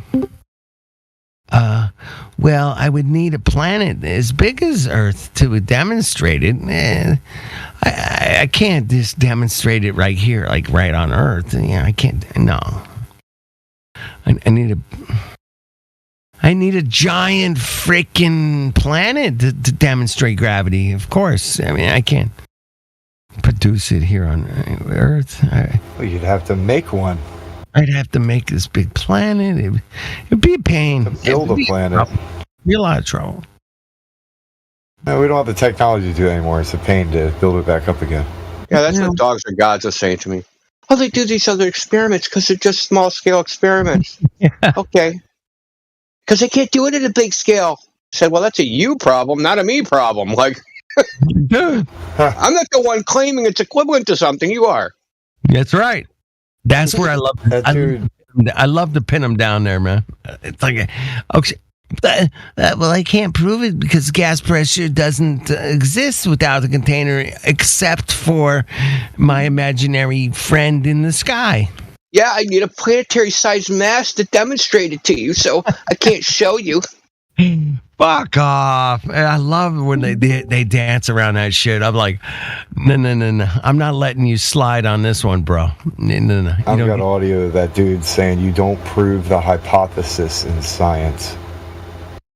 Oh my lord! You should have just kicked him right off the server. You shouldn't even have. You should have get the hell out of here. I mean, I can't kick him off, but I'm just telling you that he said that here. Well, you should have made an appeal to have him kicked off. I don't know, man. Well, you're the owner of the server. What am I supposed to do? I didn't hear him say that. Who did he say that to? I don't remember, but I do have the clip of him saying that. It's hilarious. That's just absurd. Roll. The best part of it is he says you don't prove the hypothesis in science, buddy. And there's this character on Dinosaur Train whose name is Buddy, and he's always saying, I have a hypothesis. And then it's like, well, what's a hypothesis? It's a hypothesis is a theory you can test. No way. That's perfect. Dude. Oh, God. That's great, man. Hey, guess what, man? The AI thinks it's got it all figured out. It ain't got fuck all figured out, man. I mean, there's no way the AI said, hey, we're going to talk about the craziest shit here tonight. And it could not possibly predict we were going to talk about the Earth's systems of explorations of accomplishments throughout. Yeah, it doesn't know what the fuck I'm going to talk about. But it can produce in the mainstream a belief that it's going to just take other people down just a stupid road, man. Yeah. And we just want to help those people not go down that stupid road, man. Please, man. Fuck's sake. That's all I want to do, man. It's help. Now, can we grow food in space? Do you guys know about growing food in space? Hey, it's amazing. I mean, if you go and... one of the craziest experiments in my life inside the... Okay. In the vacuum of space, you can't hear people. Space, it was amazing. I couldn't believe the pressure. No one can hear you scream in space. Nobody can hear you. It's weird. It's very weird. What horror movie is that? There's some space horror movie, and that's on the cover of it. It's on like the video. It says no one can hear you scream in space. I remember hearing that before. There was like a headline title for a movie or something. One of the quotes in it. Sorry, bro. Are you good, Ether, man? I'm walking all over you, man. I'm sorry. It's my bad. Really. I found the clip of him saying that. Here, I'll play it real quick. Oh, it's a tagline for Alien, dude. How stupid am I? That's what I was thinking it was, but I thought it was wrong. In my defense, it's like 2:30 in the morning for me, so I'm really tired. I should probably get to sleep, but yeah. Here's a little tidbit from Dogs Are Gods, a bit of advice for you scientifically ignorant flat earthers. You flat Prove the hypothesis in science, buddy. This dude. Dude, we gotta make that into like a freaking like a rap video or something, man. Or something. We gotta make it into like a song. That's gotta be a sample of it.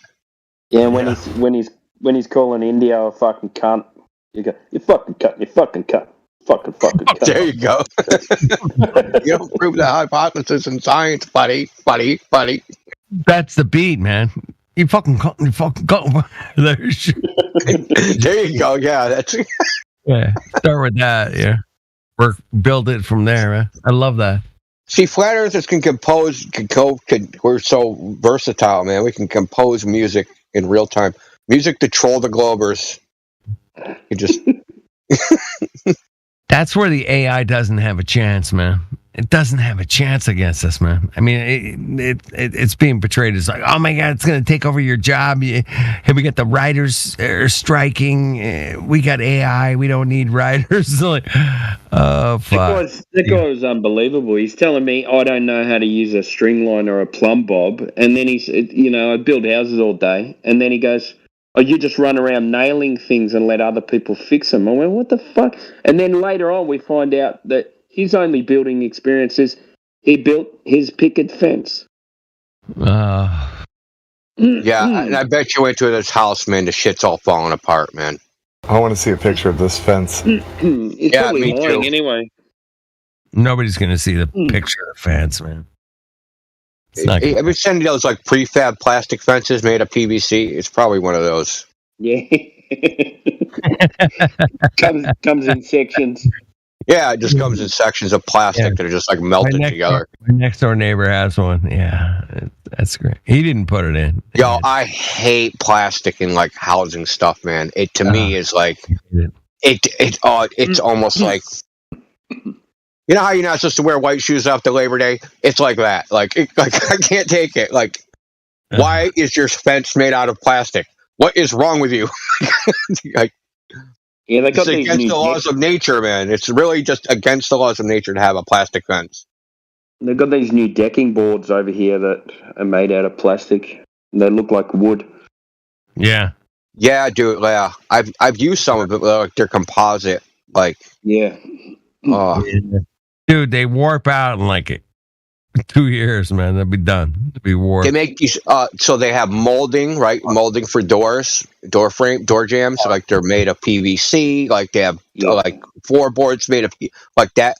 No, just no. Okay, no, it's not right. Like there's something just not right about it. Like there is a plastic house. I've actually been to a house that's completely made out of plastic. What? It was made by General Electric. General Electric has like there's a place in Massachusetts where they have the largest plastics manufacturing plant in the world, and part of their little probably something stupid like this fucking tow line thing with the little string. They were bored and need something to do, so they made a plastic house. But it ends up getting all warped. The whole thing is plastic, everything, but it got warped because of the sun. It's like PVC or something. So they had plastic shingles, plastic boards, plastic everything. This was built back in like the 90s sometime, I think, if I remember right. But it got warped because like plastic, if it starts unevenly heating, right, from the sun, it starts warping and shit. So it's probably melted now. Now it's probably just like a pile of like wax on sitting there or something. It looks like a candle. Yeah, exactly. It's just like melted down, man, like a twisted gingerbread house. It actually kind of looked like a gingerbread house. It was weird, really kind of weird. Because GE at that time was trying to develop plastic shingles for roofs, right? Because here they were phasing out like the asbestos shingles. Because shingles used to be made of asbestos, and then they got rid of all the asbestos. So people, like, you got to go from the time they banned asbestos shingles to the time those shingles wore out, and it was like right at that 30-year period, right? So like they banned them like in the 70s, and this was like in the 90s, right? So people are having to replace their roofs. So, GE right on time is trying to like sell these plastic shingles. And like I've seen some houses with them, but apparently they're not that great. They're Didn't actually, take off. Yeah, it's shit. It's like they can't make the plastic do like, they can't make it do what a regular shingle does, right? Do you have that there? Do you guys slate roofs where you live? We've got some of the older houses, all the colonial houses are slate roof, but we don't have any shingle like those other shingles. We use like terracotta tiles or concrete roof tiles, or concrete. How thick are those? Maybe about 15, 20 mil thick. Yeah. And then, so what do you use? Like use nails? Like are the same way as like slate shingles? Yeah, like you just use a couple I can't remember. They're laid on an open roof, and you just lay timber battens across instead of sheeting the roof. Oh, okay, yeah. And they all interlink. So you start at the bottom and work your way up, and they all interlink. And every second row you nail. But there's like a lightweight concrete. Yeah, they last a long time. But we use like corrugated, like a zinc aluminum. It's a mixture of zinc and aluminium. Yeah. Color bond coated, so it's got a color. It's got a 100-year lifetime warranty. It's like a tin It's made roof. of what? It's so a tin roof. Okay. Yeah, aluminium and zinc. So zinc aluminum. Yeah, zinc is like electronegative, so like it's actually pretty useful. Yeah. Hey Timbo, wasn't that guy Dogs Are Gods like pretty high strung today? Oh man, he's off his head. That guy's off his head. I'm glad someone jumped in because. I was at work, bro. I would have been on his ass the whole time, like because like he wants to get away and talk about derivative. He wants to talk about derivative topics, Mr. Sensible, his argument with the toe tangs, and it's like just get right down to it, man. Like he doesn't know shit about what he's presenting.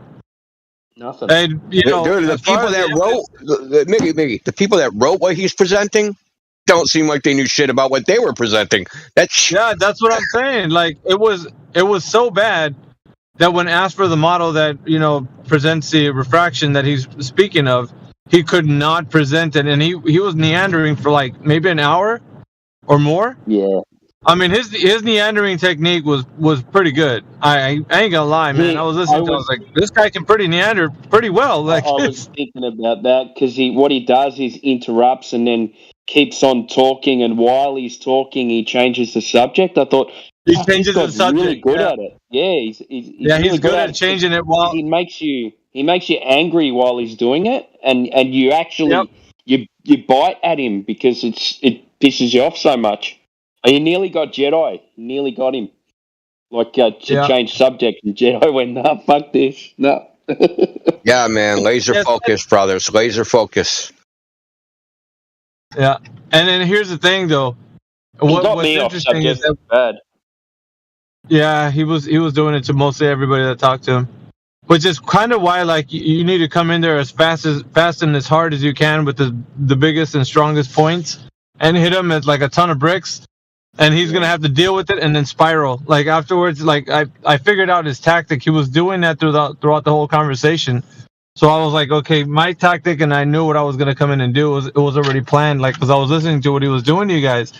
So I was like, I'm going to come and hit him as hard as I can with the first most single thing that he's obfuscating from, and that's surface curvature. I was listening to everything he was pointing out. Nothing points directly to measuring the surface curvature directly, like at all. So I'm going to use a baby analogy to him, like a basketball, and measuring the sphericity of that, so we can, get radius, diameter, and circumference. Like that would be something pretty easy to extrapolate from a basketball, right? And then use it to like how easy it would be to measure the shape of the Earth because it's also a geometric shape. So as he claims, right? So it's like, wouldn't you use the same method to measure? And it's like, why are you going to all these derivative topics? And I went to talk to him about that. It's like elucidating the point of why are you going everywhere but the thing that you're trying to get to. So it's all smoke and mirrors, it's all fluff. It's all these little talking points of like these anti-flat earthers, and there's no sustenance to it. So I just wanted to come and hit him hard, so where he actually admits that he has no evidence and there's nothing, it's just straight belief that he's going on. So that's what I wanted to bring out of him. And then once I was done with that, I don't give a shit where he went to. Like he could talk about moon maps or what. I don't care. But at that point, he's already discredited. The guys lost it. Atomic clocks, and then they were Jedi's going atomic clocks. Yeah, you know what atomic clocks? And he goes, no, they're just like clocks that are in your computers. You go, what? So the time difference between the Earth and a satellite. What's this? He said there were the computer chips. Like, yeah, he doesn't know shit, bro. He doesn't like the arguments that we've been through. He doesn't know any of them at all. Like none of them. Just a good arguer. Yeah, he's a good argument. He works it really well. And what he does is, and I was paying attention to him. He'll try to pit you against somebody else. He'll call you names and then take the energy level to like 10, and then while you're at 10 with him, he takes it back down. And then he's like, oh, why are you so mad? Why are you mad? Yeah. AI, why are you mad, AI? I know that you're upset. And like, here's the thing. I can get upset and be like, yeah, I'm pissed off at your dumbass. Like, and I'll say it. I don't give a shit. That doesn't rattle me. Because he was trying to do that to people and misrepresent, you know what I'm saying? Like, I don't care if he says that like to somebody in there. You don't have to say that, hey, no, I wasn't upset. I'll be like, yeah, I'm upset with your dumbass. So what? Like, who cares? Yeah. But like he's using all these little debate tactics to kind of make this whole conversation kind of meander more and more and more. He just wants it to like linger and never get to the damn point. So yeah, that's his whole strategy, man.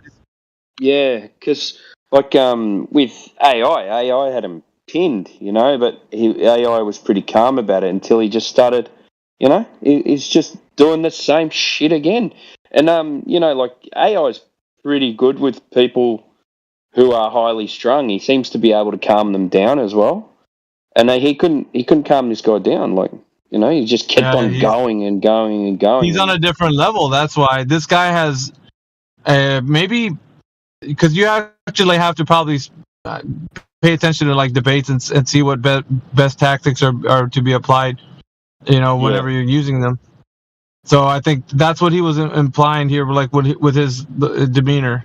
Like his demeanor was like all about debate tactics. It was not. He just wanted to win the argument. He didn't want to be right. He didn't care about being right. It's cut off because obviously he was and changed subject. Yeah, and he was contradicting himself. Like if we could rewind the stream and count all the contradictions he made from like, because Indio pointed it out. He would make a statement and then later on agree with your point, but at the time that you were arguing with him, when your energy went to like 10, he went ahead and just like calmed himself down, and then he went and after you were raging on him, he would just repeat back your point that you made and made it sound like he said it, and then you would come back and be like, "No, I said it." He's like, "No, this is my point." Like it's like, what the fuck? But he was doing that shit. Argue with a lawyer, like. He was doing that shit to him, man. I was like, this is some real shady ass shit. Like, he's really getting real sneaky in it. So, yeah, I figured him out. So, I mean, I don't know if he's gonna come back again. Hopefully, Indio has. I think he will. I think he enjoys it. Yeah, you can tell. But he doesn't have the refraction model that was being asked for him. So I don't know if he's gonna do homework or what, but. That's the thing that he needs, and Indio was pointing it out to him. If we had that, when you see an image, you could automatically tell what the temperature is just by looking at the refraction in that image. You could tell what the wind speed is and all that shit from just a specific model that you'd have, the predictive model. Yeah, you'd have that information, but we don't have that shit. Like that's no such animal exists. Well, you need a curve first so you can compare it to something. Yeah. Otherwise, you can't. So how are you going to get your refractive rate if you don't have that curve in the first place to compare it against? I was upset at the fact that you're a builder, he is not, and he's using like things that a builder would know. I taught you what. Dude, I don't know how you were. What? I don't know how you were reaching through this like Discord and smacking a bitch. Like I would have been just like, dude, you are fucking insane, bro. How are you saying this shit? Like, why? I was standing there with a level in my hand, and I'm just going, what the fuck is this guy talking about? I had a 2 meter level in my hand, and I'm like, what the fuck? I just run around with a nail gun, shoot things, and let people fix them later on. I went, mate, I sign off on this work. This is mine from start to finish, If this shit's not right, it's my license, like. So are we correct to say, Timbo, that this is the same guy that was creeping out the very first time we met up with him? Yeah, was this the same he came in on a different account, and he was talking about different. He lives in different I think he came in trolling that time. He lives in different dimensions and shit like this. It was being really weird. And then he came on. Guy? I reckon it has to be this. It has to be the same guy. He sounds exactly the same. Really? Because the other guys, or the persona, I should say, it seemed a bit more kind of like, I don't know, just a bit like odd, like an odd person. Yeah. I don't know. Maybe it's not. It's the same type of voice. It's that annoying, like always angry, got a chip on his shoulder kind of voice, Yeah, I see this guy more like a fanboy. The other guy was just like a really off person, like just weird person. Yeah. This one seems more a bit like. Maybe it's not, because otherwise I think he would have said something to me as well. Because you didn't have it in for you. That other guy lives in the same city as me, so he would be saying that by now. I know you're in Melbourne, Timbo. Like that, but he hasn't. He hasn't said it yet. So yeah, he didn't mention. Might be a different person. Might be, but they sound very alike. Indeed. Crazy Aussies. No, it was great, man. The interactions that we had here, it was excellent, man. As soon as he mentioned that tow tank, I went, "Oh my god!" We were just listening to Mr. Sensible 2 nights ago, and I said how annoyed I get when I listen to this thing about the tow tanks. And then he came out with it, and I just went, "Oh, you're doing Mr. Sensible." All the good shit happens when I'm at work, bro. That sucks. I'm listening to this shit. I'm like cringing, man. It's cringy. It's the same with me, man. I got to try and find a quiet spot and run off and yell into the phone, you know? Yeah, because you need to. Sometimes you just like, man, there's too many people around. They're going to hear me yelling in this phone and shit. And yelling at. No, but just say everywhere he wanted to go was more of the derivative topics that just don't lead to nowhere. I mean, even he wanted to really get onto refraction and like, oh my god, dude, it was just so painful. I was like, that nothing. There's a big bag of nothing there. It's a nothing burger. Like, what do you at the end of it? At the end of all of that, you're still talking about something that has nothing to do with the actual thing you want to measure. Like, it's like, even if let's say you have to talk about after the topics of proving this sphericity, proving the Earth is moving, and proving gas pressure without a container. And then you can move on to these other things, you know? Yeah, I'm like, dude, I want to scratch my eyeballs and ears out, man, because I'm hearing him talk about like Mickelson Morley, and I'm like, dude, bro, this is cringy. Like, these are these arguments like from the very beginning of when we started to do this, you know, with Flat Earth. Like, we'd have massive debates on these specific derivative topics, like massive, bro. But I mean, it was like, I don't know, maybe people just hadn't had enough, like, you know, sustenance, so we're like, we're just gonna mess around with this guy and see what happens. Because he was just batshit crazy, man. That's all it was. But we've had like. He's trying to make a name for himself. He's trying to be one of these big globers, like, you know, MC2 or Flight to Flat Earth. That's what he's trying to do. And he's put up an event tomorrow, you know, everybody versus dogs. And it says in there, I put it in the text earlier, it talks about what a legend he is of the globe. On what channel? Legend in his own mind. That's tomorrow at 10:30. I think it's called The World vs. Dogs is what it was called. I'll find it again. I'll post it now. Yeah, it's in Tartaria, yeah. I deleted. Oh no, Tartaria! Oh my god! I don't have that Discord anymore. I deleted all the other Discord. It could be Earth Awakenings. I'll check. Hang on, I'll post it again. But I won't post it I'll post it where it is. I got rid of that one too. They're just as bad. All that, every neutral platform, my ass. Like, these guys are. No way. Hopefully nobody in here gets baited over there. That's why Shane left. Oh, Shane's not there anymore? Nah, no way. He got out of there. He said it was becoming toxic because the other guy who runs it, I think his name is David, he was a flat earther, and then he became a not flat earther, and then he became a concave earther, and then he became a glober. This is over the space of a year, you know? It's something like that. And then so he kept on adding moderators, globers as moderators, and then the moderators kept on adding more moderators as globers, and they overran the server. So now there's just a bunch of globers that run Tartaria. Yep. I just dropped it in the chat for you. Have a look at the comment on the bottom, though. Come see if you all have what it takes to contend against the infamous and villainous Dogs Like Gods open panel debate. Oh my god! Wow. Why did it say 24/7? Yeah, go on. Created by Demon Stride. So he's one of the Glober. Oh jeez. The Tartaria. Why did it say 24? Yeah, I don't know. But the Tartaria site, no one really is on there at all. That's pretty much done. And the Earth Awakenings, really, all that ever is a big debate between Witsit, Zanuck, and Kosho. And no one really gets to speak. You just sit on the outside, and if anyone asks anything or says anything, they just snap your head off. that's not. I don't know, man. Like Zanuck and Kosho, there's nothing left there with those guys.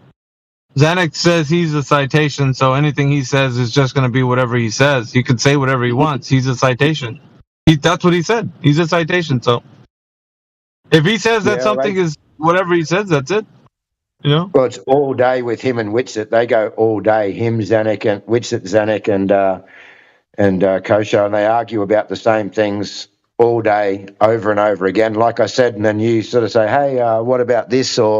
And you just get, "Oh, shut up! Stop fucking butting in." And you're like, "Oh, I wasn't butting in. I was just sort of trying to get in the, that's especially Zanuck. He goes off at you like that if you try and get in on the conversation in any way."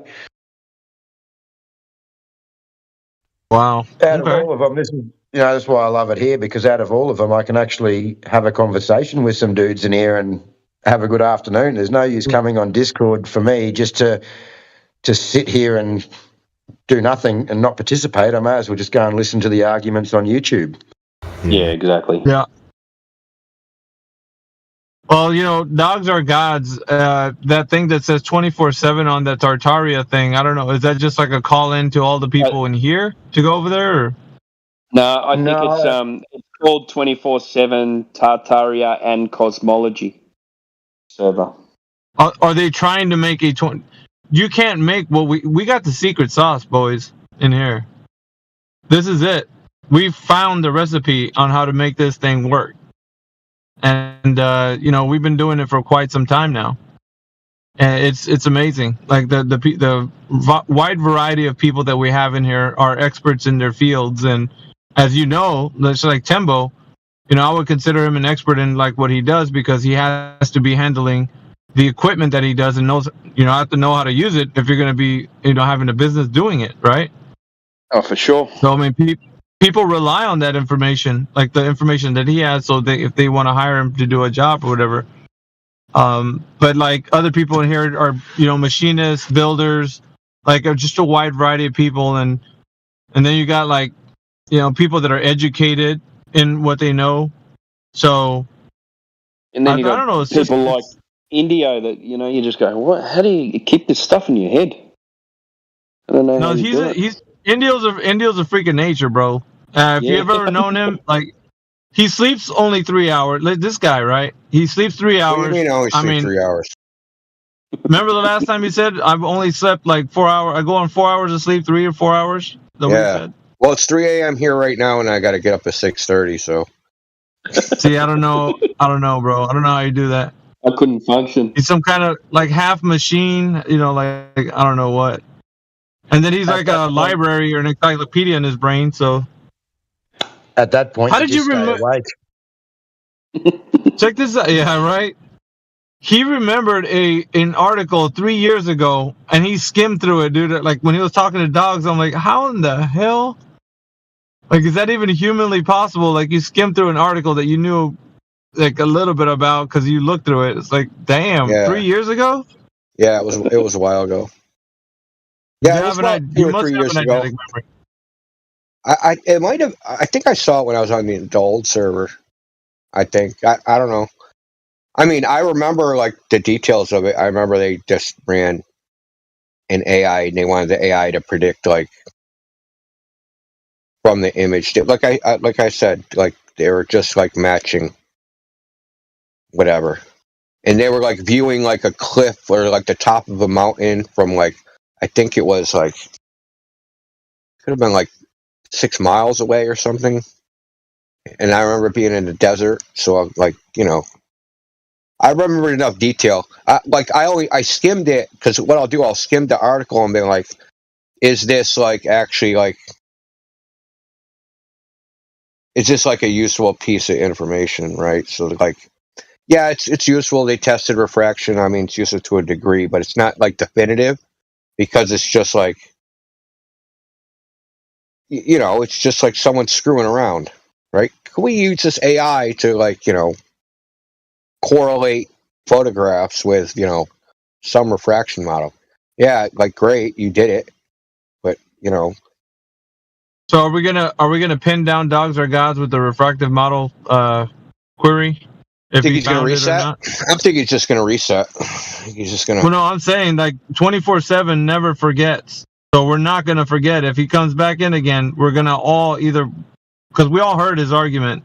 Yeah. So he's coming back. If he does respawn, and he feigns ignorance, we're going to remind him. Like, remember, you still got to come up with that refractive index model that you were asked for. So when you return, like which is now, you're going to have to give it to us. So we're not going to move until you actually do that. Yeah, man. You have Because to that's what his whole stick was, bro. Yeah, you have to His whole justify stick was using that. it. If you like, you can think of it like an analogy. If you're going to claim that we have to account for some variable, you have to justify why we're inserting that into our evaluation, right? So why are we inserting refraction into this evaluation? Oh, because light bends down. Da, da, da. Yeah. Okay. Yeah. Refraction is a general phenomenon, but does it apply to this case? Why are we inserting it? Like, it should be really easy to say, like, why aren't we inserting gravity? Why aren't we inserting, like, any random variable, right? What I ate for dinner, right? Why are we inserting that? Why don't I have to account for what I ate for dinner when we do an observation? Because it's irrelevant, right? It's irrelevant to the observation. Why is refraction relevant to this observation? Like, why? Why is it? Demonstrate it. They want to cling to their toe tank argument like I don't know for what reason. Well, did they stump some flat earthers? AI got him to admit that it'll match anything the globe says, right? That you can use refraction. Didn't he? Yeah. Yeah.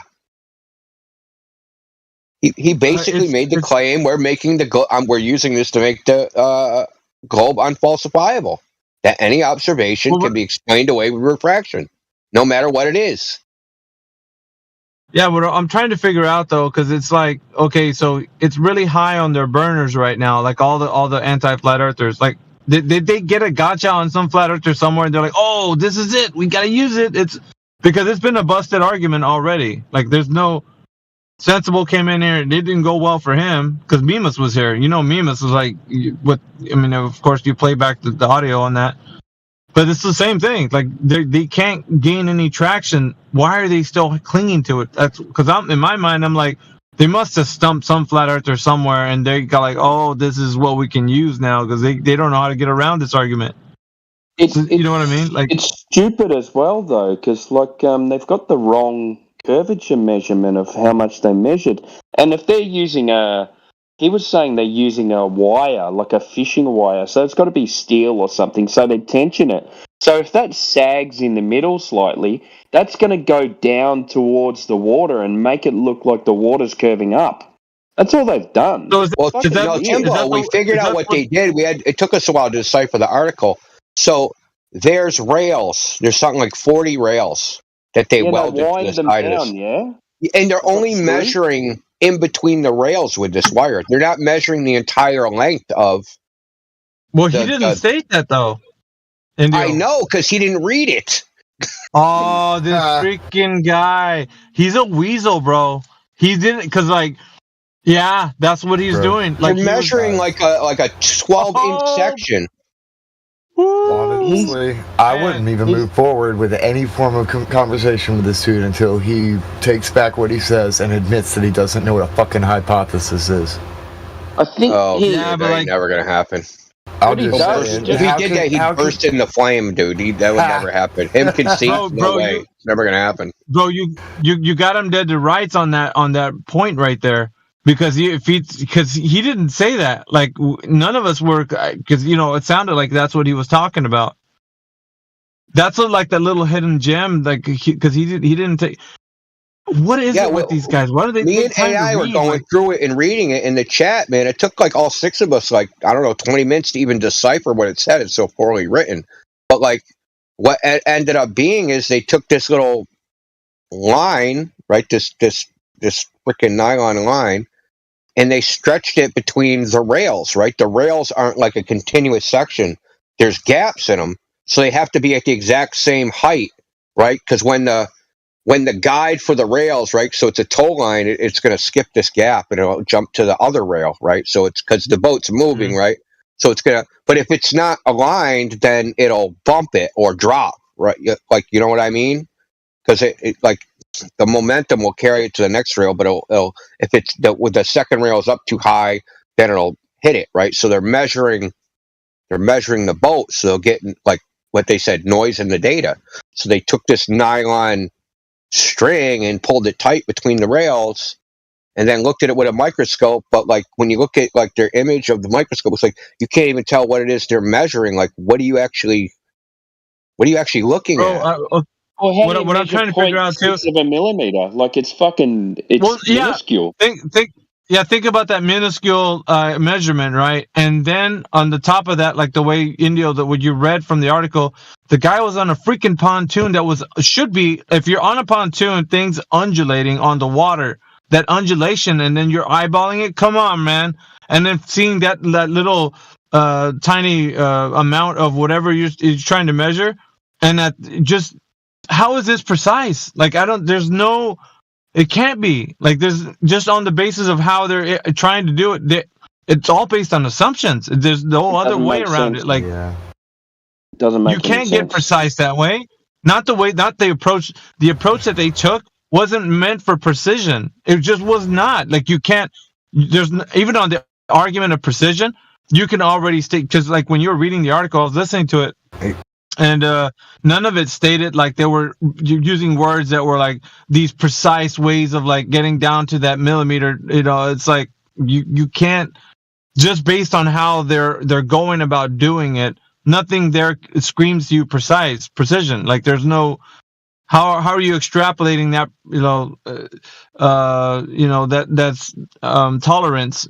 From like how you're getting it so close to where you want it to be versus like. How their approach is to get it measured. You know what I mean? Like that's what I was examining from what you were saying. Like you can't. There's no way. You'd have to be using super precise equipment that's on a very static, place. You can't be somewhere where you're on a pontoon that's undulating on water and eyeballing it. Like there's just no freaking way, bro. There isn't any way. I don't care what anybody says about it. Like it's too. Well, any disturbance, air pressure change in the room or anything would work on 0.6 of a millimeter anyway.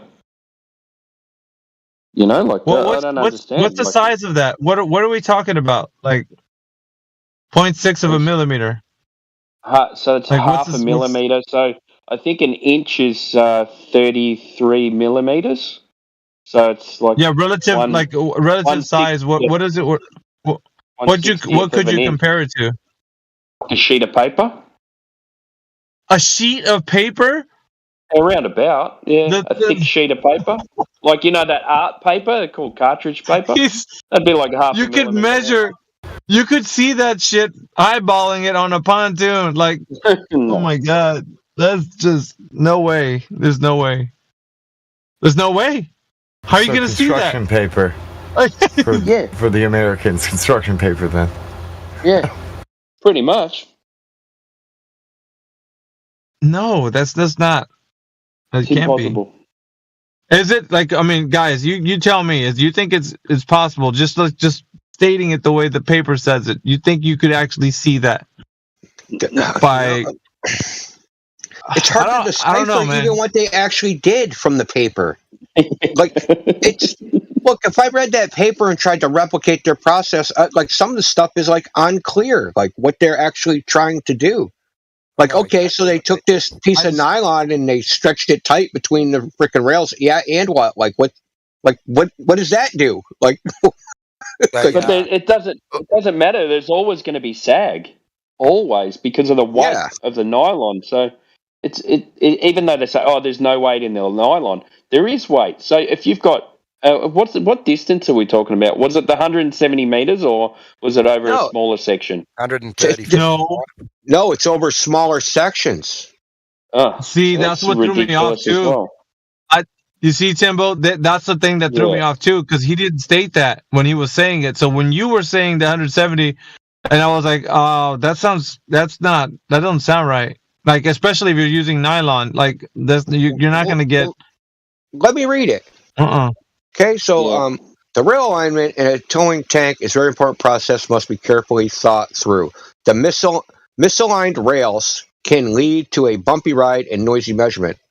The bolt-rid towing tank is filled with 440 refurbished sole plates that were salvaged from GKN tank on the Isle of Wight, and it was closed in 2008. The sole points allow for horizontal, vertical, and roll adjustments of the rails. The rails were delivered in sections and welded in situ January 2015. Okay, so skip down. It says the rails must be vertically aligned to follow the curvature of the Earth's horizontal roll. The top faces of the rails must be level. Blah blah blah blah blah. Okay, so we get to the main point. The dynamite fishing line was attached to one bespoke winch at the end of each rail. This line has a breaking point of about 25 kilograms and very little stretching, which allowed us to pull it very tight and reduce the catenary effectively. Right there, was mounted. So here's the unclear part. A microscope was mounted on a rail to look down at the line and perform the adjustment with high precision. So they adjusted it. Yeah, adjust it to what? What's being adjusted? That's my point. That's my point. What they did was they pre-assumed the ball. They ran a string line. They bolted some rails according to the straight string line, and then they made sure with the microscope that it was in line with that string line that was pulled straight. To Earth curvature. Okay. So but what I'm saying is, just let's say I'm confused about it. Like, I'll just be honest. Like, I'm confused about what they did. Like, was it above the rail? Was it beside the rail? Did they like what are they doing? Like, it's hard to even figure out. No, because they're okay. The whole instance of using the Earth's curvature is not even applicable to this. Like, because you can't use Earth curvature; it doesn't exist. So, what are they really using here? Like to measure? Like, I mean, the string line. The string line. That's it right there. That's the point. Like the point is they're using the string line. They're not using Earth's curvature. That's not what they're using to measure this. So the microscope is measuring that string line. Is what I'm saying. Like how could it measure? Like you're not. The baseline isn't Earth's curvature. So if you think about this, so they're adjusting the rails with screws, with bolts that bolt in and they adjust the height of the rails. So if they've got a string line that's dipping down over the center, if they adjust the rails to suit the equal distance from that string line, then it's going to create a curve, is it not? Well, who talked about the Kashmir effect? Like, isn't that what the string has over like a certain distance? So depending on the strength of the the material that they're using, which is this nylon string, right? I mean, you're getting catenary. It's called a catenary effect, catenary curve. Catenary effect. Yeah. Okay, so then string, chain, rope is all going to sag no matter what. Yeah. So if they assume that string line is perfectly level, but it has the Kashmir effect, then they'll adjust that to the bottom and they'll say that it's curving because in the center it's closer to the rail. You know what I mean? It's like but they're using the variable that they would already expect from that nylon string to give from the distance that it has. So they're just going based on that. They're not using Earth's curvature on this thing. It's just not applicable. What they're using is that string. That's the thing they're using. The pre-assumption comes in. Yeah. And then they run their string line and then they use their microscope to measure the distance to the rail from the string line, I suppose. Or look in live stream voice text, right? So I posted that image. The top image is the microscope. Like, where is the string? Like, where like the string can't be on top because that's where the microscope is. So is it on the side? Like, where the fuck is it? Where are they? I don't get it. Like, it must be on the side. I think I can see it on the side, unless that's a line in the steel rail. Well, I mean, look, I'm assuming that where the light of the microscope is, that's where the string should be, right? It just looks like a groove. Yeah, what are they what are they doing? Like, it doesn't make sense to me. Like, the whole thing just reeks of dude needed a job, and he's like my nephew's. He's my sister's son, and he's a bum. So I'll just give him this stupid job. staring at a freaking nylon string for 3 weeks. I'll be honest, man. This is Tim go on, flying. Tim can probably correct me, but if I was running something along the top of those rails and I wanted them to be flat or curved or whatever the case may be, wouldn't my string line be on the top where I'm going to run those rollers for what's rolling? Yeah, the top or the bottom, right? Why would you be on the side? Like, that makes no sense, man. That makes no sense to me. I mean, maybe if you're going to I don't understand what then they're doing. Go get the image of the microscope, right? It just shows like it's zoomed in on a piece of string. Like that's what it shows. What's Zoomed that in. showing us exactly? Like, I don't. A zoomed in piece, like a small. Yeah, it's a small segment of that string. Yeah, what am I looking at? Yeah, but where's the fucking rail, dude? Like, what am I looking at here? Yeah, it's just a big nothing burger. That's what it is. Well, where's their height markers for that string line anyway? Yeah, exactly. Yeah. I don't get it, man. Yeah, this is the old 23 Skidoo, man. This is what this is. Yeah. No, they saw the word curvature in this document and they were like, bingo. They've just built this like Tim builds every other house. They've run their string lines out. They've done their surveying. They've done whatever. Yep. They've welded some rails together and bolted them to a wall at the correct height. That's it. Yeah, that's as basic as you can get with this. Like, there's no, I mean, it's not a magic wand being waved and said, voila, Earth is a globe because of this. It's void of the globe. There's no globe thing introduced. Even if they did measure this thing, like, what's the baseline? You know, where's your baseline? What are you working off anyway? I sure as hell is an Earth curvature. I'll be that. Yeah, just you can't. Exactly. Nope. My question is, why is this even necessary? Well, it's not. I mean, they're saying noise in the measurement. Like, it's hard for me to believe that you're going to get noise sliding on a rail that's 137 meters long, and there's a discrepancy of 0.06 millimeters. Like, well, all that'd be is if those wheels or whatever it's running on, and those rails aren't perfectly square to each other, and they come in a bit narrower or a bit further, then that would cause an issue. Yeah. One being higher than the other, or something like that on an angle, would cause an issue. So all it's talking about is they just have to be square and flat with each other so that this thing can run smooth. Yeah, that's it. Well, I mean, can't you do that void of inserting an assumption of the Earth's curvature? Yes, because it's not built to measure that. That's what I'm saying. Like, it's why even? I don't know, man. That's why it's using a gyroscope to measure the rotation of the Earth. These things are built to keep level. This thing is not built to measure the curvature of the Earth,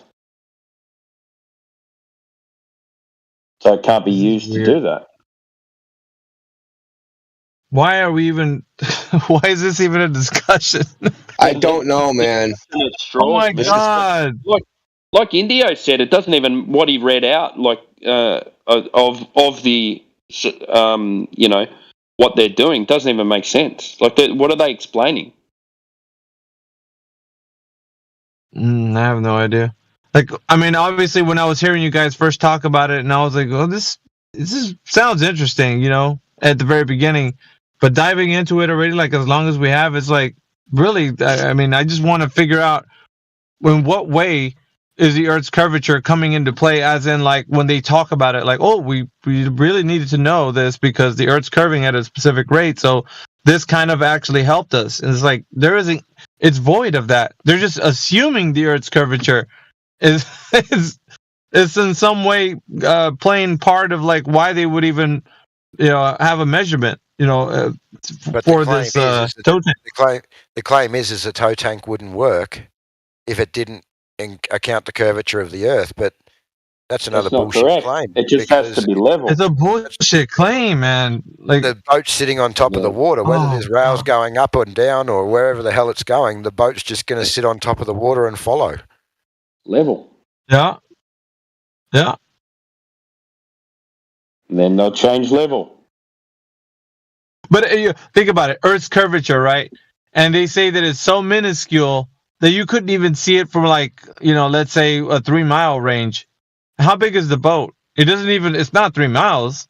So why would they even worry about Earth's curvature if it's so tiny? It wouldn't even have.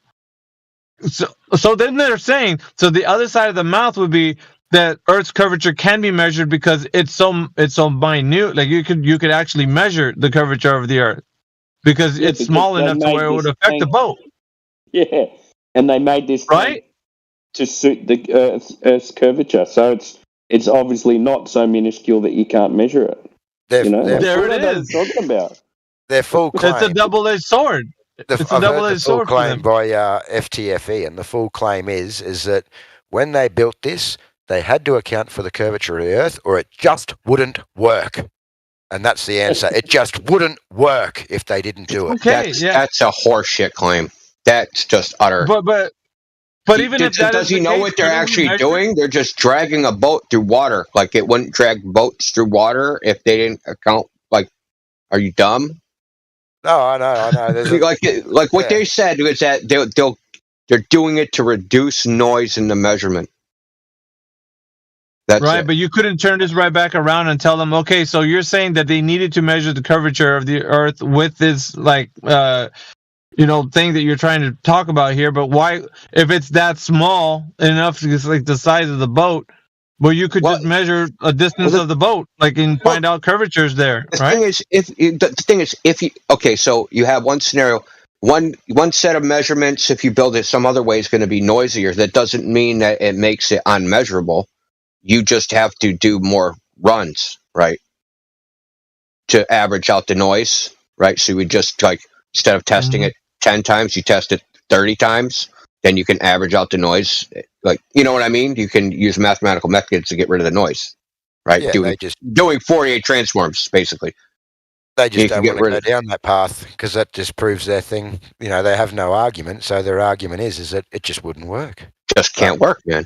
The boat would just sink, man. They would design a boat with that noise, and then when they put it out to sea, it would just sink straight to the bottom of the ocean because they didn't account for curvature of the Earth when they made their tow tank. Yeah, that makes sense. But they're not the arbiters of saying that this wouldn't work just by just saying it. Like, this wouldn't work. Now, you can't say that because what if there was another way to get, more tolerance on it? Like, you could, like India was talking about, like, what if you just, change the math a little bit and use it in a different way? You could, extend it a bit. Like, they're not thinking all this all the way through, I don't think. Or at least maybe whoever they dealt with was just like, it took them by surprise. They're like, whoa, I didn't know, man. Like, wow, this is a great argument. Like, somebody gassed them up somewhere, I'm thinking.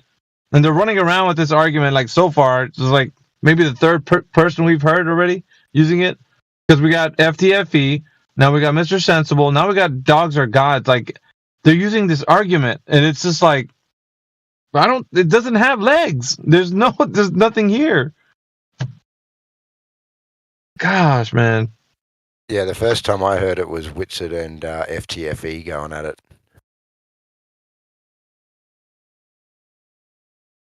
This is crazy. When he used to do his taking on the whole server thing, Discord server. Yeah.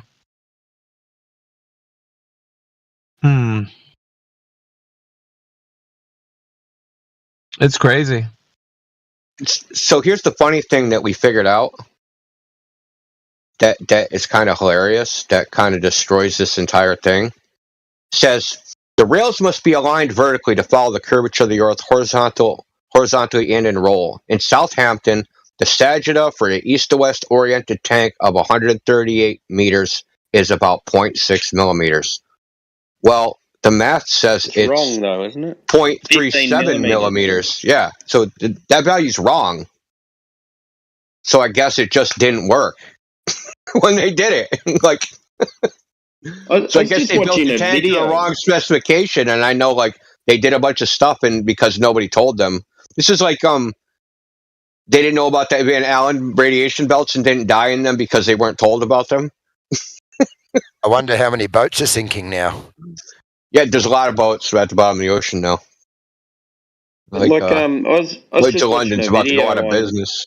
I was just watching a video on YouTube, and it wouldn't matter if the tanks are created to the curvature of the Earth anyway, because they've got sides and they're full of water, so they're just going to be level. Yeah, and like, you know, it's just stupid. They just use miniature model boats to scale, and then they also create waves to see how the boat cuts through the waves. So the two rails are on the side, and it drags a boat through the water. And here's the funny thing: stupid. It's nothing. You're never going to experience an ideal condition in reality anyway. So why would you be so concerned about creating an idealized condition to model? Right? Of course, you're trying to eliminate variables and eliminate unknowns and stuff, right? That's what you do to model things, because you don't, to make the equations like less complicated. So you're not like you're doing like, you know, crazy equations with crazy insane amount of variables. Every time you add a variable, equations come harder to calculate. So I understand that, but having like let's call it a lopsided tank, or a tank that's not curving when it should be, or some rail that's not, it's not going to affect the engineering of the boat or the development of the boat to a degree that would even matter. This is like when I read this, I see like this was like an unnecessary task that they did, and who knows why they did it, right? There's some internal reason to that university why they did it, like that we need something to do, we have grant money. AI was talking about this, that he should charge more money, like, well, we have to account for curvature, so we have to charge you more money. So this is kind of like one of those things, like, oh, we have to spend 3 days adjusting the rail to account for the curvature of the Earth. We need, you know, our grant needs to be $50,000 more to pay this guy for 3 weeks to stare at, you know, a freaking piece of string. Just weird. It's really weird. It is weird. But just read it. Like, just reading it is like, who wrote this? Like, do they speak English? Like, they probably paid that expert $1,000 an hour to stare at the string for 3 weeks as well. Yeah, just stare at him staring at the string. Make sure he stares at the string right. You know, when you write like papers, or you write a description of something, you have to write that so that someone who doesn't understand what you're talking about, or doesn't have that scientific language, knows exactly what you're talking about. It has to be stupid proof. It has to be. Well, this is in The Naval Architect, right? Which I assume is like a periodical about shipbuilding. Have you got any plans, Tim, that say, oh, well, I need you to build this wall to about 20 meters, or? They're slabbed to go with the curvature of the Earth of 0.6 of a millimeter. But it's about 6 points of a millimeter. Yeah. And everything's exact, and it's there for dummies as well. So you can read it, and you understand exactly what they're talking about. Everything. Yeah, then when they're talking about the string, it's like, it's the brake strength it's about 25 kilograms. Yeah. Just about, right? Yeah, that's super precise, right?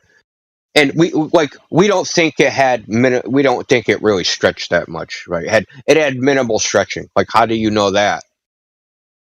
Yeah, well, if it was attached, did you measure the string before and after? Did you what did you do? Like, you're just saying, like, whatever. I don't even know why we're talking about it, quite honestly. It's such garbage. Yeah, I know. But did you understand what I was saying about? Yeah, go ahead. Sorry, mate. I was going to say it depends on how fast the string is moving through space-time and whether it's contracting in length. Did you account for general relativity?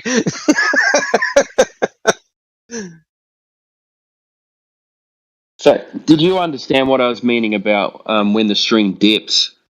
And if that string dips and you assume it to be straight, then you adjust the ground to suit that dipping line, assume that's straight. You get a curve. You get a curve. That's how it works. It would end up being, if you aligned it so it's equidistant, like the railing to the string, then it's going to be convex. Nah, but if you assume it to be straight. What they've Well, probably yeah, done. if you assume, like, listen, if you assume it to be straight, right, then you build the rail so that it's like parallel with the string, right, at all points on the string. But it's actually convex. You just made a convex rail. You know what I mean? Thinking it was straight, but it's actually convex. Right. Because there's no way that you can get a string taut enough that it doesn't dip in any measurement, even if it's 1 millimeter. It's still going to do it. No, I remember when I was a young fella, probably about 15, 16, and my boss was getting me to build his picket fence. He made me measure every picket with a bloody water level. Oh, for sure. Not a string line. No way. It's sagged. No, water level. Everything was done with a water level. Got the tube out and filled her up, and yeah, and good old brickies level. I think all they're trying to do is make these claims so they can they got no evidence, so they're trying for their own black swan.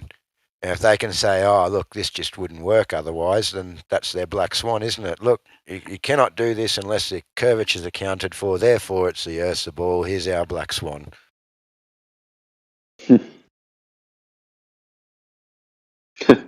Well, I mean, imagine taking this document, right, and you were like, okay, Copernicus, check this, read this, man. This is proof the Earth's a ball, not your little, not your ball, your telescope balls or whatever. You didn't even have a telescope. Like, who would you convince with this document?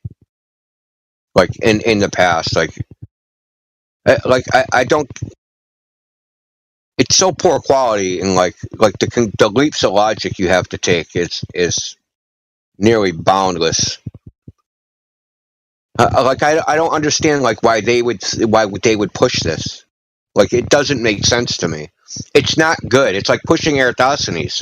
Like, Globers make some of these arguments, right, and have like some citations which are just like, in my opinion, they're horrible. They're like, you have all this stuff and this is what you're picking. You know what I mean? It's like, you go to the buffet and you pick the worst food there. It's like stupid to me. It just shows their judgment is poor, in my opinion. We already know that, I guess. I'm just looking at that Sagittarius arc length calculator. What number did you type in? I think you've got too many figures before the decimal place for the Sagittarius length. So it should be 127. Was it 130 meters, the tank? It's a half chord. So the half chord length is... Okay, yeah. Ah, I get you. Yeah, sorry.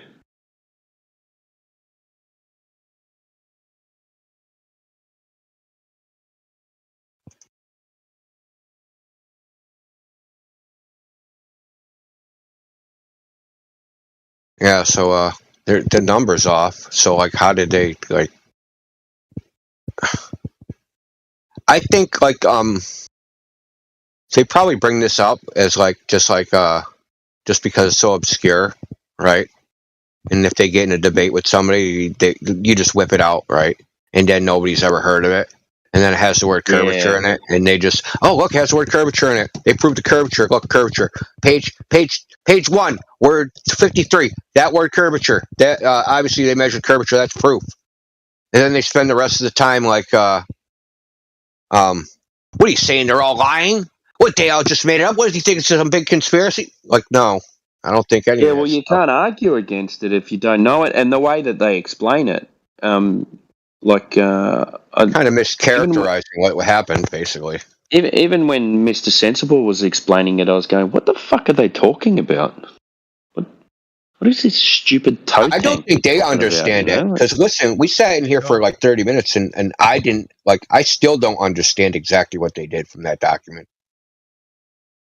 I think they just go straight to the conclusion on these things, don't they? And they just read the conclusion and they just leave everything else out. Because the conclusion always states what they were looking for anyway, you know? Yeah. I can build IKEA furniture, okay? I can follow instructions, but I can't follow these instructions. Like, I don't know what they did. Yeah. You can build IKEA furniture. You can build anything. Yeah, from pictures. Yeah. There's no instructions, just pictures. From pictures of the wrong parts. That's the problem with IKEA furniture. I find it easier to build IKEA furniture without the instructions. Yeah, good point. Yeah. I love it when they show a screwdriver. I go, screwdriver? Fuck that. I'm using an impact driver. Yeah, there you go. I'm not using a screwdriver. Yeah, that was back in the poor days when you had to screw your furniture together like that. I remember doing that back in the day, getting the screwdriver and you put something together like a coffee table or something and you got arm pump by the time you finished. Yeah. No way, man. I'm getting a drill out. I had to confess, I have an impact drill, but I still use a screwdriver sometimes because I just like that old fashioned. I don't know. There's something about it, man. I do when I'm screwing into delicate things, but yeah, you definitely got to do that.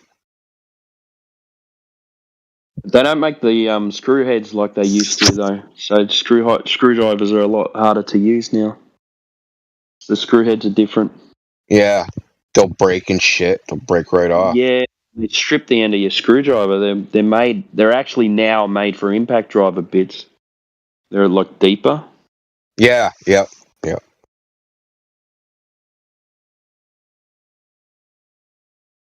I just went through hell with screws, actually. We were putting a big sign up, new one, for Rip Curl. And one of the screws snapped off and damaged the vinyl, and I had to replace the whole sign.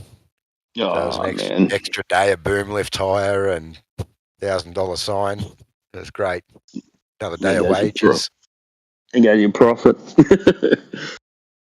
It's all gone. Damn, that sucks, man. So, do you print the signs yourself, or? Yeah, and I got a graphic designer as well, and installers. Awesome, man. That sounds like fucking fun, man. Oh, sometimes, yeah. We do car wrap. Yeah, obviously, sometimes, sometimes no. Every job is like that, right? Oh, this other town down the road from us, I live out in the bush, and everything is just so old there. It's all rotten timber, nothing square, nothing straight, everything's crooked. It's just hell. You put your sign up level and then you look at it and it looks crooked because the whole building's crooked. So you got to go and pull it back down and put it up crooked so it looks straight. That's hilarious, man. That's funny as hell, man. Do you do like formulas to figure out where the perfect sign placement is, like its height and all that relative to the size? Yeah, my graphic designer does most of that stuff. Yeah, there's like this was invented a long time ago. So like there's a formula you can use that if you have a window or a painting or something, right? The correct distance to height ratio that you need to stand in order to see it at at not at too much of an angle, right? Where you have the best full view of it without actually being like perpendicular, like being directly in front of it. Because usually a sign's up in the sky, up higher than your eye level. So there's a distance, right, to stand away from it. I think it's called who is the guy? It's Regiomontanus or something. Some guy that came up with it. It's like 16th century. Yeah, I'm not sure what it is because I was never a graphic designer. I've been pretty handy on the tools, so I always do all the install stuff and outdoor stuff and quoting, and then once that quote gets approved, it goes straight across to the graphic designer, and it comes out printed, and I put it up. Yeah, that's what we did anyway. I put a photo up, all the windows. We did 6 windows and a sign at the top. Oh yeah, I'll show it to you. I mean, I just think this is cool. It's called the angle maximization problem or something. So hold on, I post a graphic. So like, you see how like if you're standing at one place versus another place, like your angle is too obtuse, so you don't see it. Cobras don't believe this in any of this shit because they don't think an angle that you're viewing as something matters. They think you should just be able to see the end of it, no matter where it is, no matter what angle you're looking at it from. Yeah, so like there's actually like a formula to figure out the best place, like to put a sign or a window or whatever. I just thought it's just like something random and interesting.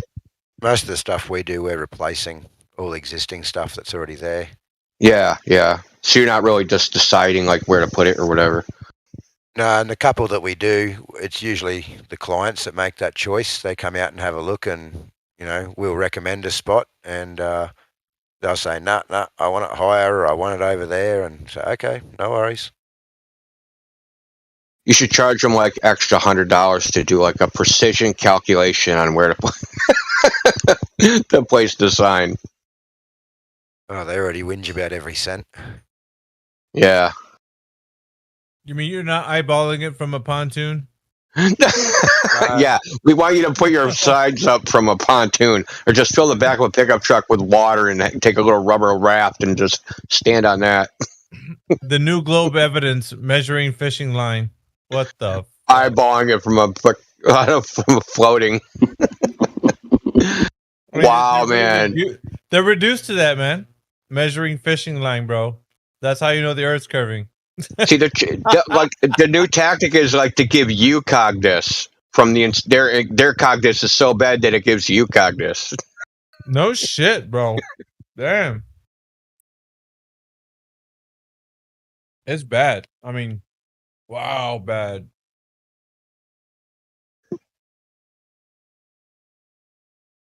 Because I was listening to it and I was cringing. I was like, this is terrible. That's what they have to result to, It's pretty funny when you put it that way, actually.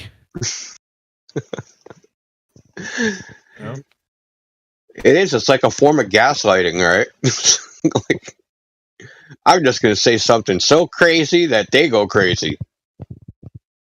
Well, that's going to be my only response now to this claim. Anytime anyone brings it up, I'm going to say you're that weak that you just, your arguments come down to a fishing line. Yeah, fishing line, therefore Earth curve.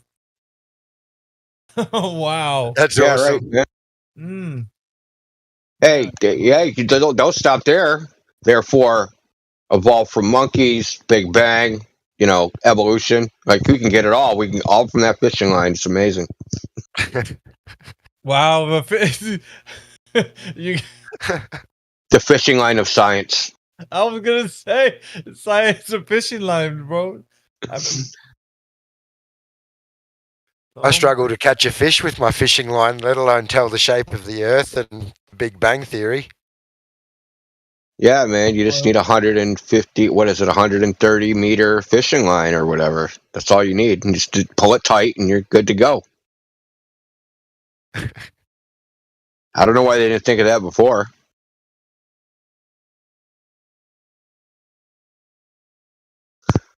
That's going to follow him from now on. Mr. Fishing Line. Well, him and everybody else that uses it. Well, do we have to actually take that seriously? The next time they come in, we have to, dude, he brought up that freaking goddamn bridge tower shit again. Yep.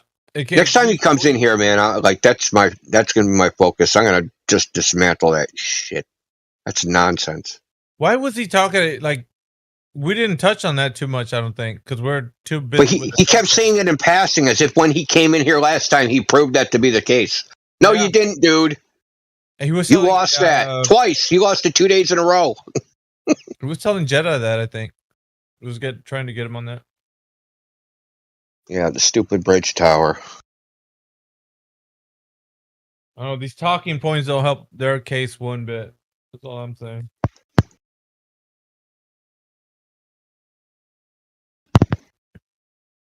Look, with him, he's another one. Claims are evidence, right? So someone on some website wrote down, these towers are separated this much more on the top than the bottom. Therefore, it's true. No, dude. Okay? No. It's not how it works. How it works is they build it. They build it to the specification of the engineering drawing. Then after they build it, they measure if that's the case.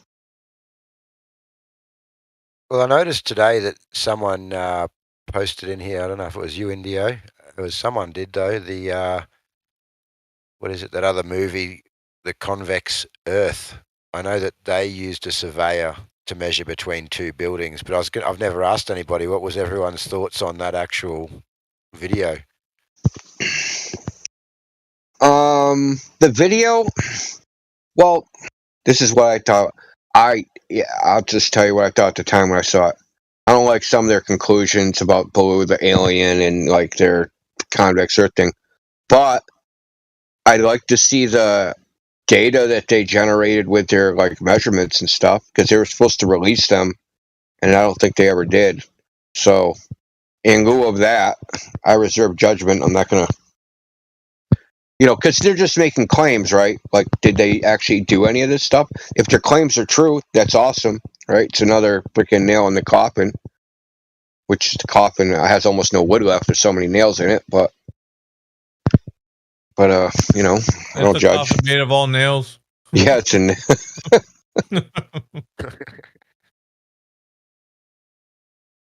One the other day, there's a guy he's in New Brunswick, which is like in Canada, for anybody that doesn't know. So it's up, like, it's in the East Coast. It's north of where I live. You can actually take a ferry there, St. John's, New Brunswick. It's like in North Canada. It's kind of close to Drace or whatever, I guess. But he's been doing observations for quite a long time. So for like 3 or 4 years, he's taking videos of like islands 80 miles away, 40 miles away, 20 miles away, from 5 feet, 80 feet, like you name it. Just come out with another one, like he captured a cell phone tower that has a light on it, captured it from, I think it was 60 miles away from 80 feet, and it's supposed to be like the tower top from like the water surface should be something like 600 feet, and the curvature calculation says that it's supposed to be like 1,600 feet under the horizon. So like, it's just like another nail in the coffin, right? His video too has like 5 or 6 observations within it that are support flat Earth. They don't support the globe. So it's just funny, dude. We have so many nails in the coffin, and then like they'll come in with this fishing line. Like, what are you doing? Like, are we even talking about the same thing? Like, what are you doing, man? I used to spend a lot of time out the reef here fishing off the coast of Queensland, and that really made me think about flat Earth, just being out on the ocean all the time, especially at night. In the distance, I could see navigation lights off other boats and things like that. I'd be going, no way, that's impossible. And it really made me think about it, just logically thinking when I was out on the ocean and looking across the ocean. Yeah, that YouTube channel Wide Awake, he has a lot of good stuff too. He lives like in Florida. He got like all these rocks, and like the height of the rock and stuff, because they're like on naval charts, right? This rock sticks up 6 feet out of the water. Well, he's got like images that like it's 11 miles away, right? And it sticks 6 feet up out of the water, and it has like a light on top of it, so a boat don't smash into it. Like, he shouldn't be seeing any of that. It should be like 70 feet under the curve of the Earth. Like, why ain't it? Yeah. Yeah, so like, you got all these things. I mean, I saw a thing today, man, from Rupert Sheldrake about homing pigeons and how they still don't know how a homing pigeon finds its way home. No, and that they've done. He races them. They take them out in the middle of nowhere and let them go, and they race them with these timers somehow. Yeah. And the thing he was saying, they've tested like all these different ways of like, for the homing pigeon to like, okay, they thought they did it by smell, so they knocked the freaking pigeon out and like cut its olfactory nerve so that it couldn't smell anything. Still found its way home. Oh, they thought they did it by like eyesight, so they like they freaking dude, this is pretty cruel. They put opaque contact lenses in these pigeons, glued them to their eyeballs, right, and let them go. And they flew home, but they had problems with running into things because they couldn't see. So as they got closer and closer to like where they actually lived, they got disoriented because they were like smashing into stuff because they couldn't see trees and power lines and things like that. And they also tracked them by GPS, and like the GPS thing showed that like they didn't follow any landmarks until they were like within 20 miles of where they lived. Then they started like following like landmarks to find their way home. So it was like a combination of things. But I was thinking, and then he's like, it can't be the magnetic field. And then he showed like all these magnetic field changes that have happened. So like, how could a homing pigeon find its magnetic field when year to year, moment to moment, to like the magnetic field directions, which is basically the declination? How does that would change, and like they would get disoriented and they wouldn't end up home? So like he's going like through this list of different possibilities, and I started thinking, how do pigeons account for the curvature of the Earth? right. So if they're really far away, because he gave an example of a pigeon that flew across the Atlantic in 5 days. Think about that. Flew across the Atlantic in 5 days. And that's crazy. The whole lot's crazy when you think about it. Yeah, how did he account for curvature of the Earth, dude? Right? So like England from, the East Coast, man, that's got to be like 200 miles of curvature, right? Like how did he know which way to go? How did he know he had to go like around the Earth to find home? Did the pigeon just assume it was flat? Like, what is the pigeon doing? Like, pigeon, the flat earther pigeon? Did he use celestial navigation? Did he have to assume the Earth's a globe, otherwise he didn't get home? According to the Fight the Flat Earth and those clowns, right? The pigeon couldn't. It was impossible for the pigeon to make it home unless the Earth was a globe. You know what I mean? Like, pigeon had to use celestial navigation to make it home. And pigeon used curved elevation angles. Yeah, that's what he did, man. Certainly, he had a sextant, man. He couldn't make it without a sextant. A curvy sextant. So yeah, that's kind of like a weird thing. I actually have to watch the last 15 minutes of it. So yeah, so that's pretty cool. Like how do they find their way home? It's interesting. Yeah, that might be that might lead to us to some more flat Earth evidence, right? Like if that's ask my mate what he reckons it is, because he's got heaps of them, and you go around there and he lets them out and they fly everywhere, and he's got these big tumbling birds as well that go right up high in the sky and then they tumble, and it's cool as. Well, Sheldrake was talking about when he was 5, that's what got him interested in it. So he said he would go to a place and they would have baskets full of pigeons, and then they would let them out, and then they would all fly up into the sky, and they'd all fly in a swarm around in a circle, and then they would all just dissipate into their respective directions to fly home. So I mean, that in and of itself is strange, right? Yeah, but nature, man. We had some really bad weather coming in the other day, and I was standing outside, and about 1,000 crows just all flying in one direction just flew straight over the top of my house, and they were leaving. And you look in the background behind them, and you can see the weather coming in behind them. Oh yeah. Jerk, we're out of here. Yeah, they know what's going on. They're in tune with it, eh? Oh, have you ever seen any of those eclipse videos with the animals? No. Oh my God, they're these scientists. They're filming an eclipse. They're in the Atacama Desert in Chile, and literally out of nowhere during a solar eclipse, a bunch of llamas appear and just hang out until the eclipse is over, then leave. Fucking weird, dude. You have to see this, man.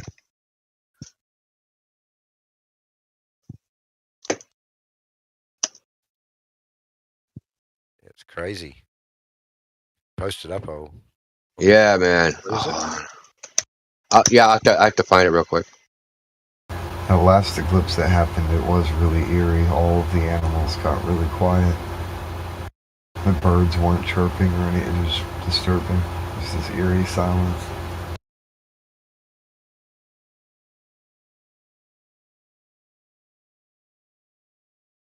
The last eclipse, the crickets started chirping. Like they do when it gets, nighttime. Yeah, I just remember the birds stopped singing, and it was really eerie. It was weird, because it was a sudden, like, an instant silence. Like, it was noticeable when it happened.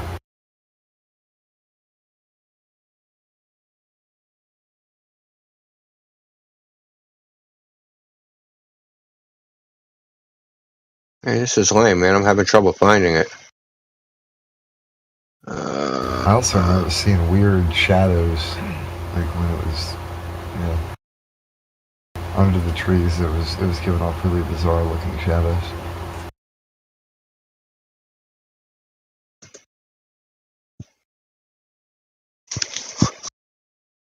Yeah, we got some new people in here, man, like Deku and.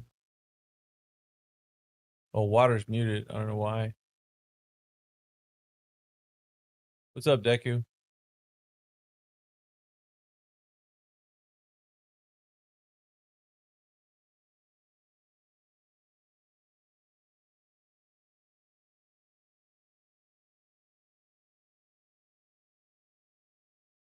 You got a mic? Hey, y'all got a mic?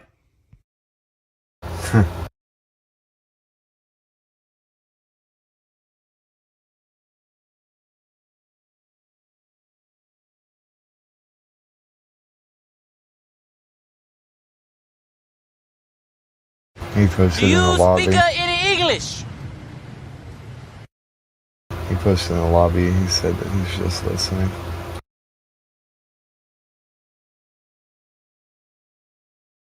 Enemy spotted.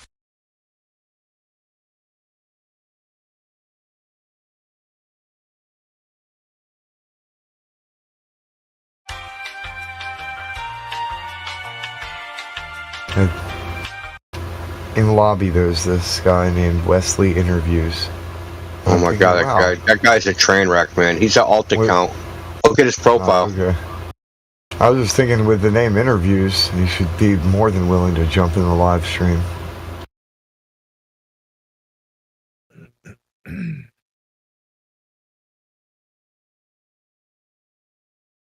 Not right now, Deku says, just listening.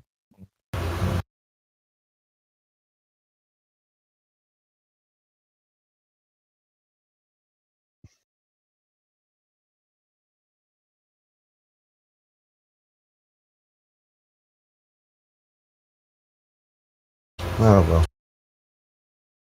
So I made a clip where I merged Dogs Are Gods clip where he was talking about the hypothesis thing with the other clips that I was talking about. And it's like 30 seconds. Did the live stream reset when he was in here? Or are we on? I think it was recorded. Clipcord shared a link and he did the timestamp for it. Okay, so it was 30:27, right? Yeah, let me go check this. Because I gotta download it. Yeah, that's the most recent one. That's what he's talking about, yeah. Ever vigilant, Mr. Cord continues to help keep everyone connected via the stamps of time upon the live stream. There it is, 30:27. I gotta download it.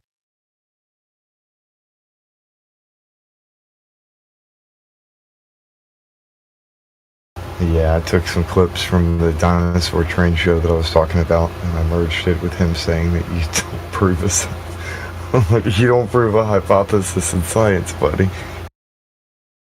He said that? Dude, yeah, here, I got both. I got them ready. Hold on.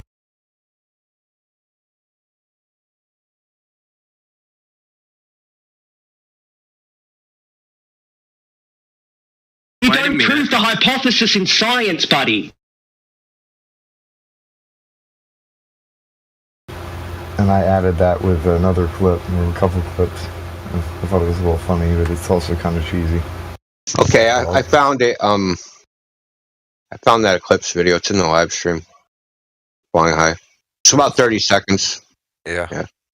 And your other video is better with the little commentary along beside it too for that one. Which one are you talking about? The one we just heard. Who posted that or played that with dogs? That clip was from earlier. Like that was not on the one that y'all just heard. Like that was a clip that I got. I heard an earlier one, and there's some other talking to it or something else sort of put in with it. It was pretty funny. Yeah, I have a clip that I'll play it.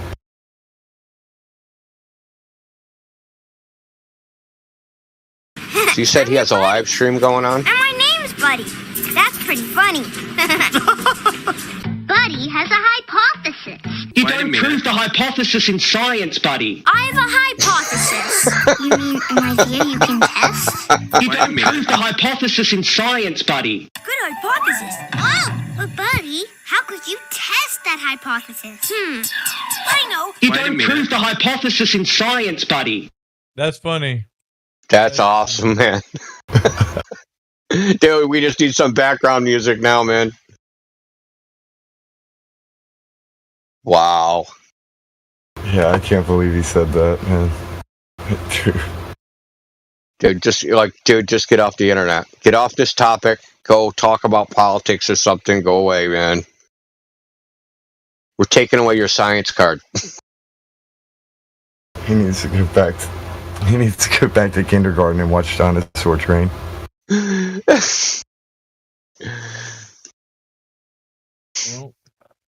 I mean, he fancies himself a debater, so. I think he's just a troll. I mean, we can't after his performance today. We have to. He has to be. We're moving him. We're moving him down, man. He's being downgraded. You got to reevaluate him due to his performance. Yeah, it's not good. That's cool. That Animal Eclipse video. Yeah, huh? That's pretty weird. And I got alpacas, so they're not llamas, but they're related to llamas. They're pretty much the same. Yeah. So I got alpacas.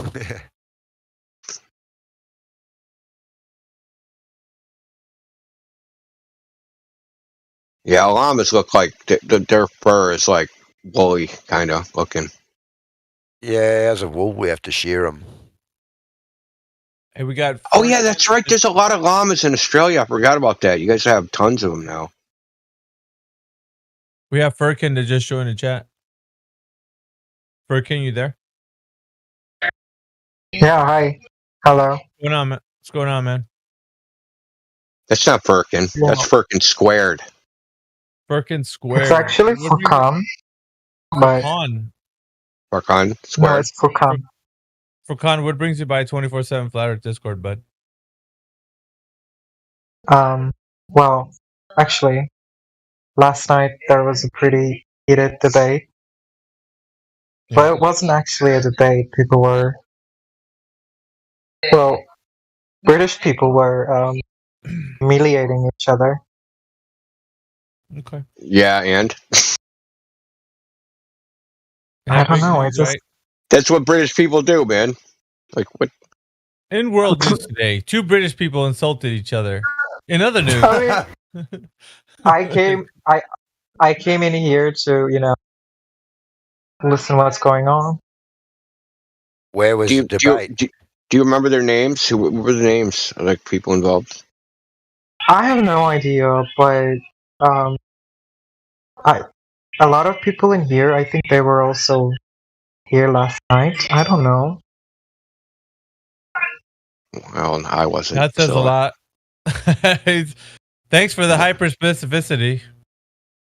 Yeah, like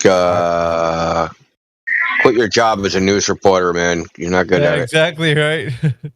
So, what do you mean to say, man? What are you trying to say? Yeah, I don't know what you meant by that, but okay. Well, I mean, you just gave us like information, but it's very vague. You don't know who did what or what they were talking about. You just know that there was some people allegedly from Britain that were screaming at each other. If I don't know about the people who were humiliating each other, what can I say other than the how did that make information you I feel? received? Well, I mean, like it's the first thing you talk about when you come in, so I figured it was like gave you was a significant impression on you, enough to like, hey, these people are crazy people. How did that make you feel? Well, it was the reason why I came in here to listen to what's going on, and I didn't get much information out of the latest debate. So, what were they talking about? I genuinely have no idea. They were calling each other a lot of "you dumb idiot" and "you're a stupid mate," and yeah, a lot of that. They were talking about plums or plum lines. No idea. I have no idea. English is my second language. I'm just I just have whatever. one question for you, man. Did the guys? I'm gonna play a clip. I just don't want to start it with you. But did he sound like this? You don't prove the hypothesis in science, buddy. Kind of. I mean, that explains a lot. Yeah, it was Jedi. It was Jedi and that guy. Oh yeah. It was Jedi thing, and okay. How did I deduce that? And I wasn't even here last night. Because you got the skills of Batman. Yeah. Because someone said Jedi was in here, and like he almost got Jedi to. I think the system said it. Someone almost got Jedi to spill over, and I was like, the only one it could be was that guy. Yeah. Yeah, but the other guy also sounded the same as him. But I think Jedi was older because him and another guy was keep referring to that the Glober, I think is what they're called. Yeah, Culber, yeah. Yeah, whatever. They were calling him small man, young small man. That was him. That's that conversation. Yep. I don't know. I got the notification that there was going to a debate happening, but it wasn't a debate. It was British people were humiliating each other. So. Well, I don't think that guy's British. I think only one he's was Australian. Yeah. Dogs lives in Melbourne, where Timbo is.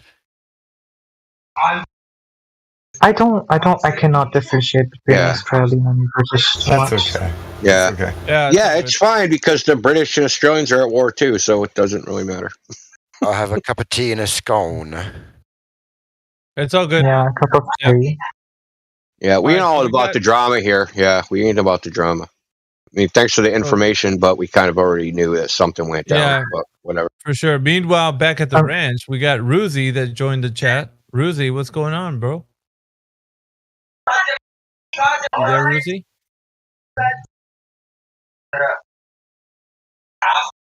He'll be on when he finds some curvature. Hello, anybody out there?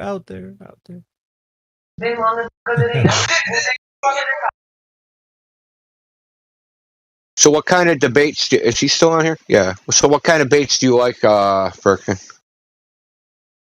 Well, I usually hang around in a political server. There's just I don't know. In a positive server? Is that what you said? A political server. It's an American. So you're server. used to a lot of American people are in there. So you're used to screaming and shit. So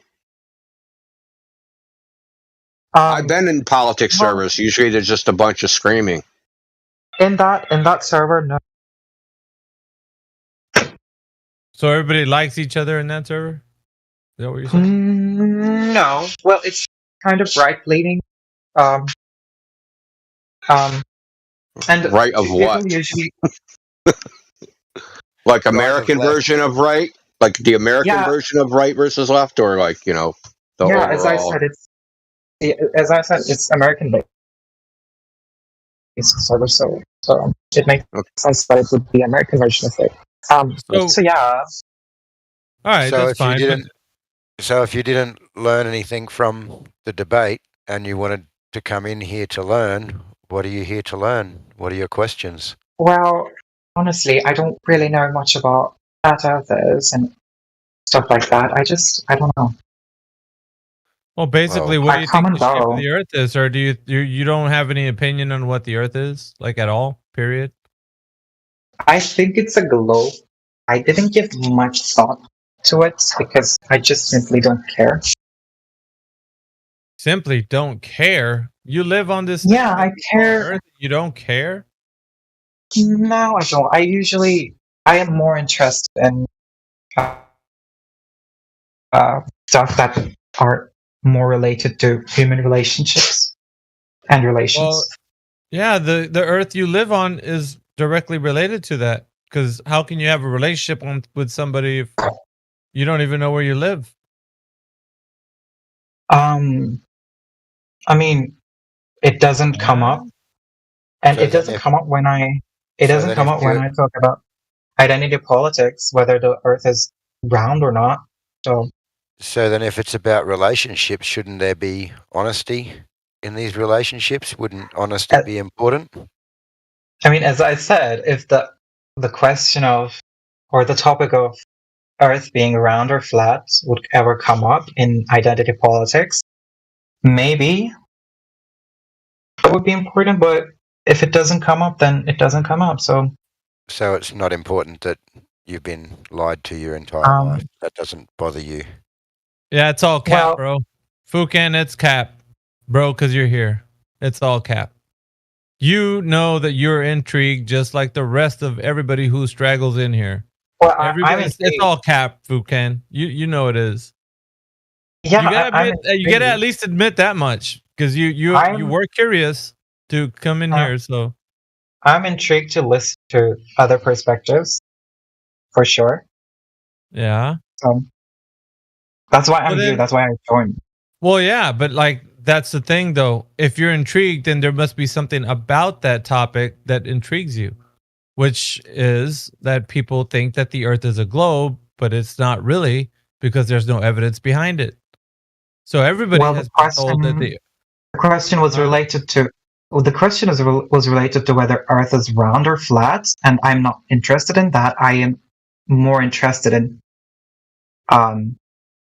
what people with different perspectives have to say. For example, what flat earther. Well, that just doesn't make any sense at all. Because if it wasn't intriguing you that like some people actually are talking about the Earth not being a globe, I don't know. It just wouldn't seem interesting to like anyone. Like you'd have to have some kind of interest into finding out why people are saying that.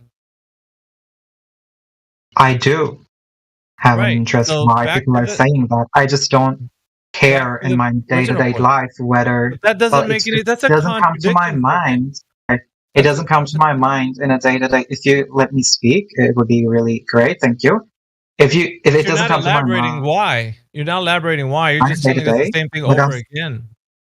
But I'm keep saying the same thing over again. You're saying that it doesn't interest you. It doesn't interest you. Like I know that already. But if you keep telling me the same thing over and over again, I am going to explain myself in the same manner, of course, because you're saying the same thing to me. So, well, it's very simple, right? Like once you start to realize that this does matter, then you can stop. You can drop the kind of like nonchalant, it doesn't matter to me, and you can start saying, hey, you know what? Let's just talk about it. Let's see if I know that the Earth is a globe or not. See what I mean? To give another example, I'm an agnostic. I do not care whether God exists or not, but I still listen to Christians. I don't listen to Muslims a lot because I've listened to them for 26 years.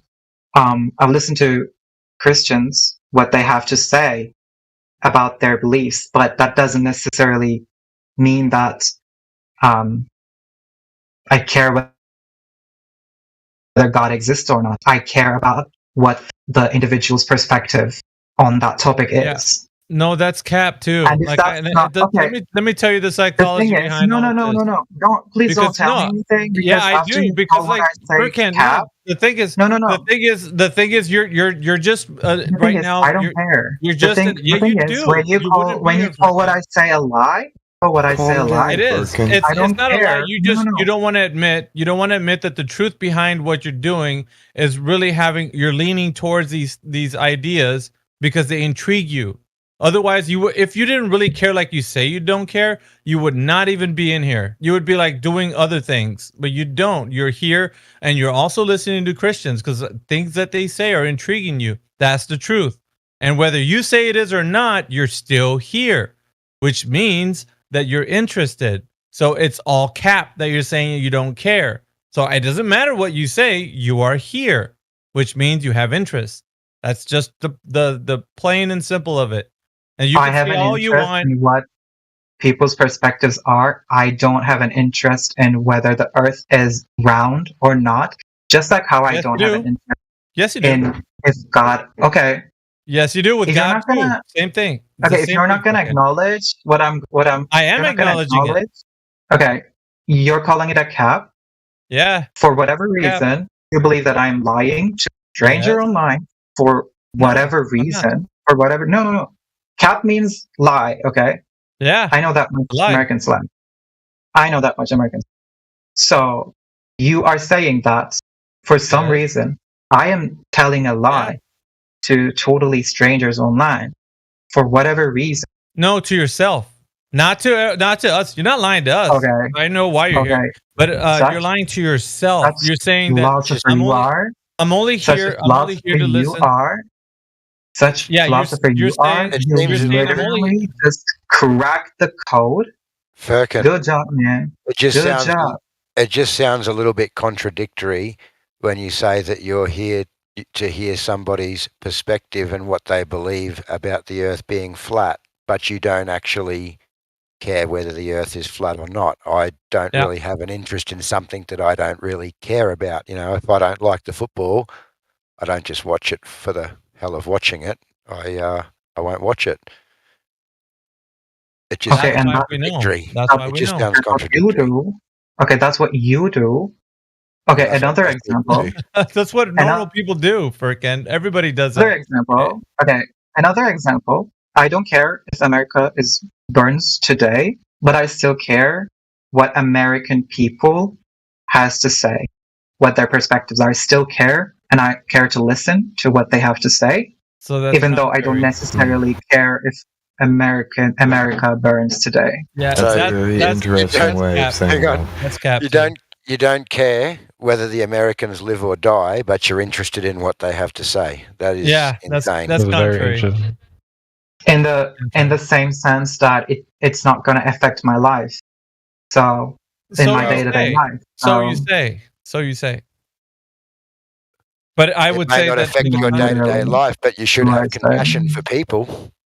But the thing is, though, in contrast That to what was a you're saying, hypothetical example, but okay. yeah, in contrast to what you're saying, you still care about American people. In contrast to you saying you don't care if America burns or not, yet you care about the That American was people. a That's the hypothetical example.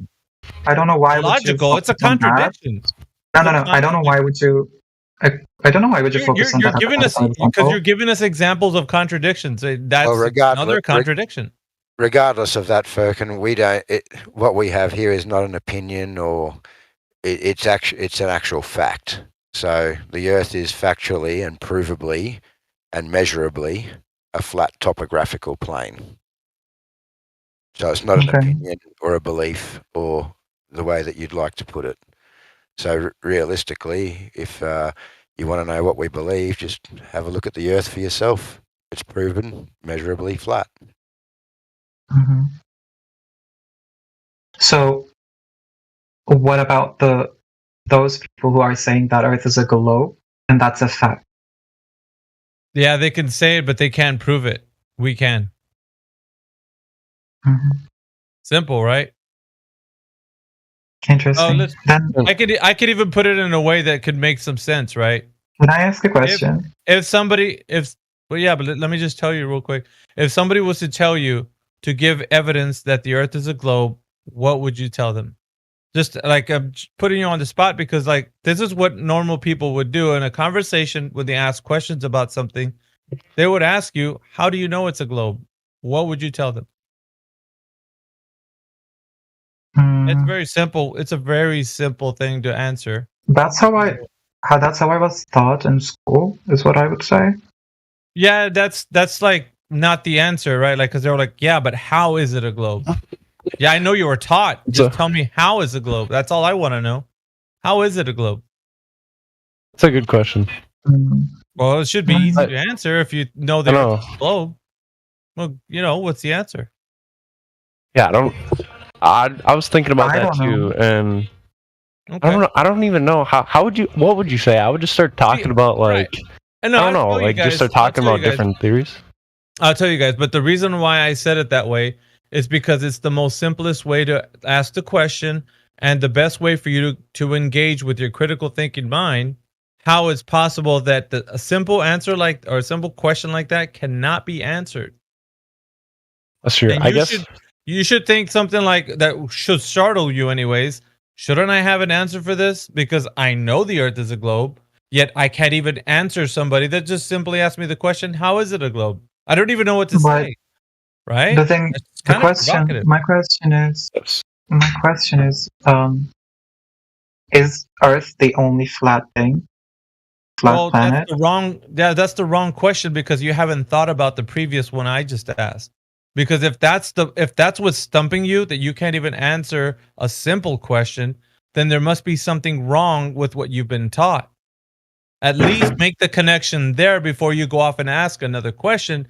Because if you don't reflect on this one simple question that I just asked, then everything else won't make any sense. Dude, oh my God. Know what I mean? Just say that you're not going to answer the question and maybe someone else can answer it. Like, what is it? We can all answer that question. We can all answer that question very, very simply, Firkin. We can all answer it. But what Mayhem is saying is that you're skipping past his point, and realistically, you know. No, I answered him. I said that. No, you didn't. I honestly, other than what I'm being taught, I don't know how to answer if I am asked. Well, I know, but that's the thing. And then I ask a question, but then I am told that I am asking the wrong question. Well, then don't answer it. Then don't answer it. No, that's not the point. I'm 26. Okay, I don't need this type of treatment. Well, okay, there's a door. If you don't want to be talking in here, the door's right there. You can simply click on the exit. That's not what I said, though. Well, I'm just telling you that this is the way people answer normally. If in a conversation, somebody asks you a question and you say, hey, I don't know, that's fine.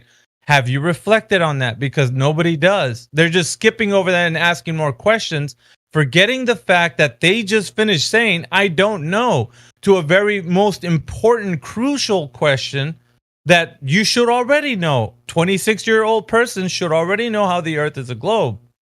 Like, that's just the thing that you struggle with right now should be easily answered by a third grader in school.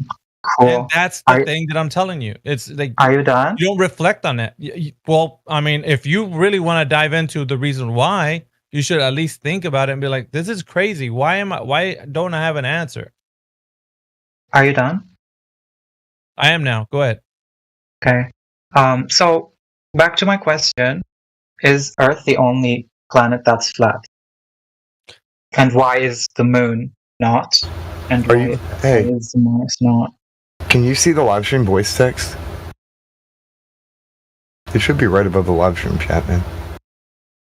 I don't think he has it. Hang on. Yeah, he's VC verified. Never mind. All right. Can I see what? The live stream voice text, the text channel that's right above the voice channel you're talking in right now. Oh, okay. All right. So I want to answer you directly about the question you just asked, but because of the fact that you're not perceiving the previous question as in something like that would have implications to your question now, you're not going to see the answer correctly that I'm going to give you.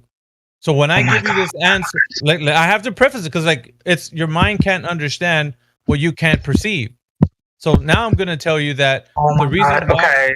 The reason why that I'm going to answer your question, but the reason why I'm going to answer it the way I am, you're not going to perceive it, is this way. Because you didn't see the question that I asked before what made any sense to you. So now if I tell you that Earth has been measured flat and there is no idea that space even exists, right? Now you're going to have even more questions to ask me, but then I have to take you down another logical path. Space doesn't exist as the way you were told. The vacuum of space doesn't exist. The Earth is not in motion as you've been told. And the Earth is not a globe as you've been told. So all these things, the things that they have told you, and supposedly you have a knowledge of right now, when I asked you the very first question, how do you know the Earth's a globe? And you gave me a I don't know. It's going to be the same for the other questions that I just finished telling you right now. How do you know the Earth is moving, spinning around? And how do you know that the vacuum of space exists like they told you? Like, what evidence do you have that stuff is real? Because that question you told us about, is the other planets flat or whatever, it's like you don't have this concept of like the cosmology, like that aspect of it. You probably don't have answers. I don't know, but you need to tell me. Do you have answers to those questions, Firkin? Do you know that if the Earth is no? moving? Sorry, I was trying to look at the. I don't know. I'll ask again because you asked if the Earth was, you described it in the way you did, but I'm saying this because like these questions are really important to know whether you know them or not. I think you saying you know or no or not, I think that's also important. So if you know if the Earth is moving, if it's spinning around.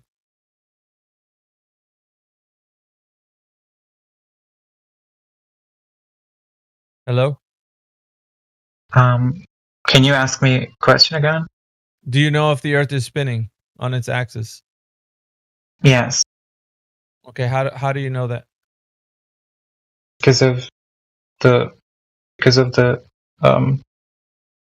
Yes. I don't know how to say it in English, but because a day happened. Okay, a day happens. What causes day and night?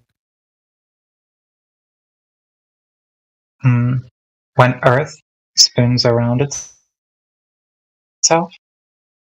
Yeah, but like what do you see that makes day and night? Yeah, Earth spins, you already said that, but what causes the day and night? The Earth, the sun. spinning. Can I pick up this conversation for him? You can. We can help him out, Ruzi, if you want. Okay, the sun. Do you agree with that, Firkin? I just want to see if Firkin agrees with that or not. Or do you disagree with Ruzi? I mean, a day happens. No, I'm with Firkin. I mean, I'm just trying to get information. Firkin, but like, does he agree with your point? That is. Yeah, I think so. Well, I don't know. He hasn't said it yet. I know, but yes. I didn't understand what he meant. What he means when he says sun. Day and night? What causes day and night? The Earth spinning around itself. Right, but like that's not the thing that we see when day and night happens. What happens when day and night? What causes the day and what causes it to not? Do you mean during the day the position of the sun changes? Is that what you mean? Well, where do you see the sun in nighttime? Is it around? What do I see the sun? Yeah, is the sun around at nighttime? Yes or no? I don't see the sun at nighttime. Okay, when do you see the sun? During day. Okay, so now we know what makes day and night, right? Yes. Yes or no? Yes. Can you?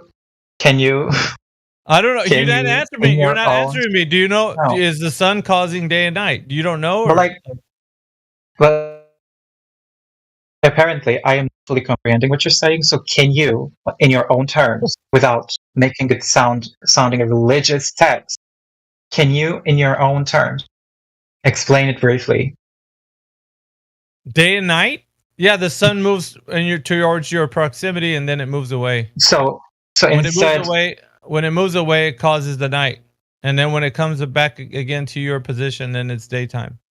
Okay, so what you're saying is that sort of Earth spinning around itself, which causes day and night instead. I didn't say that. No, I didn't say the Earth is spinning around. I didn't. No, say I am asking. Okay, I am asking if you ask that. So let me finish. So is that what you're saying? That sun is the one that spins around the Earth, that which causes day and night?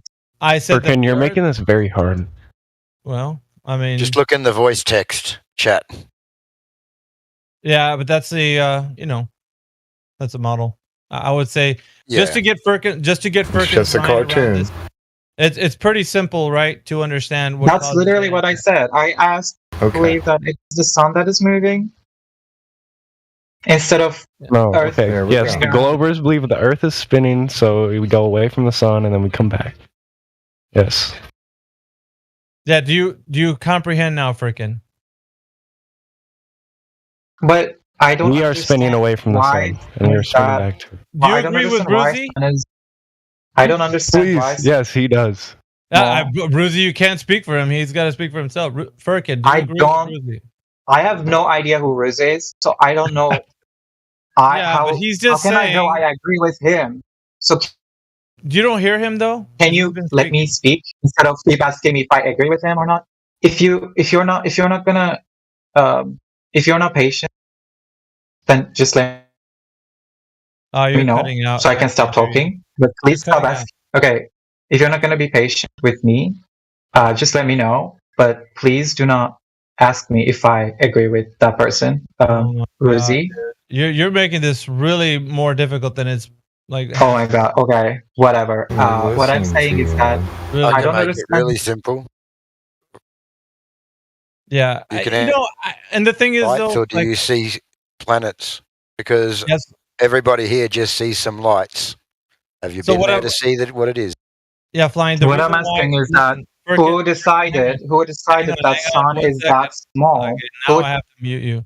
The reason why I didn't want to go down that path is because I want him to engage with his own critical mind. And if it's getting harder for him to do it, I'm starting to figure out he's just obfuscating from actually answering any questions. And he wants to be difficult, which is making it more harder for anybody to ask him any questions. I'm ascertaining that the guy doesn't really want to engage. He just wants to meander and not really get to a point. He knows what I'm talking about. He doesn't want to answer the question though, because he feels like he's walking on eggshells like his politics server. So I'm deriving all of this just from our interaction right now. There's a reason why I'm not letting him go off this point, and it sounds very difficult for the audience. But for him, it's it's for me to get to know exactly where his position is. So although it looks like it's a kind of a very difficult process, I'm actually gaining a lot of knowledge from his stance right now, which is, it seems to me like he's being difficult on purpose. He's not doing it because he's innocent. This is one of the politic games that they play where they don't have to be held accountable for the things that they say, and thus it's leading to a very difficult conversation. That's why I don't want to go to another point unless he's not willing to engage. So I don't want to have to keep explaining. I just wanted to see if we can have this back and forth. All right, I've unmuted you, Furkin, too. So back to the question: what causes day and night? Furkin, too? Are you there? Yeah, it's actually Furkan Square, but apparently sun. Furkan Square. Apparently. Okay. Well, yeah. Apparently. Right. If you're saying that, okay, so day and night, and so the Earth is spinning to cause this. Is that how you see it? Spinning to cause this? What? Yes. Is the Earth spinning around so that it causes day and night? Yes, that's what I said. Well, I know. I'm just telling you because it sounds like you were unsure. All right. So the Earth is spinning. It's causing day and night. But what do we see when we walk out the door that causes day and night? We see the sun moving across the sky. Yes. Right? Okay. It's moving across the sky. Well, what? To my understanding, the reason of that is because when Earth spins around, because the land we stand on doesn't go anywhere, but the world spins around and the sun stays there. That's why we see sun as changing positions, but it's just the Earth is spinning. Its sun stays there, but also the reason why, like, I just yesterday installed this one app to see how sun moves. It shows me the movement of the sun, and it kind of tilts day by day. It also shows that it tilts, TILTS. Yeah, the sun. The position of the sun, not the sun, because of the tilted spinning of the world. Okay. All right. So I don't want to get too far into it, but you've described everything so far. Now, I just want to see, because we have some people that have their open mics right now. Ruzi, do you agree with what he said? Yes. It was very long, but yes. Yeah, and I apologize, guys, for everybody listening. Trust me. All right. Okay. So we finally got there, and so basically, Furkan Squared is saying that the sun is standing still, and the Earth is moving, and it's. At first, I thought you said the sun, but then you corrected it. And the Earth is tilted, right? Is that correct? Yeah. Are you talking to me now? Sorry. Well, both you and Furkan Squared. Okay. I wanted to see what you had to say. Okay. I would imagine so. So, and it's just hard to get words out of Furkan because he feels like anything, he's walking on digital eggshells or something. I don't know. All right. So that's BS. I'm going to say that right now. That's BS. All right. So I don't know who just said that. I've got somebody What's else BS? talking. That's BS. All right. So, as in the person that said that's BS says you don't agree with that? Not at all. Okay, so what do you think is what's happening? He just said the sun doesn't move. That's BS. Well, yeah, but I mean, I want for them to actually have it. Do you agree with? You don't agree with that? Okay, so now Ruzi and Furkan Squared, and now you are your life god, or I don't know what your name is there. I'm trying to read it. Anyway, you who just finished chiming in right now, you're in disagreement. Why are you disagreeing that that's the case? Because how's that even possible? So you're telling me if the sun doesn't move, then why does people say it does? They say the earth stands still and the sun moves around in circles as the moon and everything else. But how is the sun not moving at all? That's my question. Well, how is it just standing still? It just stands still. Just because you see it in the air not moving doesn't mean it actually doesn't move. Huh? I don't know what you mean by that, but when I said it doesn't You're being gaslit, Miggy. It's not, it's not changing. I want to see how this plays out a little bit. Well, he left. All right. Anyway.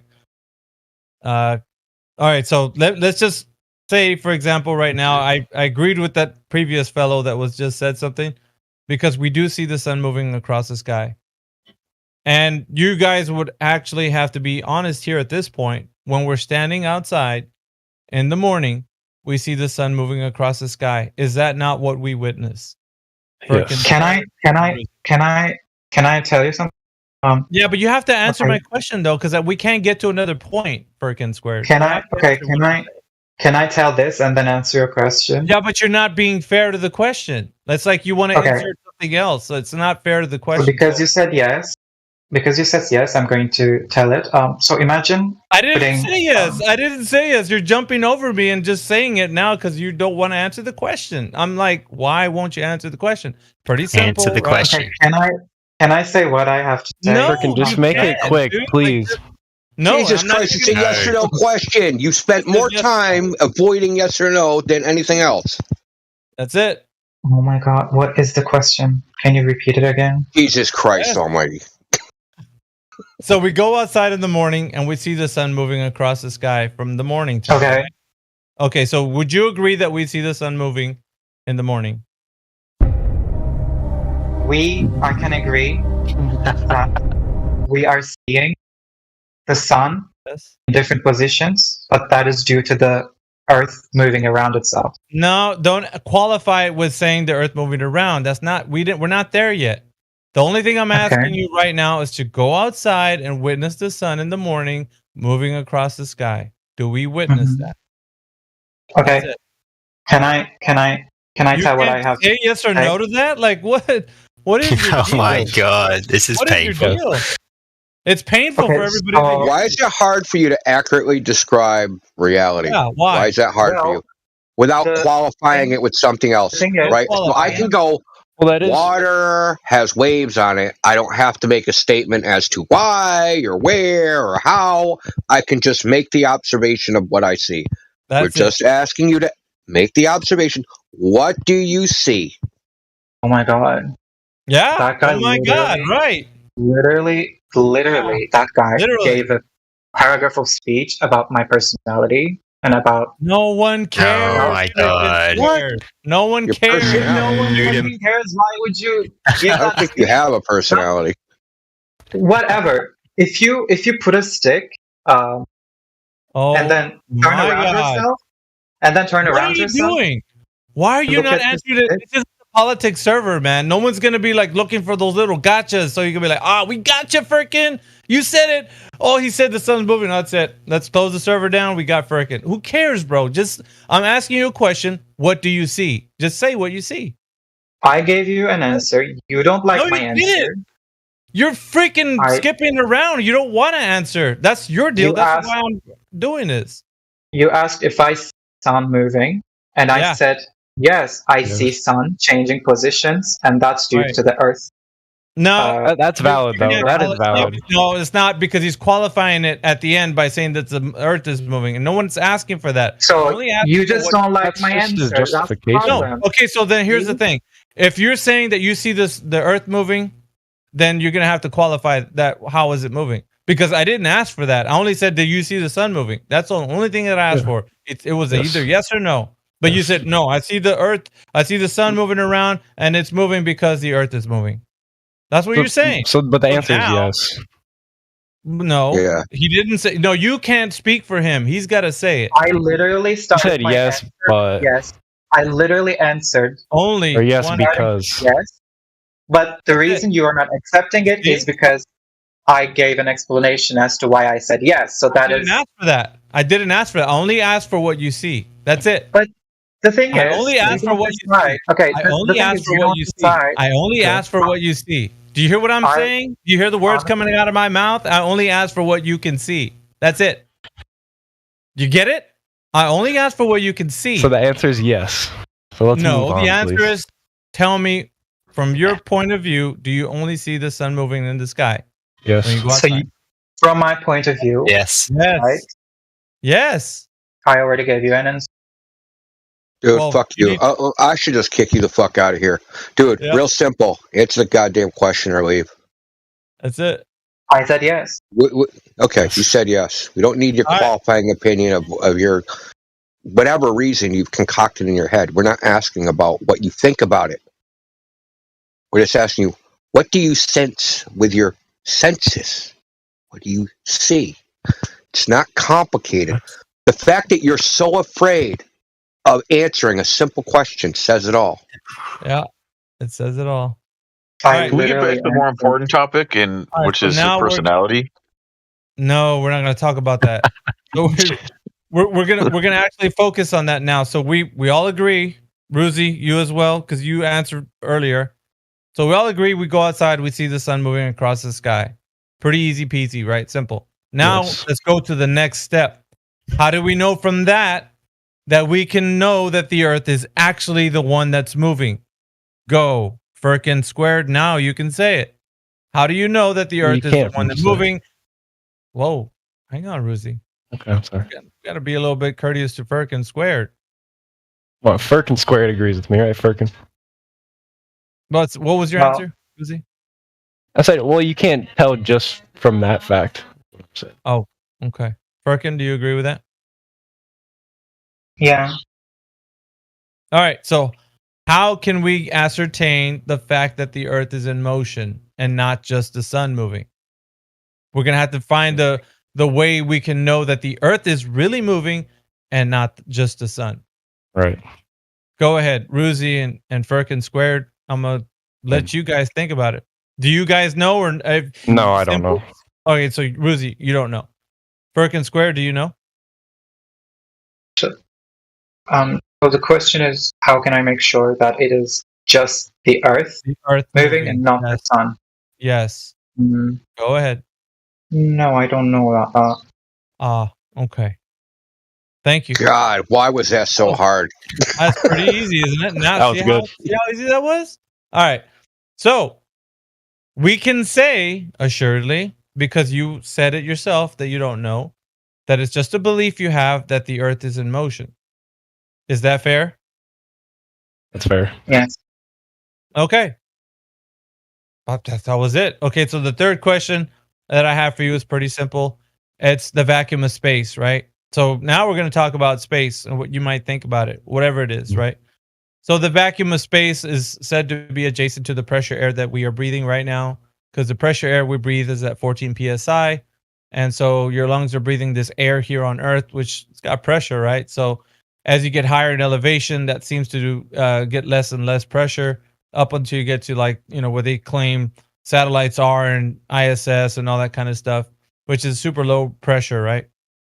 So how is it possible that we can have this gas pressure here on Earth without the gas escaping into the available space, right? Because in every instance that we have gas pressure here on Earth, it's always contained. And while it's contained, let's say you open up a valve or you release the high pressure inside that contained system, the air rushes out into any and all available areas. Because it goes from high pressure to low pressure, right? That's what happens always. You guys do understand that, right? I don't want to lose you here with the question. You guys know this for sure. Okay, so no, I don't know that. So you don't know that. So a simple example: you put air in your tire, right? A car tire, a bike tire, or whatever. You can follow that example, right? Okay. Okay. So when you have air in a tire, you can press the valve, and then you press that valve, and the air rushes out of that tire. You know that, right? Yeah. Okay, that happens because you have high pressure in the tire and there's lower pressure outside. When you press that valve, the air inside of that tire rushes out and equalizes with the air outside. High pressure moving to low pressure. Pretty simple. I just shown you. You agree or disagree? Yes, agree. Yes. All right. We have a very simple instance of where I demonstrated to you how gas pressure can work from high pressure to low pressure. So now you understand. So the question is that if we have this super low pressure that's the Earth is floating around in, how is it possible that we have this high pressure here on Earth where we stand without the air escaping into the available space where it has? Because how can we have gas pressure without a container? Right. So I guess I would answer this as the atmosphere would be the container. Okay, Firkin Squared, what do you say? No idea. Okay, so let me just talk to Ruzi then, since you said no idea. All right, so Ruzi, you said the atmosphere is keeping the air in? Yeah, or the ozone layer. The ozone layer. But do you know the ozone layer is gas, right? You know that, right? So then the question is, how is the ozone layer, which is gas, containing the gas? That's a good question. Well, yeah, it is. I don't know the answer to that. No, I don't. Okay. So the answer is you know or you don't know? No, I don't know. Okay. So I'm just going to go ahead and close it up for you for the three main points that I brought up to you guys, right? Which is the first one I told you was the Earth's curvature, right? And the second one was the Earth spinning around, the one we were talking about.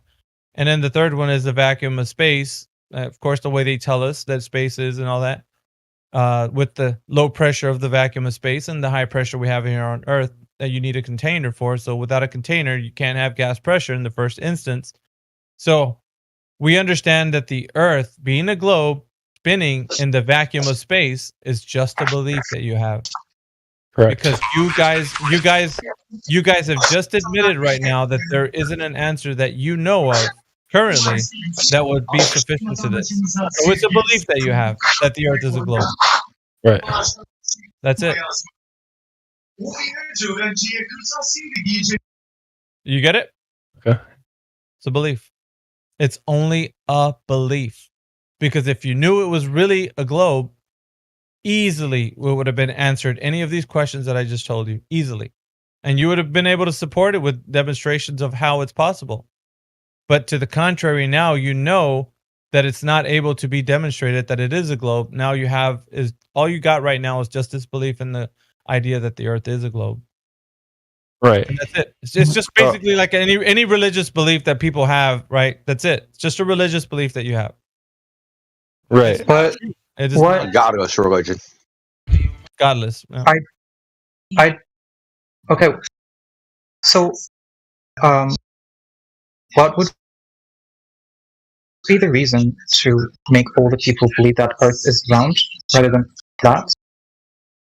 Yeah, it's pretty simple though. I can tell you, and it's a really good reason. To control. Mm-hmm. So if they control the information, right, of like, let's say the idea that the Earth is a globe, they're the gatekeepers, right? The key masters. They own that the information. So in order for you to know what the Earth is, they are the ones you'd have to learn from. You'd have to go to like a higher learning, in college or whatever, to find out like deeper studies of the cosmos or whatever. But everything that you learn has to be through them. Like that's the only way. Like other than that, you can't yourself like really grasp the concept of like cosmology, let's say. You'd have to go through a process by which you learn from people whom you think are very intelligent in this, but they are the ones holding the keys to that knowledge. You can't just like think of things on your own because these things are already thought of. So that method of control that they have is a very strong one. It causes you to have a delusion of the Earth being what it is right now. And you defend it like a religious belief without any idea of how or why the Earth is what it is. You just defend it like straight out. And you don't know why. You're just doing it. So that control they have on your mind, the control they have on your mind right now, at this moment right now, and the reason why you're very defensive against it is because you don't know what you know right now is if it's true or not.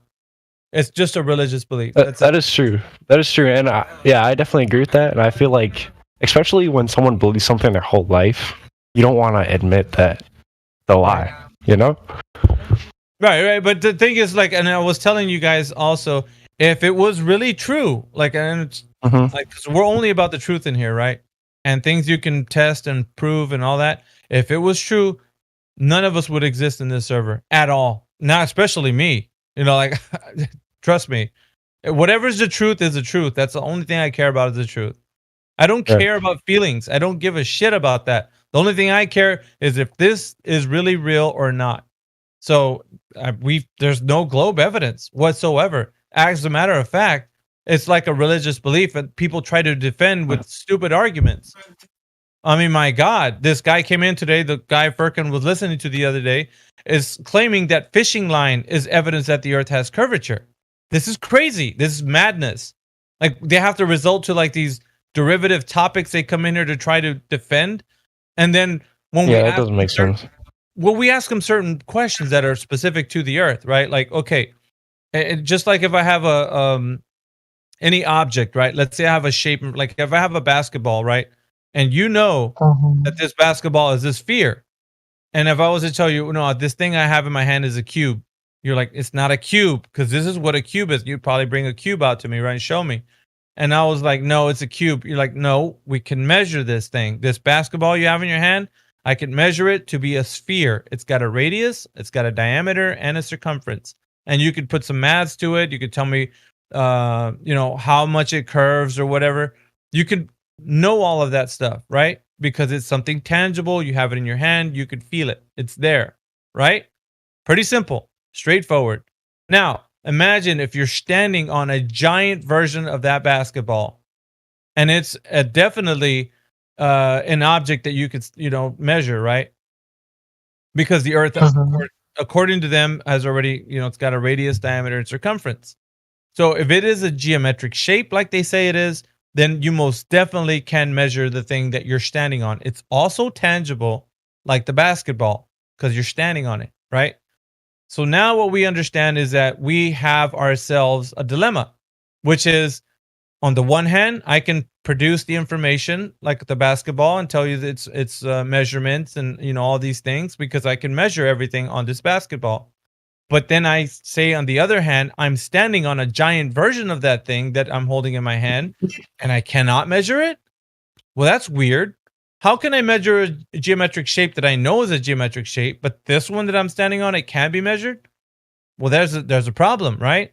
Because it should be easily measured. The surface curvature, which would be drop over distance, could be easily measured if it was indeed a ball. And that's what I'm kind of telling you guys right now, because the truth is self-evident, right? So like, let's say, regardless if I say the earth is whatever it is, you can go out yourself into the field and figure this thing out for yourselves. And then I have a question and report that. Go ahead, Ruzi. So like, the first thing what pops into my head, like the biggest thing, is when I think of when we're sitting on this giant ball, this giant basketball, is like, how the fuck do spaceships and satellites work? Like, right, but that's the okay. So the hook, right? There's a hook. The hook is that you have to endure a lot of indoctrination through your lengthy years of growing up. I don't know how old you are, Ruzi, but so 21. Throughout your lifetime, right? Your whatever it is that you consumed, there's a lot of what we consider propaganda. So all this propaganda that has been, pushed onto you, there was no buffer, right? It was just coming at you 100 miles an hour to your brain. But the thing is, now you have like at least critical thinking mind at whatever age you are. You can just let me check it out to see if it's true or not, right? Now you can at least question it. Whereas before, when you were a young child, it was like whatever the teacher said, believe the teacher, listen to the lessons and all that. So now that you're asking the question, well, then how about these stupid rockets, right? And pictures from space and NASA live streams and whatever. You can go on and say all the crazy stuff. But then I would then ask you, how can you verify anything that they could put in front of your eyeballs? Anything. I don't care what it is. You can talk I would say that people. Right. So then I could say the same. Well, then I got a bunch of flat earth people in here. They can verify the earth is flat. I could use the same argument to you and it wouldn't make sense. Because then you could question me like, yeah, but those people don't know what they're talking about. Then I could say the same to you. Do you know what I'm saying? They don't know what they're talking about. But that's not the thing. What I talk about is actually going to, like, let's say they show you an image of the earth from a distance or whatever. Then I can tell you, how do you know that's true if you can't go to the same place they were to see what they're seeing? So basically, I could do that with anything, but I could also present information that way to you, right? I could show you an 80-foot gorilla climbing a tall building and say, hey man, this is true. I got an image of it. Check this out. You're gonna be like, nah, that's pretty crazy, dude. That doesn't exist. I'm like, well, that's weird. That's a double standard. You say on the one hand, this big old gorilla doesn't exist, but your guy that's taking a picture of the earth from a distance does. Well, that's a double standard, right? Well, so how can I verify the picture from space, and how could you verify the picture of the gorilla? What would you then say you'd have to do, Ruzi? If you're a critical thinking person, what would you ask me? You probably couldn't. Well, let's say you wanted to find out. What would you do if you wanted to find out that the picture of the gorilla that I was posting to you was real or not? What would you have to do? I mean, I would just have to look at it, probably. Well, that's not going to get us anywhere, because then I can show you another picture of a gorilla, destroying an airplane or something. Like, where are we? I don't know. You know what I mean? So yeah, other than I don't know. Other than seeing the gorilla, we cannot be. There you go. See, Firkin had the answer. What is it? No, the thing is, no. This is like. Yeah, you go. Sorry, I didn't hear him. No, this is like how. Hello. He didn't hear what you said. That's why I was saying for you to repeat it.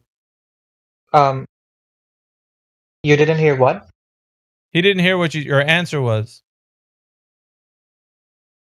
Oh, other than seeing it with your own eyes, you cannot tell. Yeah. And Yes. the thing with the answer. the thing with the Western education is that it relies on trust. Instead of the basis of education is that you can provide people who are being educated on to be able to observe themselves and gain the skills that you want to teach them. But for example, with the Earth being round, you cannot make that happen unless you take them to the space. So those people who want to be educated, those people who want to be educated on this are putting some level of trust, which is causing the indoctrination, because that's correct. I'll be right back. The belief is that the Earth is round. You cannot believe anything else. That is the textbook definition of indoctrination. You cannot accept any other belief other than this. So, and with everything you say, it's thought provoking, and honestly, because I don't know about the science of the Earth, it is tough, thought provoking. But as I said, it's also without actually seeing from the space. It's only making me skeptical, and not a believer. Sure. Of course. But what I'm saying, freaking, like, and here's the thing, though. What I want you guys to do, because it's difficult. Okay, so this is what I'm telling you is not easy. Engaging with your critical thinking mind. So just as you said when I was talking to Ruzi about, like, he's got his space picture of the Earth from a distance, and I have my gorilla picture, like, that's climbing the building. And you answered correctly. When you started to engage with your critical thinking, you started to say, I know how to get an answer from this. I know exactly what would need to be done. I would have to go and see it for myself, right? So that I can know that, you know, what the claim of the gorilla was the real claim. It wasn't just like some Photoshop image. So you would then demand that, and then I would be like, well, that's, you know, correct, but no, this is just a CGI image or whatever. Like, but the thing is, you can't do that with these guys, right? Because on the one hand, these the people that are giving you these images, they're going to tell you they've been to a place that took these images, and you're just going to have to trust them and take their word for it. And then that's where it's going to stay, though. It doesn't go like, you can't then say, no, I don't want to leave it there. I want to actually go and see if you actually went to this place. I want to go to that place. Remember I told you that there's key masters and gatekeepers? Like, these guys that have these space agencies and stuff, like, you can't actually get to a place where you can see that image was a real image, like, that you can validate, because you can never go there. Like, logistically, it's an impossibility for you and me, right? So, like, now we have where everybody else sees these images and are just believers. There's no verifying this if it's true or not, because only a handful of people can actually get to this location.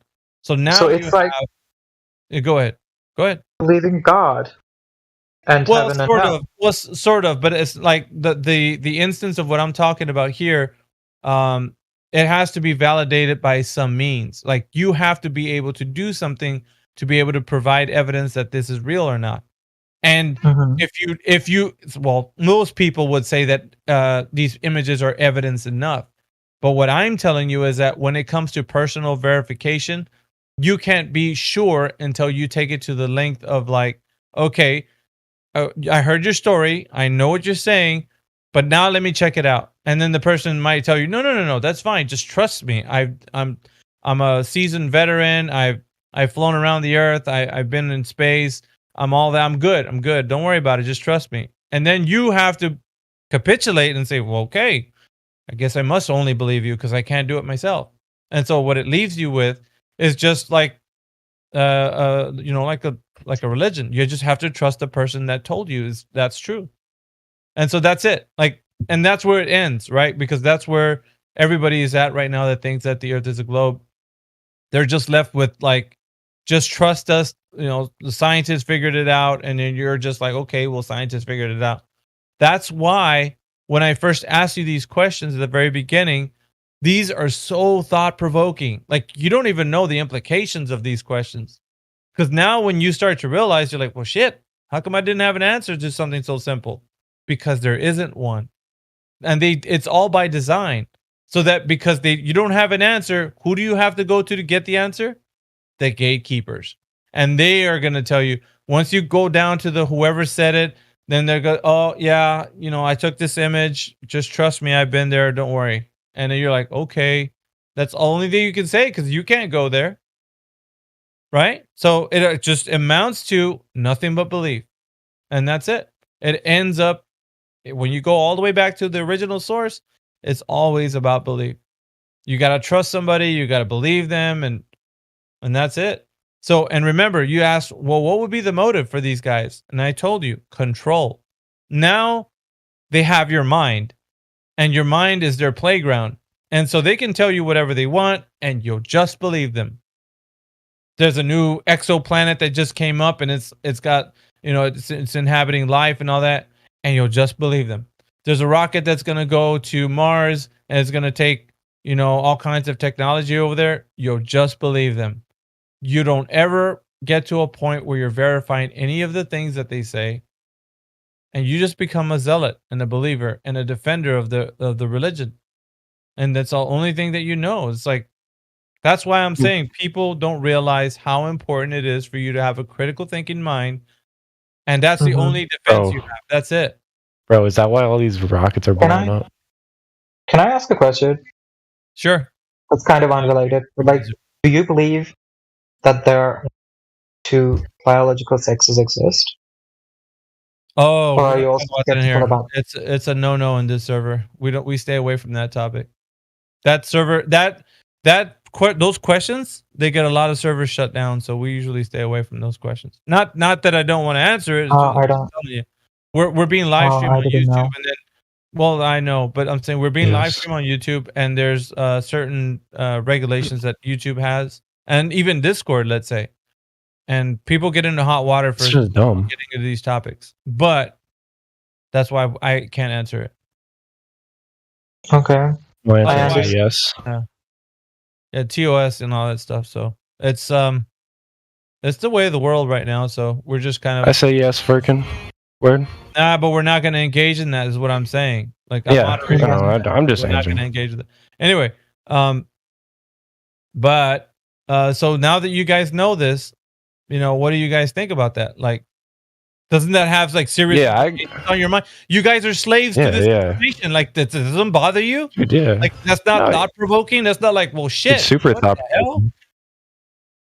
And I don't know. Like, if I was in your position, I would be like frustrated. I'd be like, nah, bullshit. Let me go figure this out. Like, at least. No, can you explain like your evidence? Yeah, for sure. So basically, when we put the globe to the test, right now, we call it a long distance observation. So when we make an observation on this Earth, we preferably want to do this over water. And the reason why is because water doesn't have land topography. Like, if you go see over land, we don't have to see hills and valleys and all that stuff. We can look over a long stretch of Earth without it being, like obstructed by any kind of land. So when we look over water, we preferably want to do it like on a beach, because we can see from the shore to whatever distance. We want to find good things to put a marker for distance, right? Like a peninsula sticking out or oil rigs in the distance. We have one specific thing that we use is called the black swan. And basically it states, like if all swans are white, meaning the idea behind this is that all the evidence that we have, it leans towards the globe, right? If all swans are white, meaning all the evidence leans towards the globe, that would mean that if I showed you one black swan, even though somebody said that all swans are white, if I showed you one black swan, that would disprove your idea that the all swans are white is the only thing that exists, right? Yes. So all I have to do is show you one black swan. That's it. So this image basically. I literally took discrete math, bro. I did this shit. Oh, you did? Okay. Yes. Well, that's. I'm just looking in the chat right now, and I see like if P then Q, and I just had flashbacks. Yeah, if P then Q. So you do understand a little bit about this conversation, right? So that when I get into I'm with you. it's a modus tollens, basically. If P, then Q, not Q, therefore not P.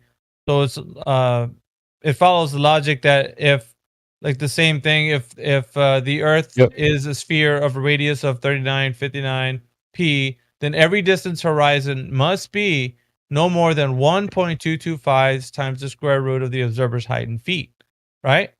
So we're looking at like the radius of that they're claiming, right? There's a radius value. If you look it up on Google, it's going to spit out that number, 3959. So then the horizon distance must be no more than 1.225 times the square root of the observer's height in feet, Q, which is the geometric horizon, or where the horizon should be. Okay? So not Q, the horizon distance is greater than 9.41 miles, therefore not P. Earth is not a sphere. So we get this observation, right, on the beach of California, and the observer's height was at 1 foot off the water, 1 foot off the water. So the expected Earth's curvature should have been at 1.22 miles, according to the radius of the Earth, 3959, right? This is all based on globe metrics, right? So we're going to either falsify the claim and show you guys in reality that this claim is holding up to the scrutiny of figuring out if the Earth is a globe or not. So with the distance from 1 foot elevation off the water, we're going to see off into the horizon. So what this image is doing is seeing that the horizon is beyond the platform, which is platform habitat, which is at 9.41 miles. And you can see the horizon behind the platform habitat, you know, where the sky meets the water. Do you see that in the image? Yeah. Okay, so basically we're seeing beyond 9.41 miles. We say safely around 10 miles or so. But remember, at 1 foot off the water, you could see off into the horizon, off into the distance, greater than 9.41 miles. Like I said, almost 10 miles. But you shouldn't be able to see past 1.22 miles, because that's where the horizon should be, at 1.22 miles. Do you guys see the problem? Yeah, so I should never be able to look past 1.22 miles. Like, at 1 foot. At 1 foot. So you know what right, I mean? so I'm 6 feet tall. Yeah, so then you're going to do the math for 6 foot observer. The same as it would be for any other observation you made at whatever elevation you're going to make it at. But you also remember, you have to calculate the distance using the 3959 on the there. We do have a globe calculator, by the way, so you can see that, like, what inputting these values into the Earth curve calculator, how much distance, how much of the Earth's curve should obstruct your view off into the distance, or where the horizon should be. Let's say the predicted value of where the horizon should be. Is this making any sense to you guys? Because like that's what we're saying here is we're falsifying the claim of the globe. So the surface curvature, right? If there is surface curvature at 1 foot, it should be expected to see the horizon where the sky meets the water at 1.22 miles. Now, I mean, yeah. Go ahead. Go ahead. I don't know. I just have more questions. I feel like it's like it makes sense. Yeah, but yet I don't understand it. Yeah, by all means, you can ask them. The reason I just want to finish up here. So basically, what we did was, and these observations, mind you, is not just in one location. You can make these observations everywhere. So in essence, this isn't just a black swan. We are now saying that all swans are black, because there is no white swans. The idea that the Earth was providing the evidence that the Earth is curving somewhere were the white swans. But the black swan, this one image, provided evidence that the Earth is not a globe, because we can see farther than 1.22 miles, meaning that the Earth's horizon, where it should be, is not where it's supposed to be. We can actually see a lot farther than that, not just 1.22 miles, but even farther than 9.41 miles, like where the horizon is, should be at like 10 miles. So we have debunked the globe claim straight up. And so the Earth is not a globe. It is definitely flat.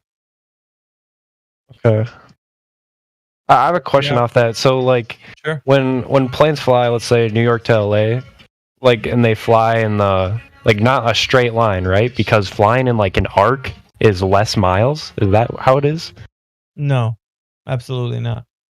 How does that work? However, Ruzi, there's claims. Okay, I'm not gonna say let's not negate the fact that everybody's saying they're flying over a globe. So when you talk to a pilot or something, they think they're flying over a globe, but in reality, they're flying over a flat stationary Earth. Earth is not moving underneath that plane. Well, not spinning around like they think, but it is moving because it's moving. The plane's moving. Okay. I would keep going, but I'll answer Firkin Square's question. Go ahead, Firkin. What would we see if we look the bottom side of Earth if it's flat? What would we see? You're saying like what is in the bottom of the Earth? That's a pretty obvious question. What I would say is that let me put it to you this way, right? I'll tell you about the cosmology aspect. So when we say flat Earth, we are talking about we are on the floor of all of existence. So we are on the bottom. This is it. So whatever you see in the sky, and stars and sun, moon, that's all that there is. This isn't an ever expanding cosmology. This is only us in this place. We believe that, well, I can say believe. I say we know that we're in a contained system. It's contained. We're being like inside of something. Now that what the shape of the container is, I couldn't tell you. But I could tell you that we are in a contained system because we have gas pressure. The only way to have gas pressure is to have a container. Is it like a half globe? Is that what you're saying? I would say that I wouldn't put a shape to it, Firkin, because no one knows. Not a single living soul knows what it looks like on the outside to give a claim to what. The only thing I will say is it's a container. If it is a dome, then nobody knows the shape of that. Yeah. Dome. Correct word. I just couldn't remember that English. But the reason is we couldn't verify. That's what I mean. Like, there's no one that's gonna be like, yeah, we've seen it. Like, there's. You're right. The reason I asked is because the first question you asked is that if I see sun moving, and yes, and I also when I look up at the sky at night, I see a dome. Yeah, let me just kind of elaborate a bit on that because I think there's a lot of missing things that I haven't said yet. But I just put a pin on that because I still have to talk about that. But just going back to Ruzi, because if you have any more questions about flight, I do want to talk about that. There's a lot of people that do say that we're flying over the Great Circle course. That's the easiest route from point A to point B. But these are all assumptions. These are all these things that they say that they can't verify because they believe they live on an Earth that's shaped as a globe. But remember, these questions that I'm asking you guys was the simple questions, right? How do you know the Earth is a globe? And just let someone tell you how they know. And if they come up with like, well, Eratosthenes or Al-Biruni or just any of the other claims that people would say, then you investigate those claims. Like, figure out who was it, who was Eratosthenes, what did they do? And then you start to realize, how is it possible that they're making these claims if nobody has the answer to how they measured the surface curvature? Nobody does. Not the smartest debaters that come in here. They don't know, like, nobody. Trust me. Like, you can actually sit here while we have conversations with these guys, and you will hear out of their mouths, the ones who say they know, and they will go to every other topic to describe how they know that the Earth is a globe, other than measuring the surface curvature. Like I gave you the example of the basketball. They don't know how to measure a geometric shape, and it's very, very profound. That it's like the implications of them not being able to, and they will say, well, we know the Earth is a globe because we see a round shadow on the moon. We know the Earth is a globe because that the latest argument, which Firkin was referring to, was the guy was arguing that fishing line was a way to detect that the Earth is curving. Fishing line, like seriously, like I'm not even joking. These are the things that they say. Instead of saying, well, I don't know what that means. I don't know how that. I don't know how that's. He's a fisher of curvature. That's a good way to put it, too. Okay. Shay, oh god. My question is, yeah. So, if Earth is flat, is it a round type of flat, or?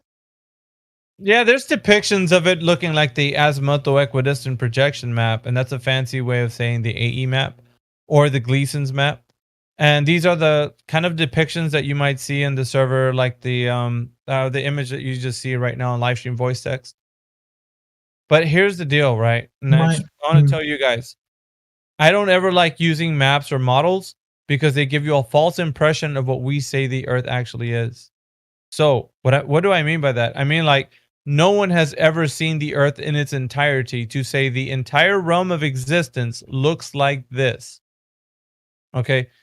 Remember I told you about verifying? Remember the picture of the gorilla and the space picture of the Earth looking at a distance? Okay, the very same method that I told you about how to verify something is the same method you should use for everything. Like when somebody tells you something, you can ask them, how did you verify it? Prove it. Those two words are very powerful because when you say that, the onus is on the person who presented their information, the claim. They're going to have to be able to present it to you as in true knowledge. So if I say, okay, you're presenting a map or a model of the Earth, whether it be a globe, concave, convex, I don't care. How can I verify that that is the reality in which I am in right now? And they have to give you an answer. If not, it's just a speculation that they have. So that being said, any image of flat Earth that gets put in front of your eyes, you can ask the person showing that to you, how do you know that's what the Earth looks like in its entirety? And I'm giving this like little tidbit or this secret to you because a lot of times newer flat earthers don't know about this. They get bamboozled because they heard some other flat earthers talking about like these round maps, like these AE maps. Like that's the true nature of the Earth. And then when you question them, how do they know? They come up with, well, that's just what it has to be. No, that's not good enough because globe earthers do the same thing. So I'm teaching you guys with a critical thinking mind, any information that passes your eyes or your ears, you have to always ask, how did you verify this? Prove it. Okay, thank you. My other question is, how can it be explainable that that we can see the moon, the sun, Venus sometimes as round, but like how is it that those happen to be round but not the Earth? Yeah, I hear you. Well, one thing I would came to be. Yeah, one thing I would say is that the idea of the Earth flying around in a ever-expanding cosmology is still in your mind. It still has a hold of your mind, and through everything you're trying to filter, your knowledge is filtering through that. You're using that idea or the cosmology to say like, well, I'm living in an ever-expanding cosmology in a solar system, so how can I not see that orb that I see in the sky the same as the one I'm standing on? Well, the thinking always is, the underlying premise is that you're inside of a solar system, inside of a galaxy, inside of an ever-expanding cosmos. So that idea is already faulty because if I was to ask you, how do you know you're in any of all that? You would say, well, I don't know. So therefore, if you get back to your question, which you just asked, how do you know that we're not like those things? I would say to you, have you ever seen this place that we're on looking like those things up there? I mean, the reason why I ask is, wait, what? Did you ask me a question? Yeah. Like, that's a question so you can think about, right? How can you know that the things in the sky that you see in the sky are exactly what you're standing on? I don't know. That's why I asked the question. Right. Well, no, I'm telling you that that's the reasoning behind this. The reasoning behind it is like, when asked the question, I cannot know without seeing. Right. Exactly. There you go. Okay. You're getting it now. But I asked to know whether if there is an explanation that those things happen to seen as round, Uh-huh. but not the Earth. Right. Which is, once again, it's like when you're trying to equate that to the Earth, how is it possible that you're making it seem like that's like what you're standing on? Like, what is the tie-in? How do you find the connection to that thing in the sky to the thing you're standing on? Where's the connection? That's, for example, when I compare to Venus, that both Earth and Venus are classified as planets. So if they are categorized as, I assume that they would have some similarities, and that similarity could be perhaps. Okay. That's a fair question, right? Okay, so the silence is telling. That's why I'm saying when people don't have the answer, that's because no one's ever been told how to think like this. When somebody asks you, well, what similarities? How do you know they're similar? Like draw the similarity. You could even do it on a piece of paper, right? On the one hand, put similar, and the other hand, you put like not similar or whatever. Just like, what ways are Earth similar to Venus? And then start to make a line to see where you can find how they're alike and how they're different. This person is asking me, I just to make sure that I ask my question round, right? Fear. Round is round is. So the words mean everything in this server too, Firkin. So if you say round, a penny can be round, but it can be flat too. That's why I ask round. Right, but yeah, when I look at the qualifier. When I look at go ahead. You're lagging, so I'm talking. Oh, okay. That's why I said round, because just to be precise, because when I look at the sky, I see sun as round, not as a sphere, because I can see just only one point of view. So, yeah. I agree with that. So let's say that I can agree with that, and mostly everybody in this server can agree with what you just said. Exactly what you just said. So that being said, then we do understand the difference, and you do too. But yeah, I agree with you. We can only see that it's round, but we can't see that if it's a sphere or not. Anyway, just so long as we now that you're critically thinking about things, I don't want to leave you with like more questions and answers, but I do want you guys to answer or ask any questions. I do, however, have a limited amount of time because I'm gonna have to take my wife to work in a second. But if you guys have any questions that you want to ask, we got a lot of new people that just joined, by the way. If you guys are listening right now on YouTube and you want to come in and ask some questions, on Mayhem, I come in here like I destroy the globe, but that's what I do. But on this particular instance, I want to have a chat with anybody that wants to ask any questions about the flat Earth, or if you're curious about questions, just ask any. If it sounds silly to you, like I'm answering the ones Firkin might think are silly to ask anyway, but just ask them. Like I don't care. I'll tell you about them straight up. But also, I want you to critically think about the things that I'm telling you too. It's just not like gonna tell you all this information just so you can, not know stuff. But I really want you to engage with your mind and figure out if you know things or not. Okay, thank you. Yeah. Everybody's welcome to kind of be here and hang out. So see you, Firkin. Yeah, everybody's welcome to hang out and ask more questions if you like. So we got Meloy that's joined here without no roles. I'm gonna mute you, Meloy. Are you there? Meloy, are you there? You have control of your mic, Meloy.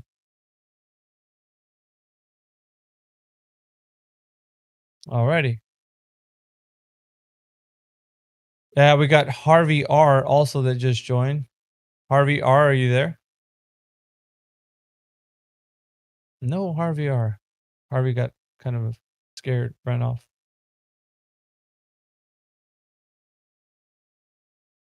All right. So, a question about the planet. Yeah. Or Earth, whatever.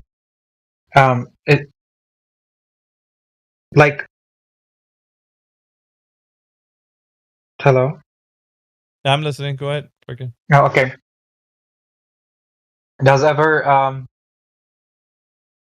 don't want to say scientists, but someone who is knowledgeable on the globe? Do they ever join? Have debates other than? Yes, a lot of them do. Well, here's the thing. There's a lot of people who claim they are. We don't really know from our end. I'll accept, if you say you're a scientist, I'm just going to accept who you say you are. That's it. Like, I'm not going to, let's show me your credentials and not, nah, I don't need to. Like, if that's what you say you are, that's what you are.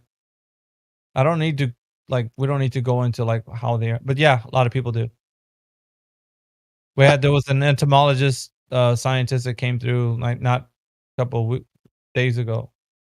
I was going to say week, but I don't think it's been a week. How did that go? It was a shit show. It was like what you might expect from somebody who's in a position that way, that wouldn't like to be held to certain points. And like I said, we have a lot of, by the way, you know what, I'm going to do this. And give me a second here. I'm going to give you guys the YouTube so you can click on it, because we're live streaming every single day. Give me a second. I got to pull out the YouTube. All right. YouTube live stream is right here. It's in the live stream voice text. And on that channel, you're going to find a lot of videos that we have archived. We archive every single day that we're on here. Every single day, 24/7. And so you'll see all the debates we have, all the interactions we had, all the conversations we have. Many different people that come into the server. Lots of content, lots of content. We've already have under the belt 3,228 12-hour shows, because we're live streaming. That's a lot. That's crazy. You probably all right. I'm sorry, Mayhem. Have a good night. It's pretty late. Hey, stop by anytime, bro. If you want to keep listening, because there's always debates and stuff happening. So come in anytime, yeah. That sounds good. All right. Yeah. Have a good night, everyone. Have a great time.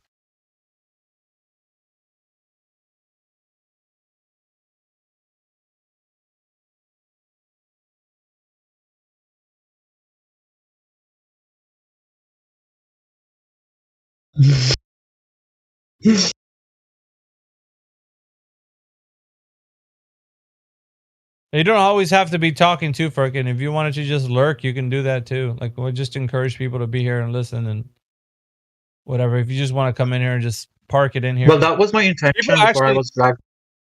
I know I drug you in here. I'll blame me because it's my fault. I do that often. I drag people into conversation, but you can. No, I don't regret it. Leave your Discord on, when you go to sleep, just to hear chatter, or even hear debates or whatever. Well, yeah, I don't think I would do that because people shit on each other a lot in here. There's a lot of stuff like that, but it comes with this the name of the game, man. People are upset with this topic, so I don't think you would expect anything else. It's just the way it is. Yeah, right. Things get heated, but I find that it's fine. Have a good drives the point. See ya. Yeah, thank you. See you guys. See you, bro.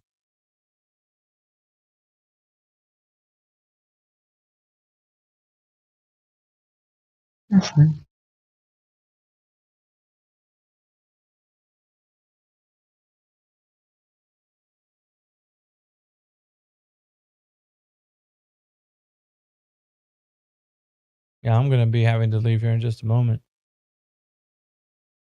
But who else we got in here?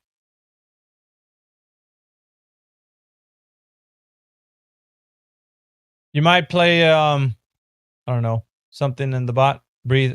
Are you just getting up, by the way? Breathe. Or have you been up? Because I was gonna say usually you take over when there's dead air, so I'm thinking you're probably.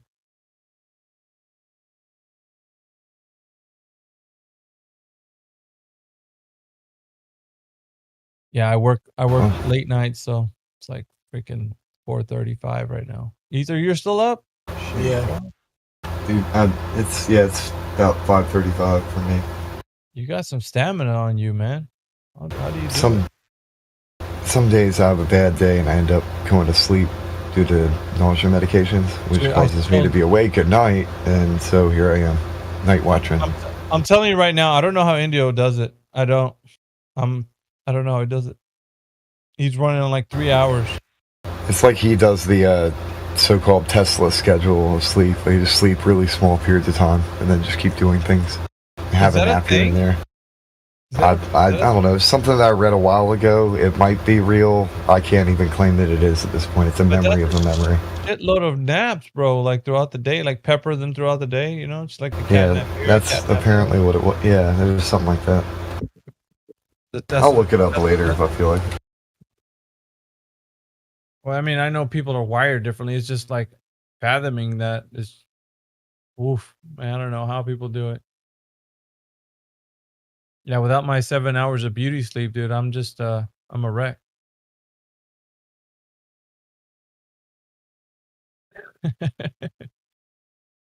This says something else, but it actually does say takes daytime naps and other things like that. Hey, we got Paul V in the chat. Paul, man, dude, where you? I haven't seen your avatar in a while. I had a baby. Oh, is that why you're hanging around right now? Probably rocking a baby to sleep or something. No, I was just up anyways tonight, but that's why haven't been on a lot lately. How's it? Did everything go good? Like, you know? Yes, everything went as good as it can go. Thank you for asking. How many is this like for you? First one? This is the first. Yep. Oh, okay. Sailing into uncharted territories, huh, for you? Yes. It's been great though. It's one of the best experiences of my life. May the force be with you. Yeah, I know, bro. I guess. Well, it's Cinco de Mayo now, so that's what it is. Well, I forgot about that, but I was really just kind of like on a dad level. May the force be with you always. You're gonna need it. Oh yeah. I mean, for sure. There's gonna be rough times, I'm sure, ahead. Just keeping up with them, they'll just keep going and going, like the Energizer Bunny is just like going off to it. It's like a noob that's just learned how to hit the use button, and they use the use button on everything. I mean, if you're like, let's say you're a stronger guy, you know, I think this will probably make you like the first time, if you've never felt like the fear that you do of having a young one, like everything that they do, you want to shield them from the world. Like, oh yeah, I don't know. For sure. The fragility of that life. Yeah, man. Like, I don't know. Like, it's somewhere between absolutely beautiful and wonderful and completely and utterly terrifying. Yeah, utterly terrifying. Yeah, absolutely. Yeah, I'd be lying if I said I wasn't terrified, but you know, I was really scared before the baby came, but then when I held her for the first time, like all that fear went away. But now I'm thinking about her future and all that stuff, so I get worried about that. But I mean, that's. Yeah, you're breaking up, but I heard most of what you said there.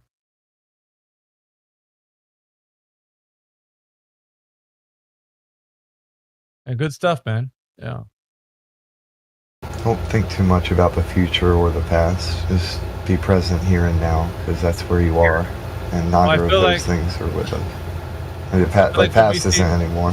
Sorry, we'll probably be seeing more of Paul V. I mean, he's gonna be like nights that he's gonna be up, with the baby. Probably be on Discord. Yeah. Listening. Yeah. And don't worry too much about the future either, man. It's not here yet, so it's not like it's not influencing you directly because it's not here. The only way it influences you is if you worry about it. That is very true. Other than that, just make your plans and keep moving forward. Being a dad's awesome. That's a life-changing experience. So we got 22 people watching right now. Some people up, apparently. Good night. Well, it's almost 6 o'clock, so this is, morning for the East Coast people. A lot of people probably waking up about now. I'm gonna disappear for like a good 7 hours, man. Yeah. And then there's I love this stuff, man. Shoot, I wish, like I was saying before, wish I could be making this my job. Just being on here talking to people.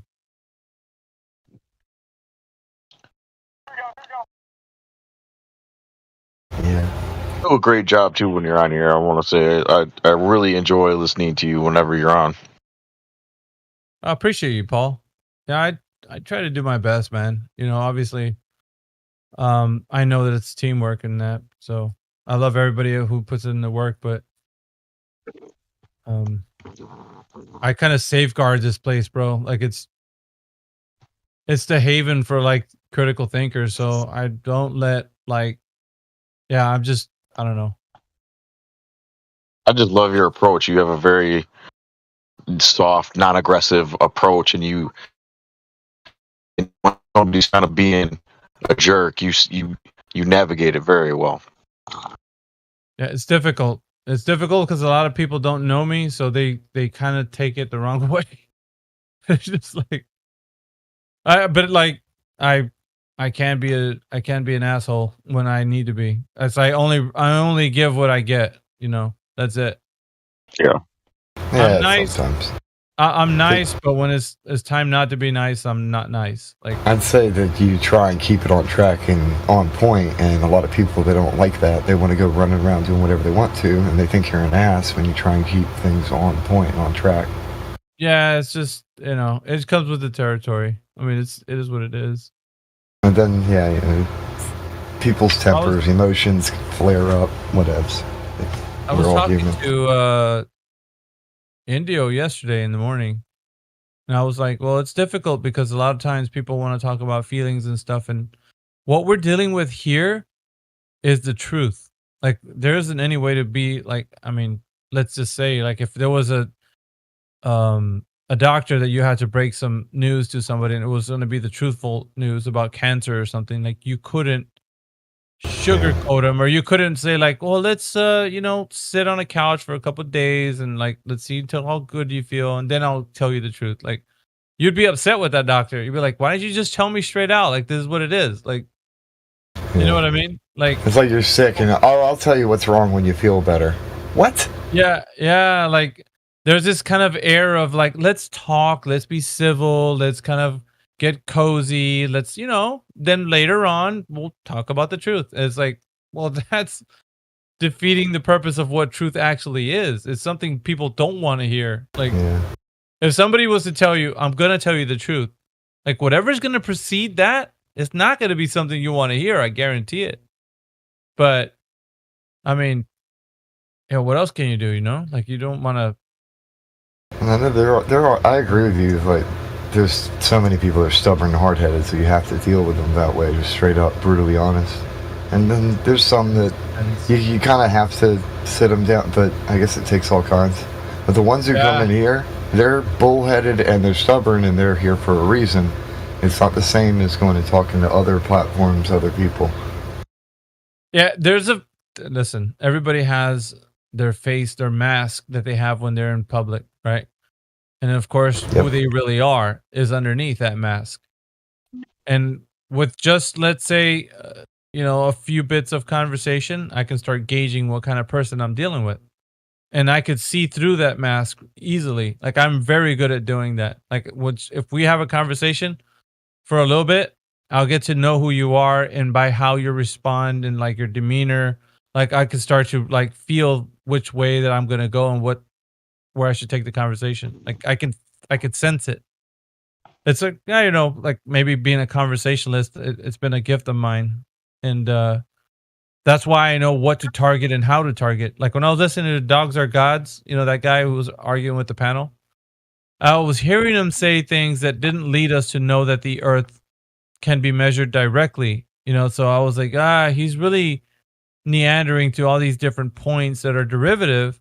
They're not specific to the surface of the earth. I was listening to him and I was like, you're not getting to the place where we're going to be able to measure the earth like directly. So that's why I came in on my lunch break and I told him directly, I was like, have you ever measured the surface curvature directly? And his answer was no. See, I was like, okay, that's it. That's all I wanted to ask. But because he said that, all his other arguments were just like assumptions. They weren't anything that led him to know that the earth is curving. Right? So, and that's why on top of that, but I asked him 2 questions, right? But I did ask him, can we know anything to be 100% certain? And he said no. So I was like, well, okay, that's just a layer cake of like not knowing anything. So you know what I mean? Where can we go from there? Because now you can't know because there's a group of people that would claim that you can't know anything for sure. So what happens is we can't know anything for sure. So why are we having a debate with you who are claiming that the earth is a globe? If you don't know. So, but at some point you're going to say, or something like, what's this thing about? Like, because that's what I'm saying. I even said, well, now he's tagged with the idea that he doesn't know. So any debate he has or any other kind of forum that he wants to go to, everywhere he goes, he's going to be marked with he doesn't know. Because he admitted it, right? First of all, he admitted he doesn't know anything. And second, he has never measured the curve, or he doesn't know how it's been measured directly. So, I don't know. I mean, talking about, refraction and all these other things that derivative to the topic of the actual measuring of the surface curvature, it's no bueno.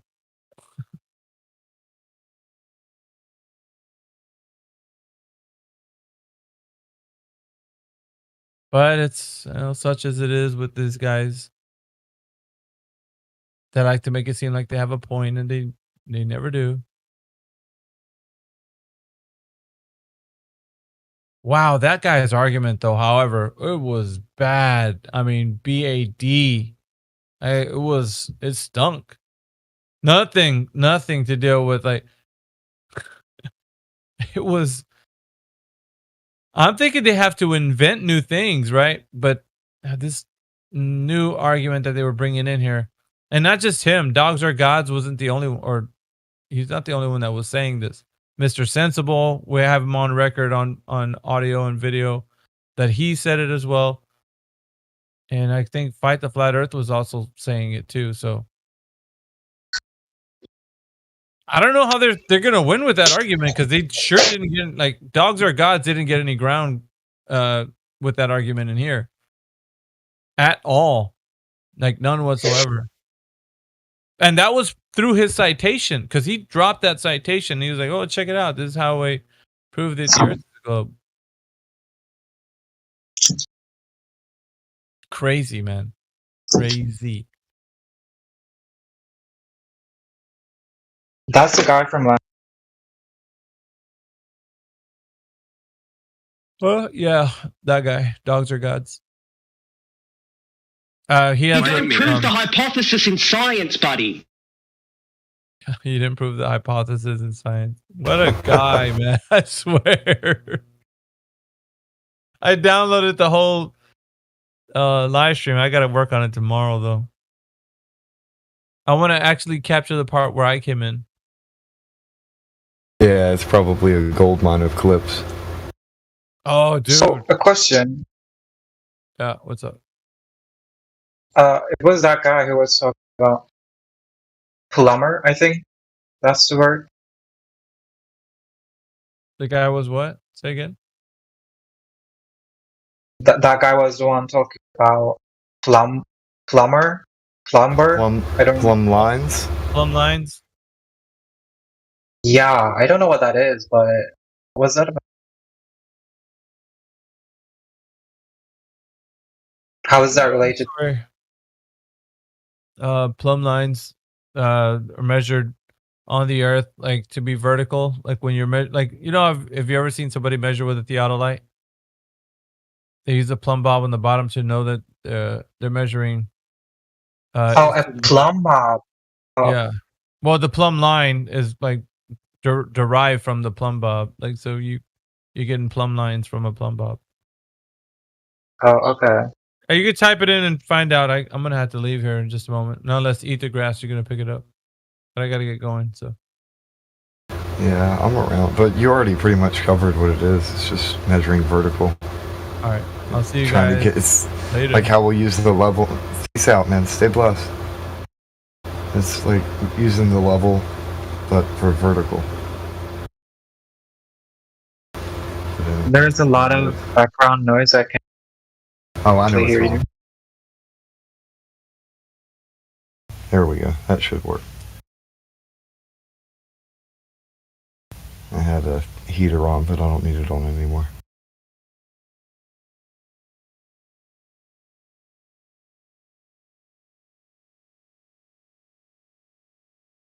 So, how does that? Exactly.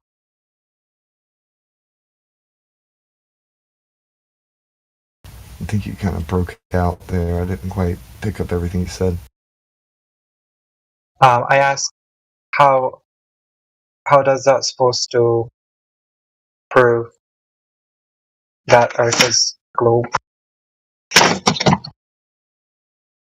I think that the argument that the guy was having had something to do with whether or not it can be used to prove a straight line to the center of the Earth or something.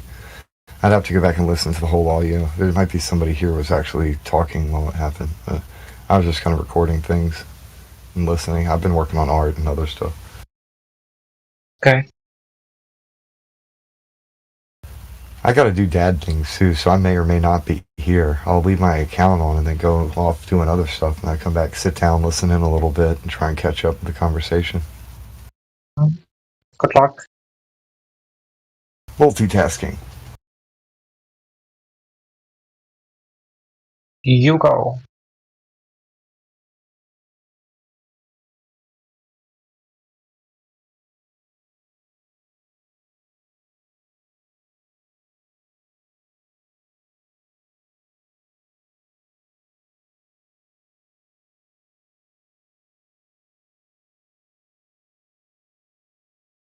One of the common misconceptions that people have when they come in here is they'll assume that everybody here just wants them to change their mind and be a flat earther or something. And that's not at all the case. The primary objective has to do with encouraging people to think critically and on their own accord without appealing to authority or using logical fallacies for their reasoning. Yeah. Well, actually, since nobody in here can also show others to see with their own eyes that the Earth is flat, they're also just,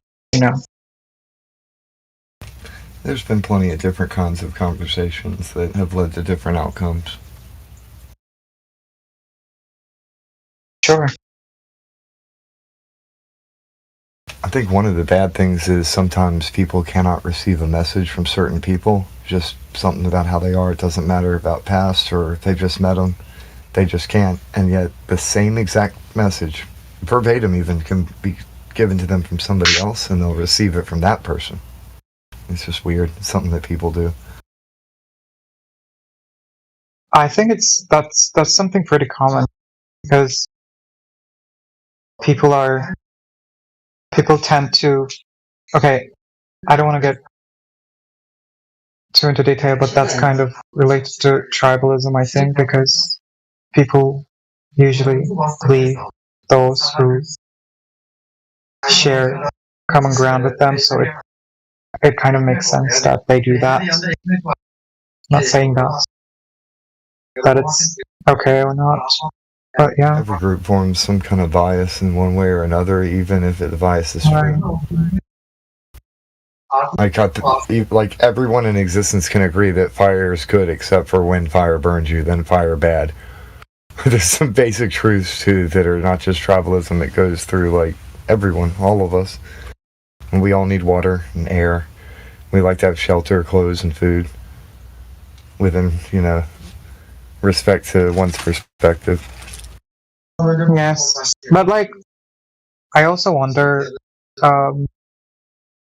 to what length the skepticism around shape of the Earth can be, expanded to, because we cannot observe literally anything in life that what we're taught. So at some point we have to just trust those who did observe. So does that make sense? So at some point we have to give in to the indoctrination I don't think in so. our lives. I think that you can fact check everyone. If somebody says something, you can say, okay, well, I'm going to find out if this is true or not. If you want it to be false, then you can cherry pick false things for it. You want it to be true, you can cherry pick true things for it. But if you want to know the actual truth, you're going to look at it objectively and just see what is. Yes, but to achieve that objective truth, as we already established, you have to see it for your own eyes, right? So, but is that possible for every situation ever? Could that be possible? I don't believe that anybody. Well, this isn't really a belief, actually. It goes beyond that. The hardware limitations of the human mind can't comprehend or fathom all of existence, so you can only know what you'll ever be able to know. That's all that there'll ever be, is what you're capable of knowing. And you'll never know what you don't know, because you can't know what you don't know. But well, that's right. if people overthink, they want to know everything, and that you can know too much, though. There's certain things about this reality that you don't want to know, and you can't unsee.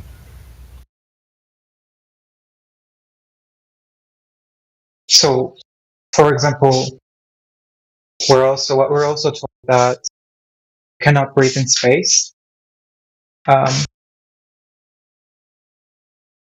That humans can only survive through oxygen and not any other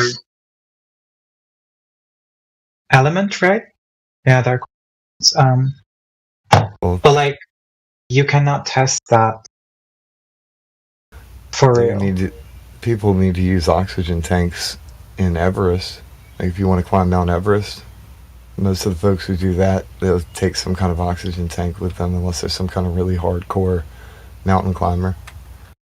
There's certain places on Earth that you can't go to without having something to breathe with, and it looks like there's gas around you, but there's no air to breathe.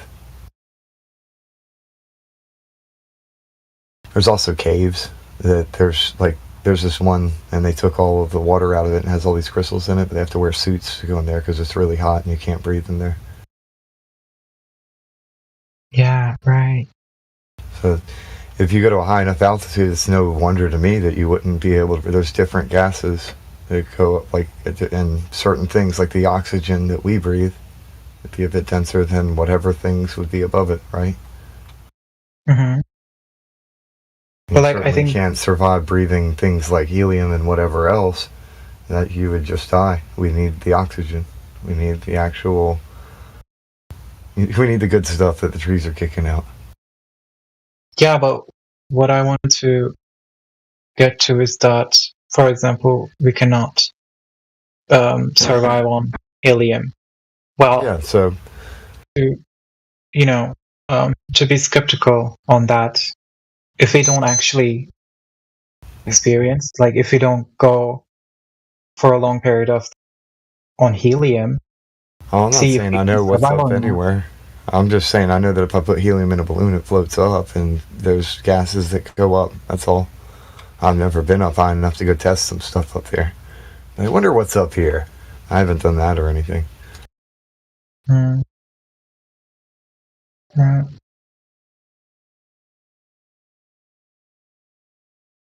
So, is it going to be ever possible to learn if Earth is flat or not? What was that? I didn't quite hear the last part of what you said. I didn't quite pick up.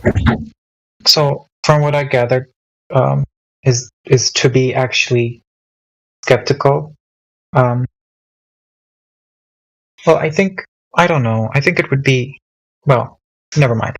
What I was going to say is that, for example, you go to space and see that Earth is flat, and you come down, then should we believe you? I don't think that most people would, because they'd rather cling to the ball story. Even if I were to go up with all of the information in the world and show, they'd still, nah, you're just not going far enough. Right. I think more importantly too, though, on that point is we don't have to prove that the Earth is flat. All we have to do is prove that it isn't round. And you don't need to go to space to do that. Of course, we do have high altitude imagery with no curve. But again, I didn't take this picture, so I can't say this is my evidence. It's secondhand evidence I'm borrowing from somebody else.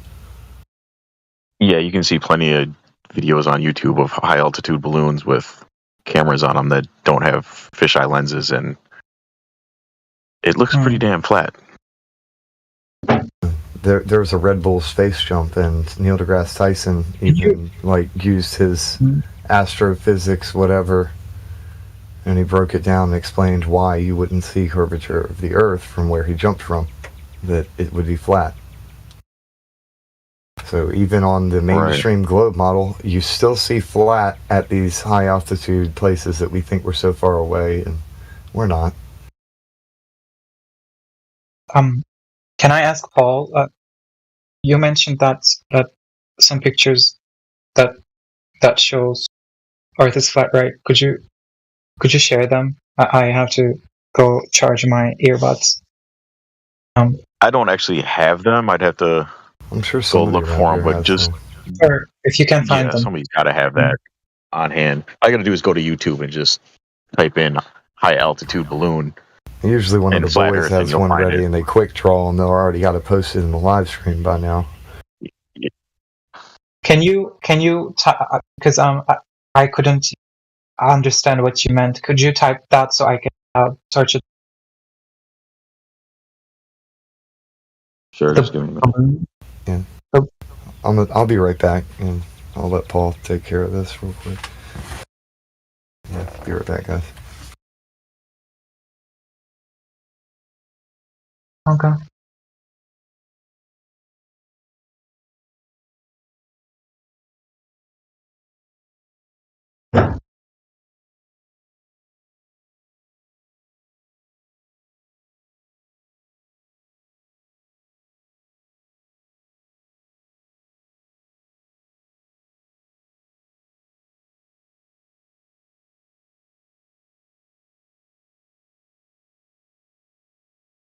Okay, I think I'm gonna go charge my earbuds now. So take care. I'm typing there right now. Okay, thank you. So what I'm typing now, all you got to do is just put this in the search bar in YouTube, and I'm sure you'll be able to find the video I'm talking about. Will do. Thank you. These Take care. words should. Yeah, take care.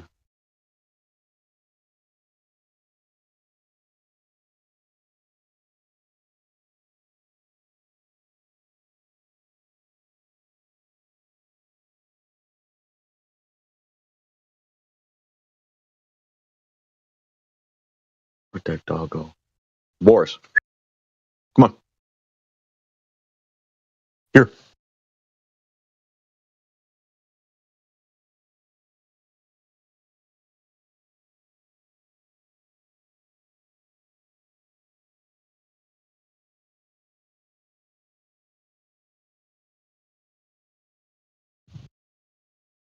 Boris.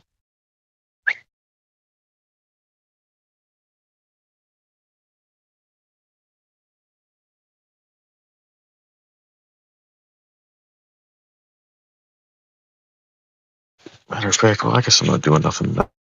Maybe I can find it.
Shit, what just happened? What the hell?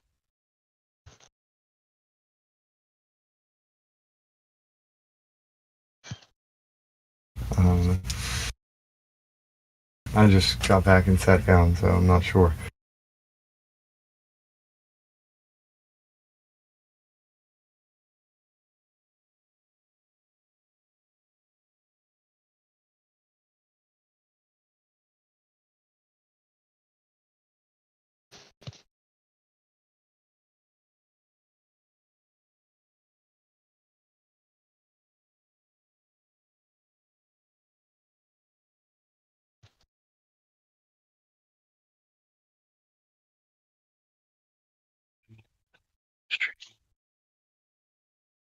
Oh, man. I'm gonna play this clip that I played earlier. There, so I posted that video. I think this is the right one, but I'm not 100% positive. If I'm not, please somebody correct it. I'm on my phone, so it's kind of hard for me to... Yeah. Well, he already left, but I think he'll be back. To make sure it's the correct one. What'd you say you were going to play? Oh, I made a audio thing using that Dogs Are Gods clip where he was talking about how you don't prove a hypothesis in science. Okay. And there's a show called Dinosaur Train where one of the characters' name is Buddy.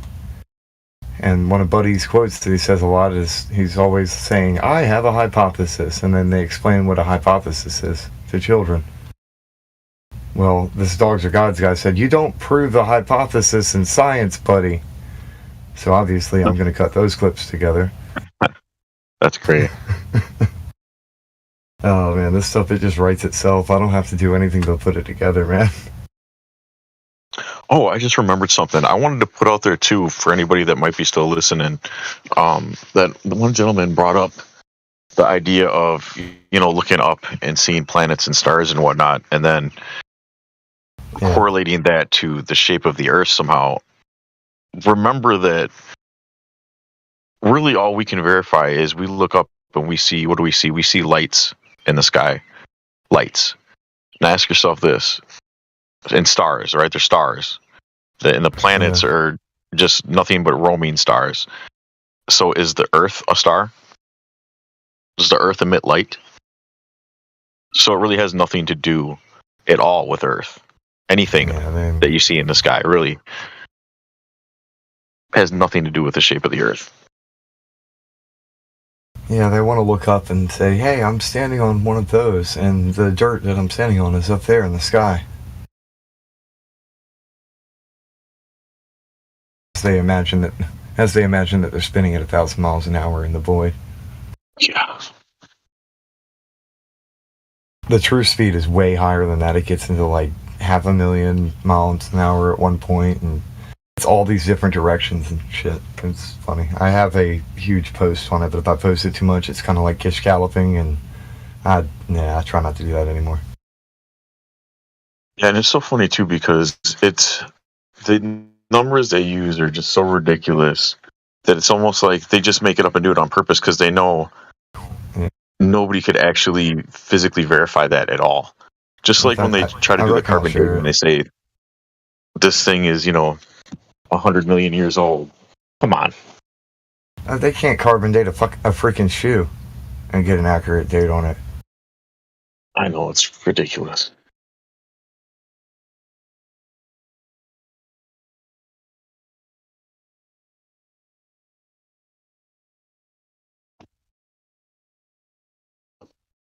And they've got a fossilized cowboy boot. Carbon date that.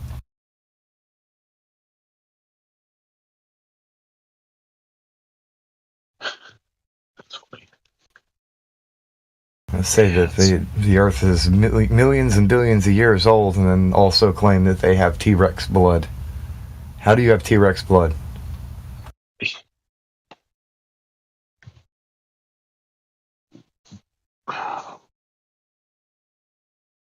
They say T-Rex, what the F is. They found a chunk of bone, and they say that they found some genetic matter in it that looks red, is what it is. They just claim that it's blood or whatever.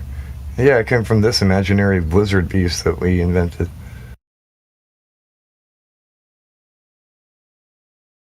Not that there weren't some kind of ancient beasts. I believe everything used to be bigger. Well, it's pretty evident.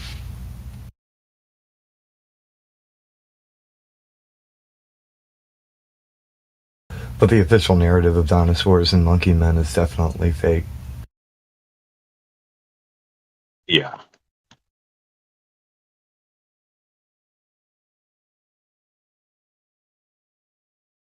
Grand Theft Monkey Ball. Got everybody's minds trapped on a globe. Somebody actually exposed exactly the number one reason why a lot of these anti-flat earthers act the way that they do. And kind of amidst the minor cog disc breakdown that they were having. And they were talking about how if the earth were not a globe, that they don't know how they'd be able to deal with that being trapped here.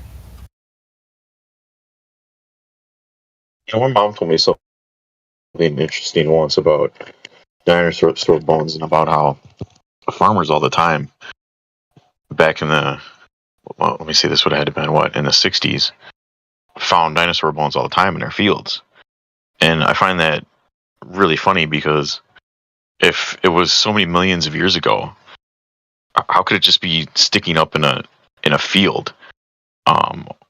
When I can go and I can put a rock or a big fake bone in my woods that I have behind my house, and easily in 5 years I won't be able to find it again. It'll be buried.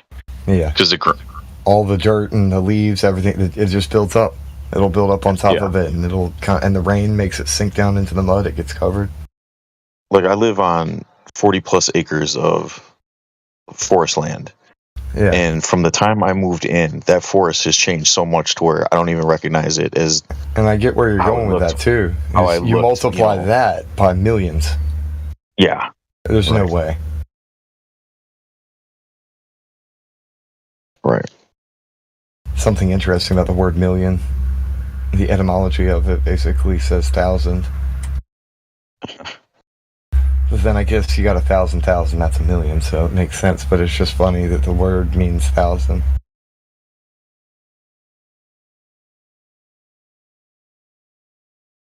Oh, this many thousands of years. And then you look at the word year and it means season. That makes me think too, though. So if these farmers weren't unearthing dinosaur bones when they were like tilling the land and stuff, what the hell were they actually? Everything that was here from before that was bigger. It's the same exact stuff that's here now, it's just smaller. So some of them are extinct because I believe that we saw them as a threat, killed them. Like a deer or a wolf that was just a lot larger than they are now. Yeah. And even lizard type things or giant birds and whatever else the hell that they have no idea what they're looking at. Like, there's not even bone in there. It's stone. The bones have been replaced by minerals, and that's what creates the fossils. It's just stone. So there's no bone there. Like, true fossils, it's gone. And then they end up finding some scattered, like, broken fossilized bones and try and piece together a weird 3D puzzle. It gets really weird when you have, like, piles of bodies together, so you're trying to separate fossilized components. It's all just minerals and shit. And I would imagine that it's probably against the law. If you actually found one of those, it's probably against the law to keep it. No, you can find fossils. You can do whatever you want to with them too, but you can get them in order to make them valuable. You have to get them appraised, and then people. I mean, dinosaur bones. So if you found like what you think is a dinosaur bone, I would imagine they're not going to let you. Country you're in. Yeah, I would think they're not going to let you keep it. I think if you did it here in America, some company would make you an offer you couldn't refuse to try and buy your land out from under you. Yeah, that's probably true too. Like, you'd get your 15 minutes of fame in the newspaper, on the internet, or whatever, with you and the dinosaur bone, and then instantly get phone calls all day, every day. Like, sell me your shit. Practically harassed by them.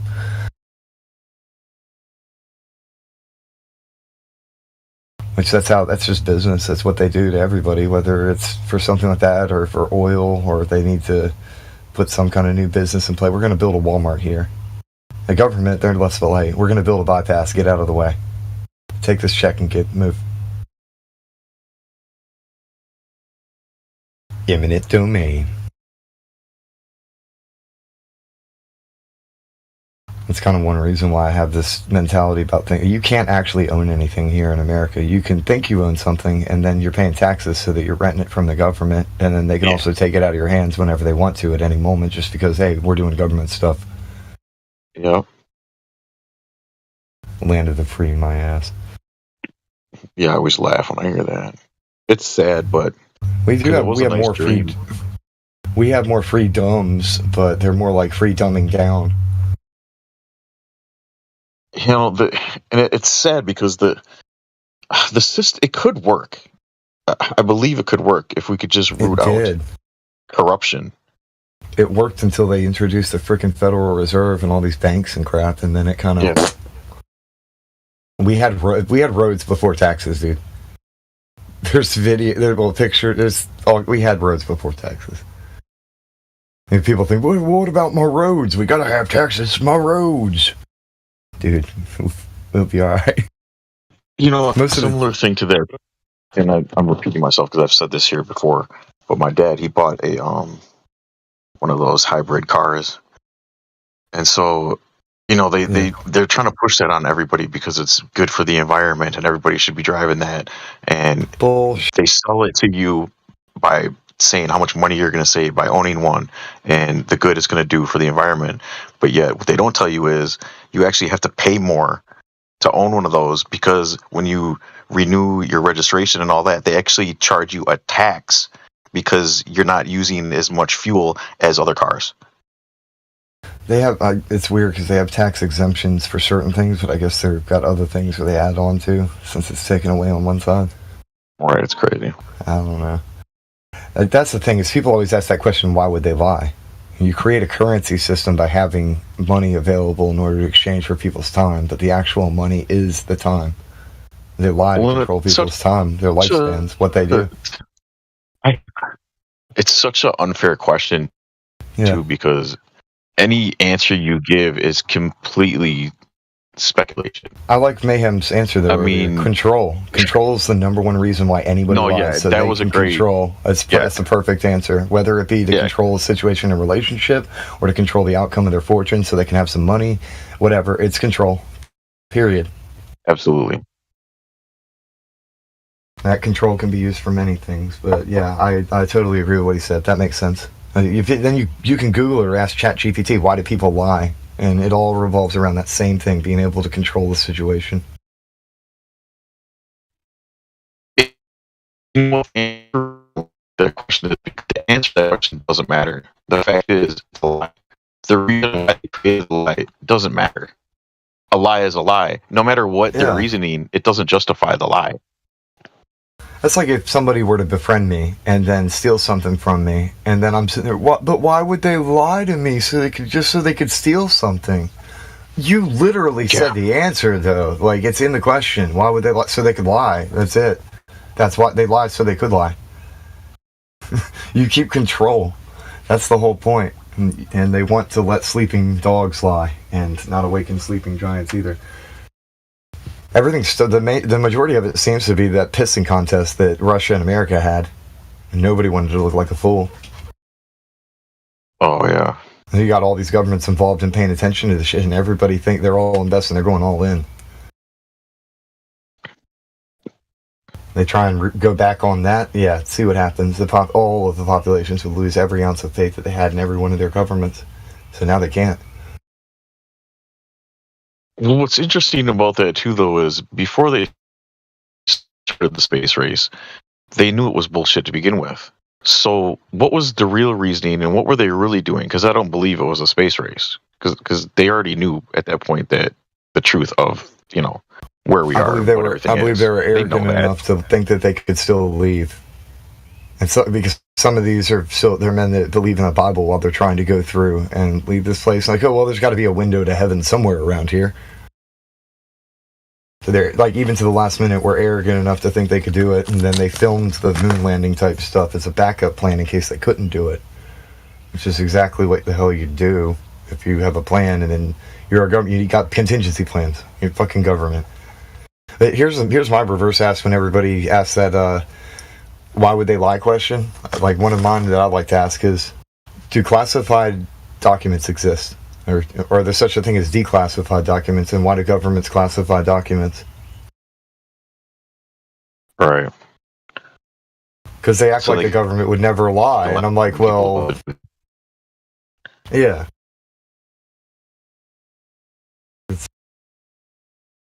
It's to me the answer is so obvious that it's like that. I don't say it often, but because I used to think there's no such thing as a stupid question, but to me that one is a stupid question. I don't like the example a lot of the dudes give off, but they say this, like, if you were to catch your girlfriend cheating, or somebody were to give you absolute proof of it, you're not going to ask them, but why would she lie to me?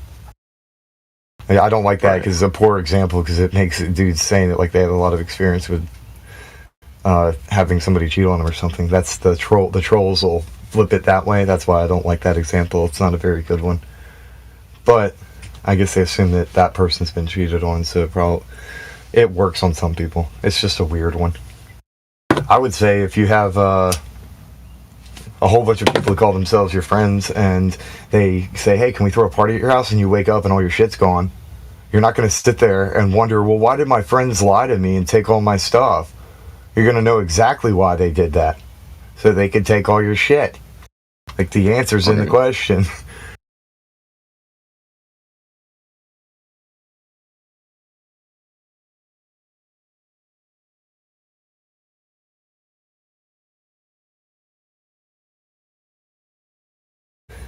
Another thing is that the whole Antarctic treaty thing, there's definitely got to be some kind of resources there. People haven't investigated it that much. There's something there. Can't say what, but yeah, the assumption, I can safely assume there's something of value there that has not yet been obtained. Yeah, I would agree that they're hiding something for sure. And it could be something as simple as just various mines that they don't want anybody to start mining away at yet. Or there could be like the theory. But that brings up an odd. Never mind. I'll save what I was about to say for Speculation Sunday. Okay. Well, I was just thinking too, though. But don't most governments pretty much control or own all the mines already? So it's not like if they think a private company is going to go in there and start mining. Well, what if these are a different type of mine? Where it's something that seems to be very rare here, but it's actually in quite excess over there. Something that can be used and weaponized. Something radioactive, I don't know.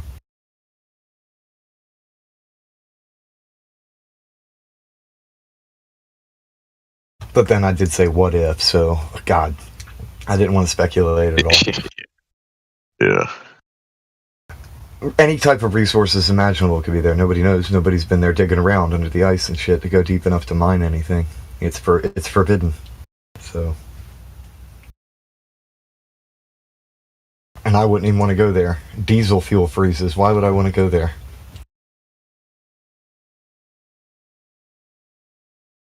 I think that it would be a perfect place for storage. Like, there's certain areas, like you go around this whole ring, we got the whole map. And that's another thing, is that's the fallacy to call it a ring too, or to say that it's a perfect circle, because the circle itself, like the word used even biblically, is not talking about that. It's talking about what's visible to you, and it makes a circle around you like a compass. But I digress. The thing I was trying to say is it might not be it doesn't have to be a perfect thing that's all connected in one big ring. If there's some kind of like rivers or anything that flows in any kind of way, or passages. Sure. Not that anybody can leave. I'm just saying that these things will be rivers coming from below or whatever. That's funny. That reminds me, because Latter-day Saints is the one who told me about something related to and this is on a Speculation Sunday thing. But then the science wizard people brought out this whole thing with some of these underwater oceans that are like deep underground, and there's more water in the depths below than there is in the surface of the oceans on top of Earth. I'm like, oh, that's interesting. Oh shit! Is that me cutting out? I don't know. I didn't hear anything you said. What was that? I don't know. It might be. I'm sorry. I said I don't know if I was cutting out or you're cutting out. I might have lost signal, but I didn't hear anything you just said. My signal. I don't know if it was you or me. It might have been me. It doesn't matter.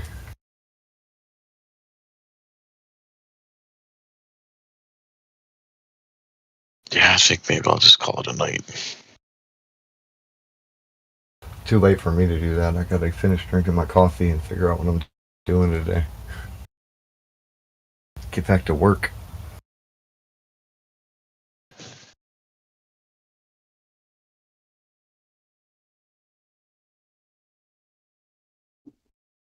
To me, the more interesting parts about Antarctica are things that are actually just outside of it. Like that race that goes around it and how long it takes for them to actually do it.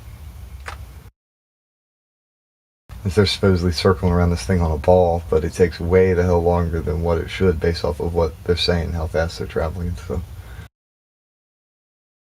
That's pretty interesting. That's what I'm saying. I'm more interested in the information just outside of Antarctica rather than the area of Antarctica itself.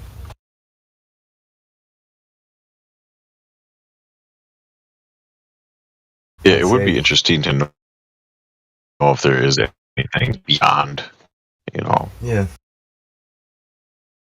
To an extent, though, how far could you even go? Even if you did go out there and you kept going and going and going, would one die of old age? Well, that's another question. So that's why, to me, I find how far does it go? But that's what I was saying. To me, I find like the outside of Antarctica is more important to me because none of us are gonna go there. We're not gonna try and crawl it. So then we're fantasizing or speculating the minute we try and step foot on that with our minds. Yeah.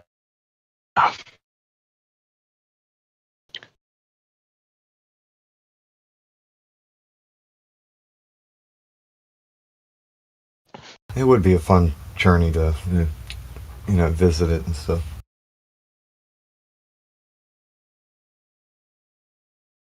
Fun, dangerous, exciting, probably painful too.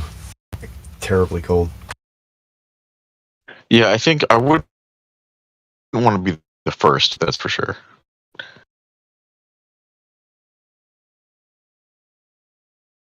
It sucks that they won't let anybody build anything there, supposedly. But you can only take certain resources there, and it's very limited on what you can actually construct anywhere. And settling anywhere is off limits. Strictly scientific research, so you got to be a science wizard to go up there or rub elbows with one of those people. Well, they're up there, down there, extremely strict around there too about your movements, right? Yeah. Yeah. They're extremely strict about your movements and where you can go and where you can't go, and even to just, I think some of the buildings that would be in like the little settlement that you're in while you're there, it's very regimented, compartmentalized, I think. Yeah. And you can't just leave one of those and travel to another on your own. You won't make it. You're most likely going to freeze to death. It's spread out pretty far, a lot of these things. And people have shared these videos like, oh yeah, we flew over Antarctica or what. You flew from point A to point B where they said you could fly. Yeah. With a fisheye lens. You didn't. Yeah. You didn't. Yeah. It's so dishonest, I hate that shit. It's just so. It's so silly. Like, you just want to lie so that you can say that you won the argument, but did you really? No, you didn't, because you're lying. It's so stupid, childish. A lot of these types, they don't believe in any form of deity, god, or creator or anything, so they don't see there as being any consequence except for the void after their death. So lying is winning.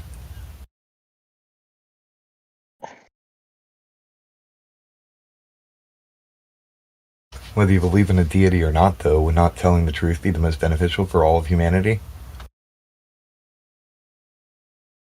What was that? I didn't catch that. I said, whether one believes in a deity or not, would not telling the truth be beneficial for all of humanity? Oh, yeah, of course not. But they just still would rather live in lies. It's just weird. What do they say? The truth will set you free? Yeah. And the truth is stranger than fiction. To get extra biblical with it. Always. It really is, though. It's weirder, and it's funny because it's true. It's an absolutely awesome statement, because most of the shit that I find to be hilarious is funny because it's so true. Right. Yeah, some of the best comedians that I've listened to are the things that they talk about in their sets are usually shit that's all true. Or something that just actually happened. Like, matter of fact, like, I can't believe they actually said that. And I recorded it? Oh, shit. Right. Sorry. I need to cut back on cussing, I think. That's what my wife calls it. You stop cussing. I'm like, but I'm not. Yeah, I gotta start thinking about that. But I'm not putting any curses upon anybody. I have not pronounced that anybody should have a bad day or anything. Yeah, I don't know. It does seem like I do it a lot, but it's because I can explain to you what I'm just not that well educated, so I swear a lot because I'm not that well educated, so that's how I look at it. And I just had a kid too, so I gotta start thinking about trying to tone it down a little bit because I don't want her. I study etymology, and I have a vast amount of words that I could choose if I wanted to, and yet I'll still use these words that are called curse words to keep things spicy once in a while. I could say anything else in the world if I wanted to. Sometimes they do just fit better. Yeah. Like, why would I? They do fit better. Why use big word when little word do trick? That's a reference to an episode of The Office where one of the characters goes the whole episode just minimizing his conversations. He's trying to be more efficient. But for real though, like, why would I waste time arguing with somebody when they're already conceded to being an idiot and have no intention of actually speaking about the truth? I'll just call them what they are and leave them alone. At that point, they proved me right, so I'm not even ad homing them. I'm just saying that this is your behavior. It's this.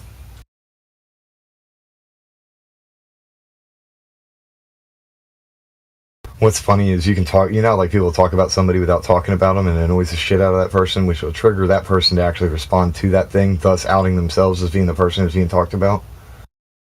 Right. They end up ad homing themselves because they exposed themselves. It started off, it wasn't even an ad hom. It was just these people. I don't like it when these people do this and this type of person does that. But then they out themselves and they turn it into an ad hom against themselves. It's weird.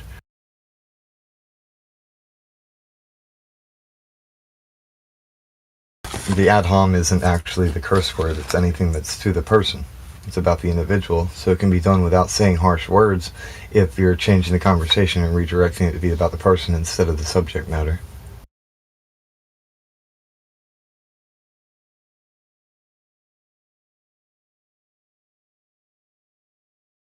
One thing, though, that I think is important is don't be afraid to tell the true meanings, the real meanings of certain words when the right time arises, so that you can de-weaponize the word and your child can be protected from it. Yeah, that's a very good point. If they know what it means, then it won't offend them. If you just tell them, that's a bad word, don't say that, then they're going to have feelings about it, and that's it. No knowledge, just feelings. Well, and I don't think there's ever been another time in history where words are as dangerous as they are today. I mean, you say the wrong thing, you post the wrong thing online today, it can ruin your life. Yeah. Well, I guess if you have something to lose because you've invested in the world in that way. I'm to the point where I don't care. There's nothing anybody can do to me that it's whatever. Anything that happens is canon to the story.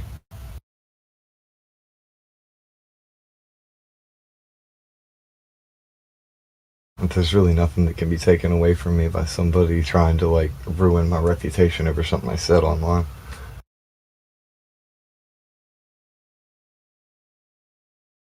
Yeah, words can be very powerful weapons these days. It's amazing what they the tools that they use to control us. That's one of the I reasons mean, when I grew up. Good. I'm sorry, what? I was just going to say that's another reason why I'm heavily into studying what words truly mean, their origins, and how they came to have the meanings that they have today. It's because all of this mind control crap is directly connected into all of that. And if you know what words mean, it's like putting those They Live glasses on. You can see exactly what's going on in every billboard, every news, all of it. You can actually tell what's going on truly and understand things with no surprise when it actually does unfold predictably.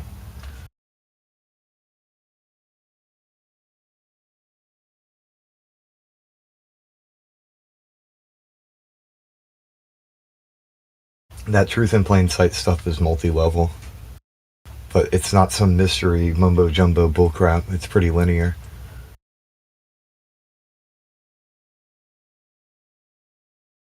The only mystery is our own ignorance about these things. That's what makes the mystery.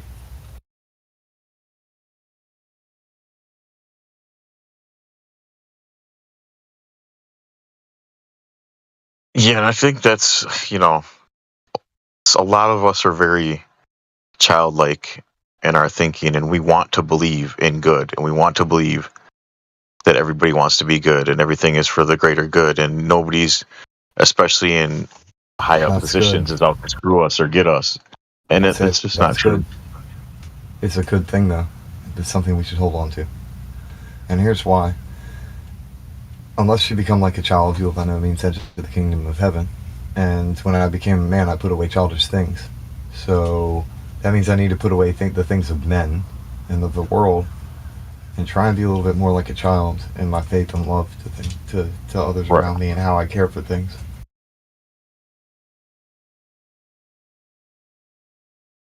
We become callous, dude, especially men. The world is hard, it's harsh, and it sucks. And we become callous to what's real. And we end up forgetting about the stuff that actually matters, like faith, hope, and love. Well, and we've been gelded, too. I mean, we really have had our nuts taken away. And a lot of people feel like you can't do anything. Nothing matters, and you can't make a difference. And so people just give up. Yeah. Or they believe because they can make no difference and nothing matters to them, then you can't make a difference either, and nothing matters to them still. They'll just hand wave away you about it. They're projecting, really, because they know that they're incapable. If you're afraid to walk out your door, then those limits are on you. But if you project that onto somebody else and start convincing them that they also can't walk out that door, what's that? That's exactly what they do to everyone, though. Oh, you can't do that. You're not smart enough. I'm not smart enough, so you're not smart enough. We'll leave that to the scientists. Yeah, the scientists. Meanwhile, the scientists tell you that babies are born natural born scientists.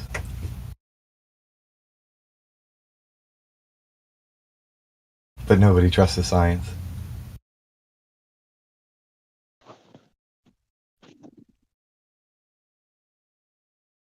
Yeah, that's a good trick they've pulled too. Is they've convinced people that they can't make these simple observations themselves. That you need like super, technology that we don't possess. Only government agencies like NASA possesses it, and that's what they use to make all these claims about the globe. But really, none of that's true at all. Or like it's really expensive. Yeah, like it's really expensive to do any form of science or anything. Hey, okay, but your hero guy, Eratosthenes, played with sticks or whatever. Were those some expensive sticks or something? Yeah, right. He got special, like, golden rod sticks from the king himself or some shit. Well, that's why I say they've really, taken everyone's nuts away, because there's a lot of people, majority of the population, that just don't believe in themselves at all. Yeah. They'll say things like, oh, I can't, or... It's like, no, who the fuck told you can't? Warriors cut the tea off the can. Yeah. Fear tells you that you can't be the best version of yourself that you could possibly be. You know, all that too circles around back to the why would they lie question.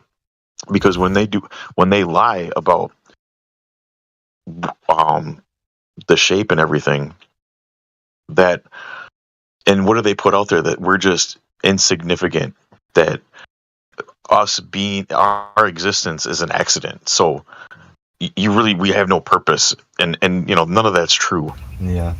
And they give you that insignificant space ball thing where it's off in the corner of the universe, and yeah, you're a happy accident. Yeah, and it makes people feel like nothing matters. You know, my existence doesn't matter, and I'm not important, and that's just not true.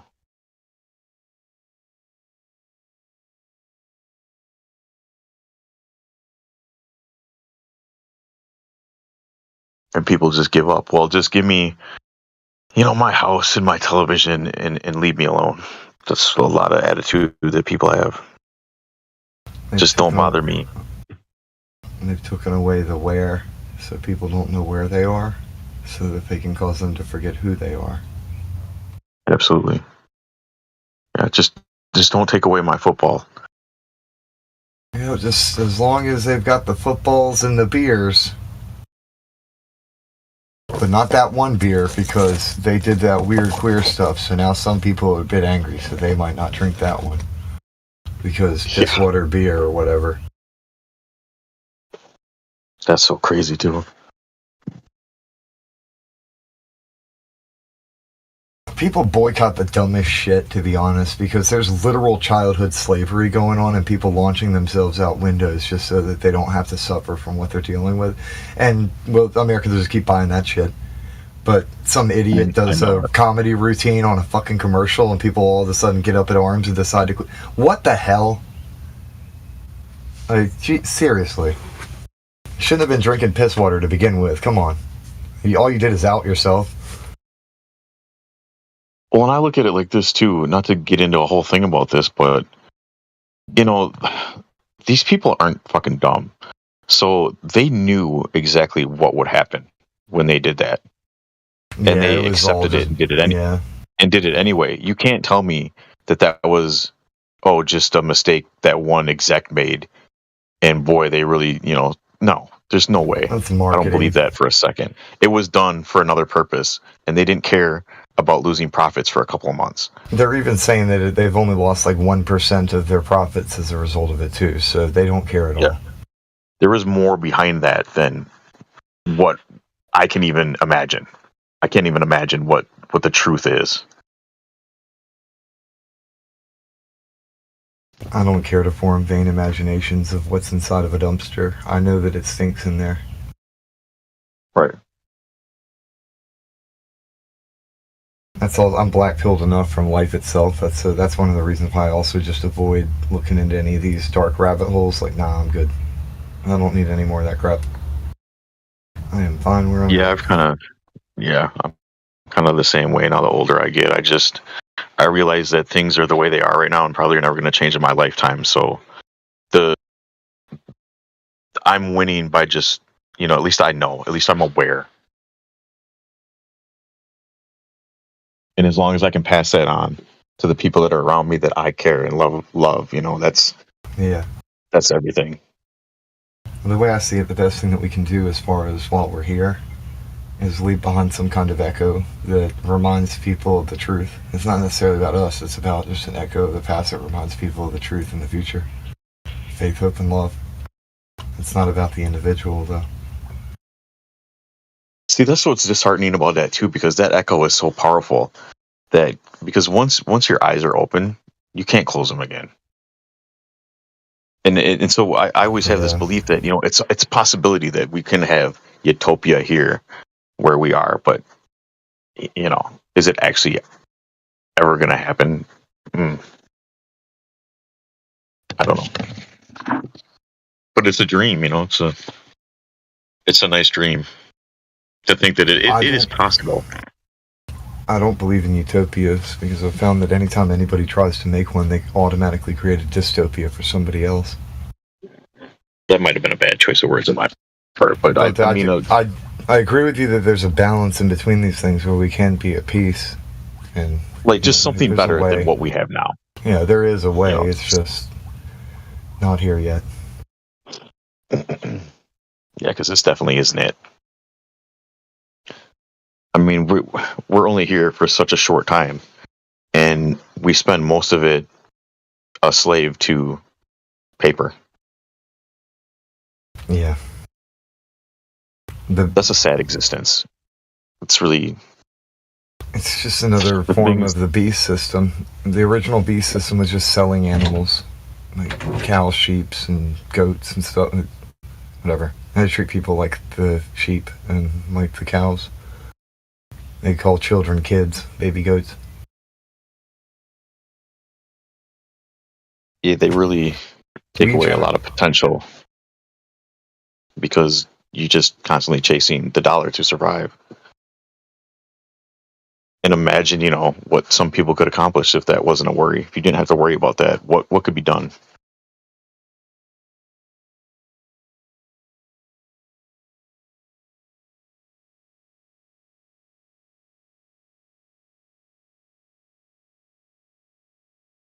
What's interesting to me is there's this like kind of Unicode international currency symbol that nobody actually uses for anything. I just posted it in a live stream. It's just one glyph. People are the currency. We create the sea of current, and that's what generates revenue. That's what produces income. That's what makes money matter. Allows us to transit money into matter.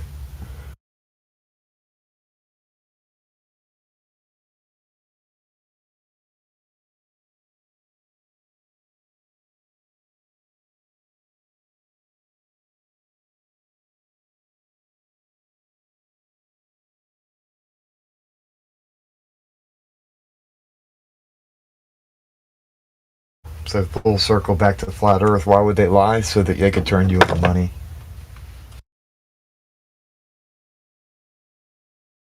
Which is literally straight back to home base for control.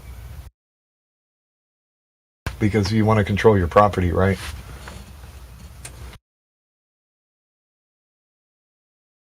Yeah, you want to have control over your space, and what you have around you to that you need to survive. You want to have control. Yeah. So there's these big fish out there, and they consider you to be their property, and the land you stand on, that's theirs too. That's the problem. They just want to control their property. That's all.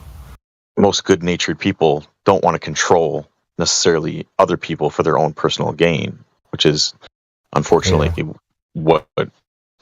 how the system we're living in now is. People are controlling the masses for their own benefit. That is the one thing that sucks about being on the good side of things, is you really don't try and force somebody's hand on anything. You want them to make the right decision on their own. The violent take it by force, so we don't do that.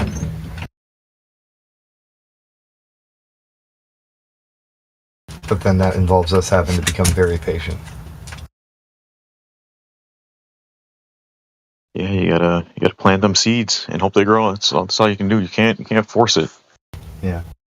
And sometimes you might not be even doing that, like you're just tilling the ground so somebody else can plant the seeds. You may not even see it grow in that person, but it'll happen eventually.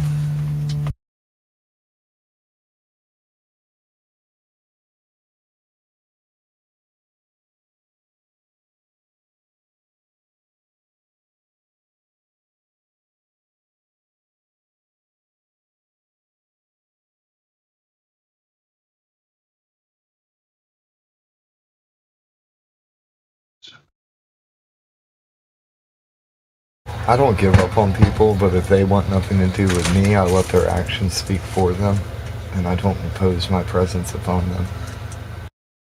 So as long as folks are around and they're willing to listen, I'll speak.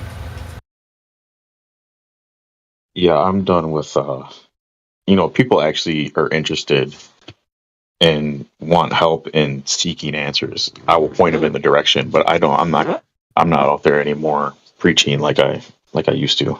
and trying to force it on people because it doesn't get you anywhere. Yeah, I ain't trying to spoon feed people either unless they really ask for it, because otherwise I'm force feeding them some shit they don't want. What's funny though is this lady handed me a tract yesterday and said Jesus loves me. And she said, Jesus loves you. And I was like, Jesus loves you too, and the Bible says the earth is flat. She just didn't know what to say. I think I snatched her wig and she walked away. I don't know. It was funny though. But to me, that right there is the opportune moment, because then she was trying to impose something upon me, and I'm like, well, since you decided to engage in conversation with me. You know why that is also good though too is a lot of people have never even really thought about flat Earth. They've heard it and laughed it off, and were told that it's ridiculous, and anybody who brings that up needs to be ridiculed. And then so they never think about it their entire life until you, just now in that time, you mention it to them, and they might think, why did he say that? And then they might go start looking into it and discover it on their own. And she might not even get anything out of it, but she might mention it to somebody else who does, and they'll look it up, and that ends up affecting them. So that's why I say stuff like that, because I know that it's going to impact somebody at some point.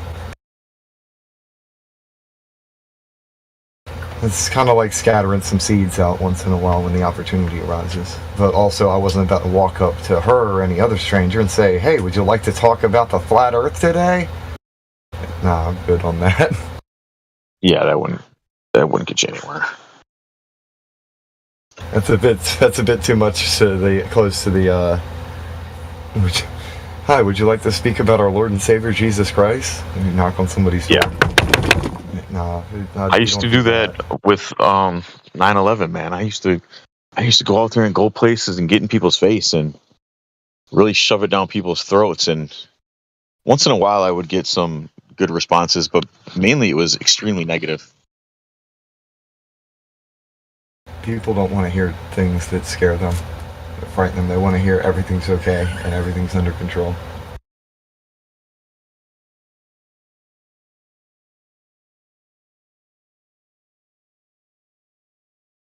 You know what the hard part is too is everything we've been brought up to believe, even patriotism, it's all a lie. And then so you're stuck with this dilemma that people actually sign up for the military, and that's all lies, and they're risking their lives and dying for what they think is our freedom, and that's a total lie. And then so if you try to talk to people about certain subjects, they look at you and say, oh, you don't support the troops and our brothers and sisters in the military, and it's such a difficult battle. Yeah. Well, they'll strawman you if you say anything that sounds remotely negative towards their deep-rooted beliefs.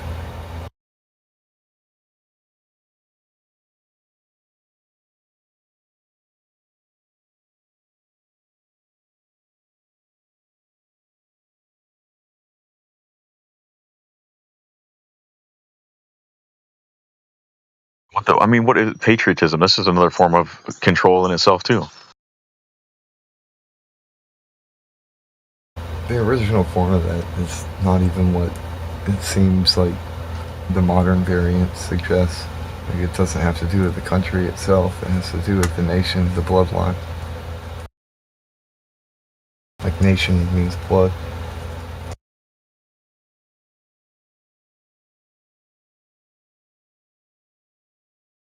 So it'd be like a paternal play. It also has to do with family units too.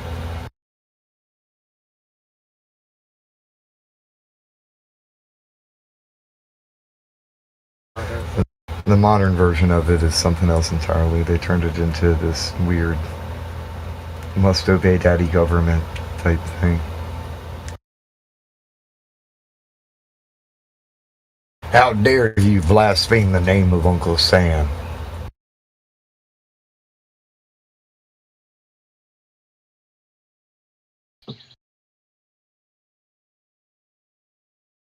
Why? I'm sorry, but I personally if somebody makes the choice to enter the military in this day and age, I'm sorry, but I don't have any sympathy for what happens to you. You made that decision. You made that choice. If you asked my opinion on it, I'd tell you the truth and how I felt about it. And I'd say, I don't think you should join. But they're making that decision themselves. I mean, it's terrible. It's a tragedy what happens to people. But I'm not going to sit here and go along with the lie for that reason.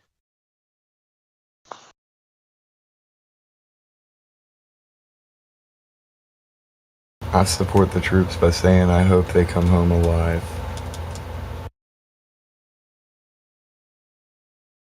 That's all I'll say about that. I hope they come home alive. And I can't say anything else. Well, I wish they'd stop saying that what they're doing is for me. Because it sure the hell isn't for any of us.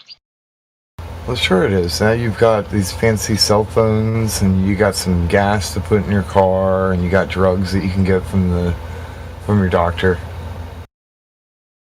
Gold, oil, and drugs. One nation under God.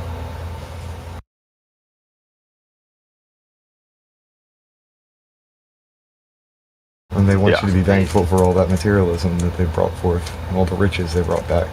The spoils of war, and it's just good business.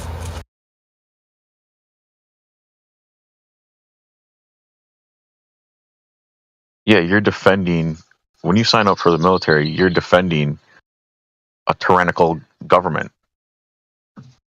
I mean, why would they lie? Yeah.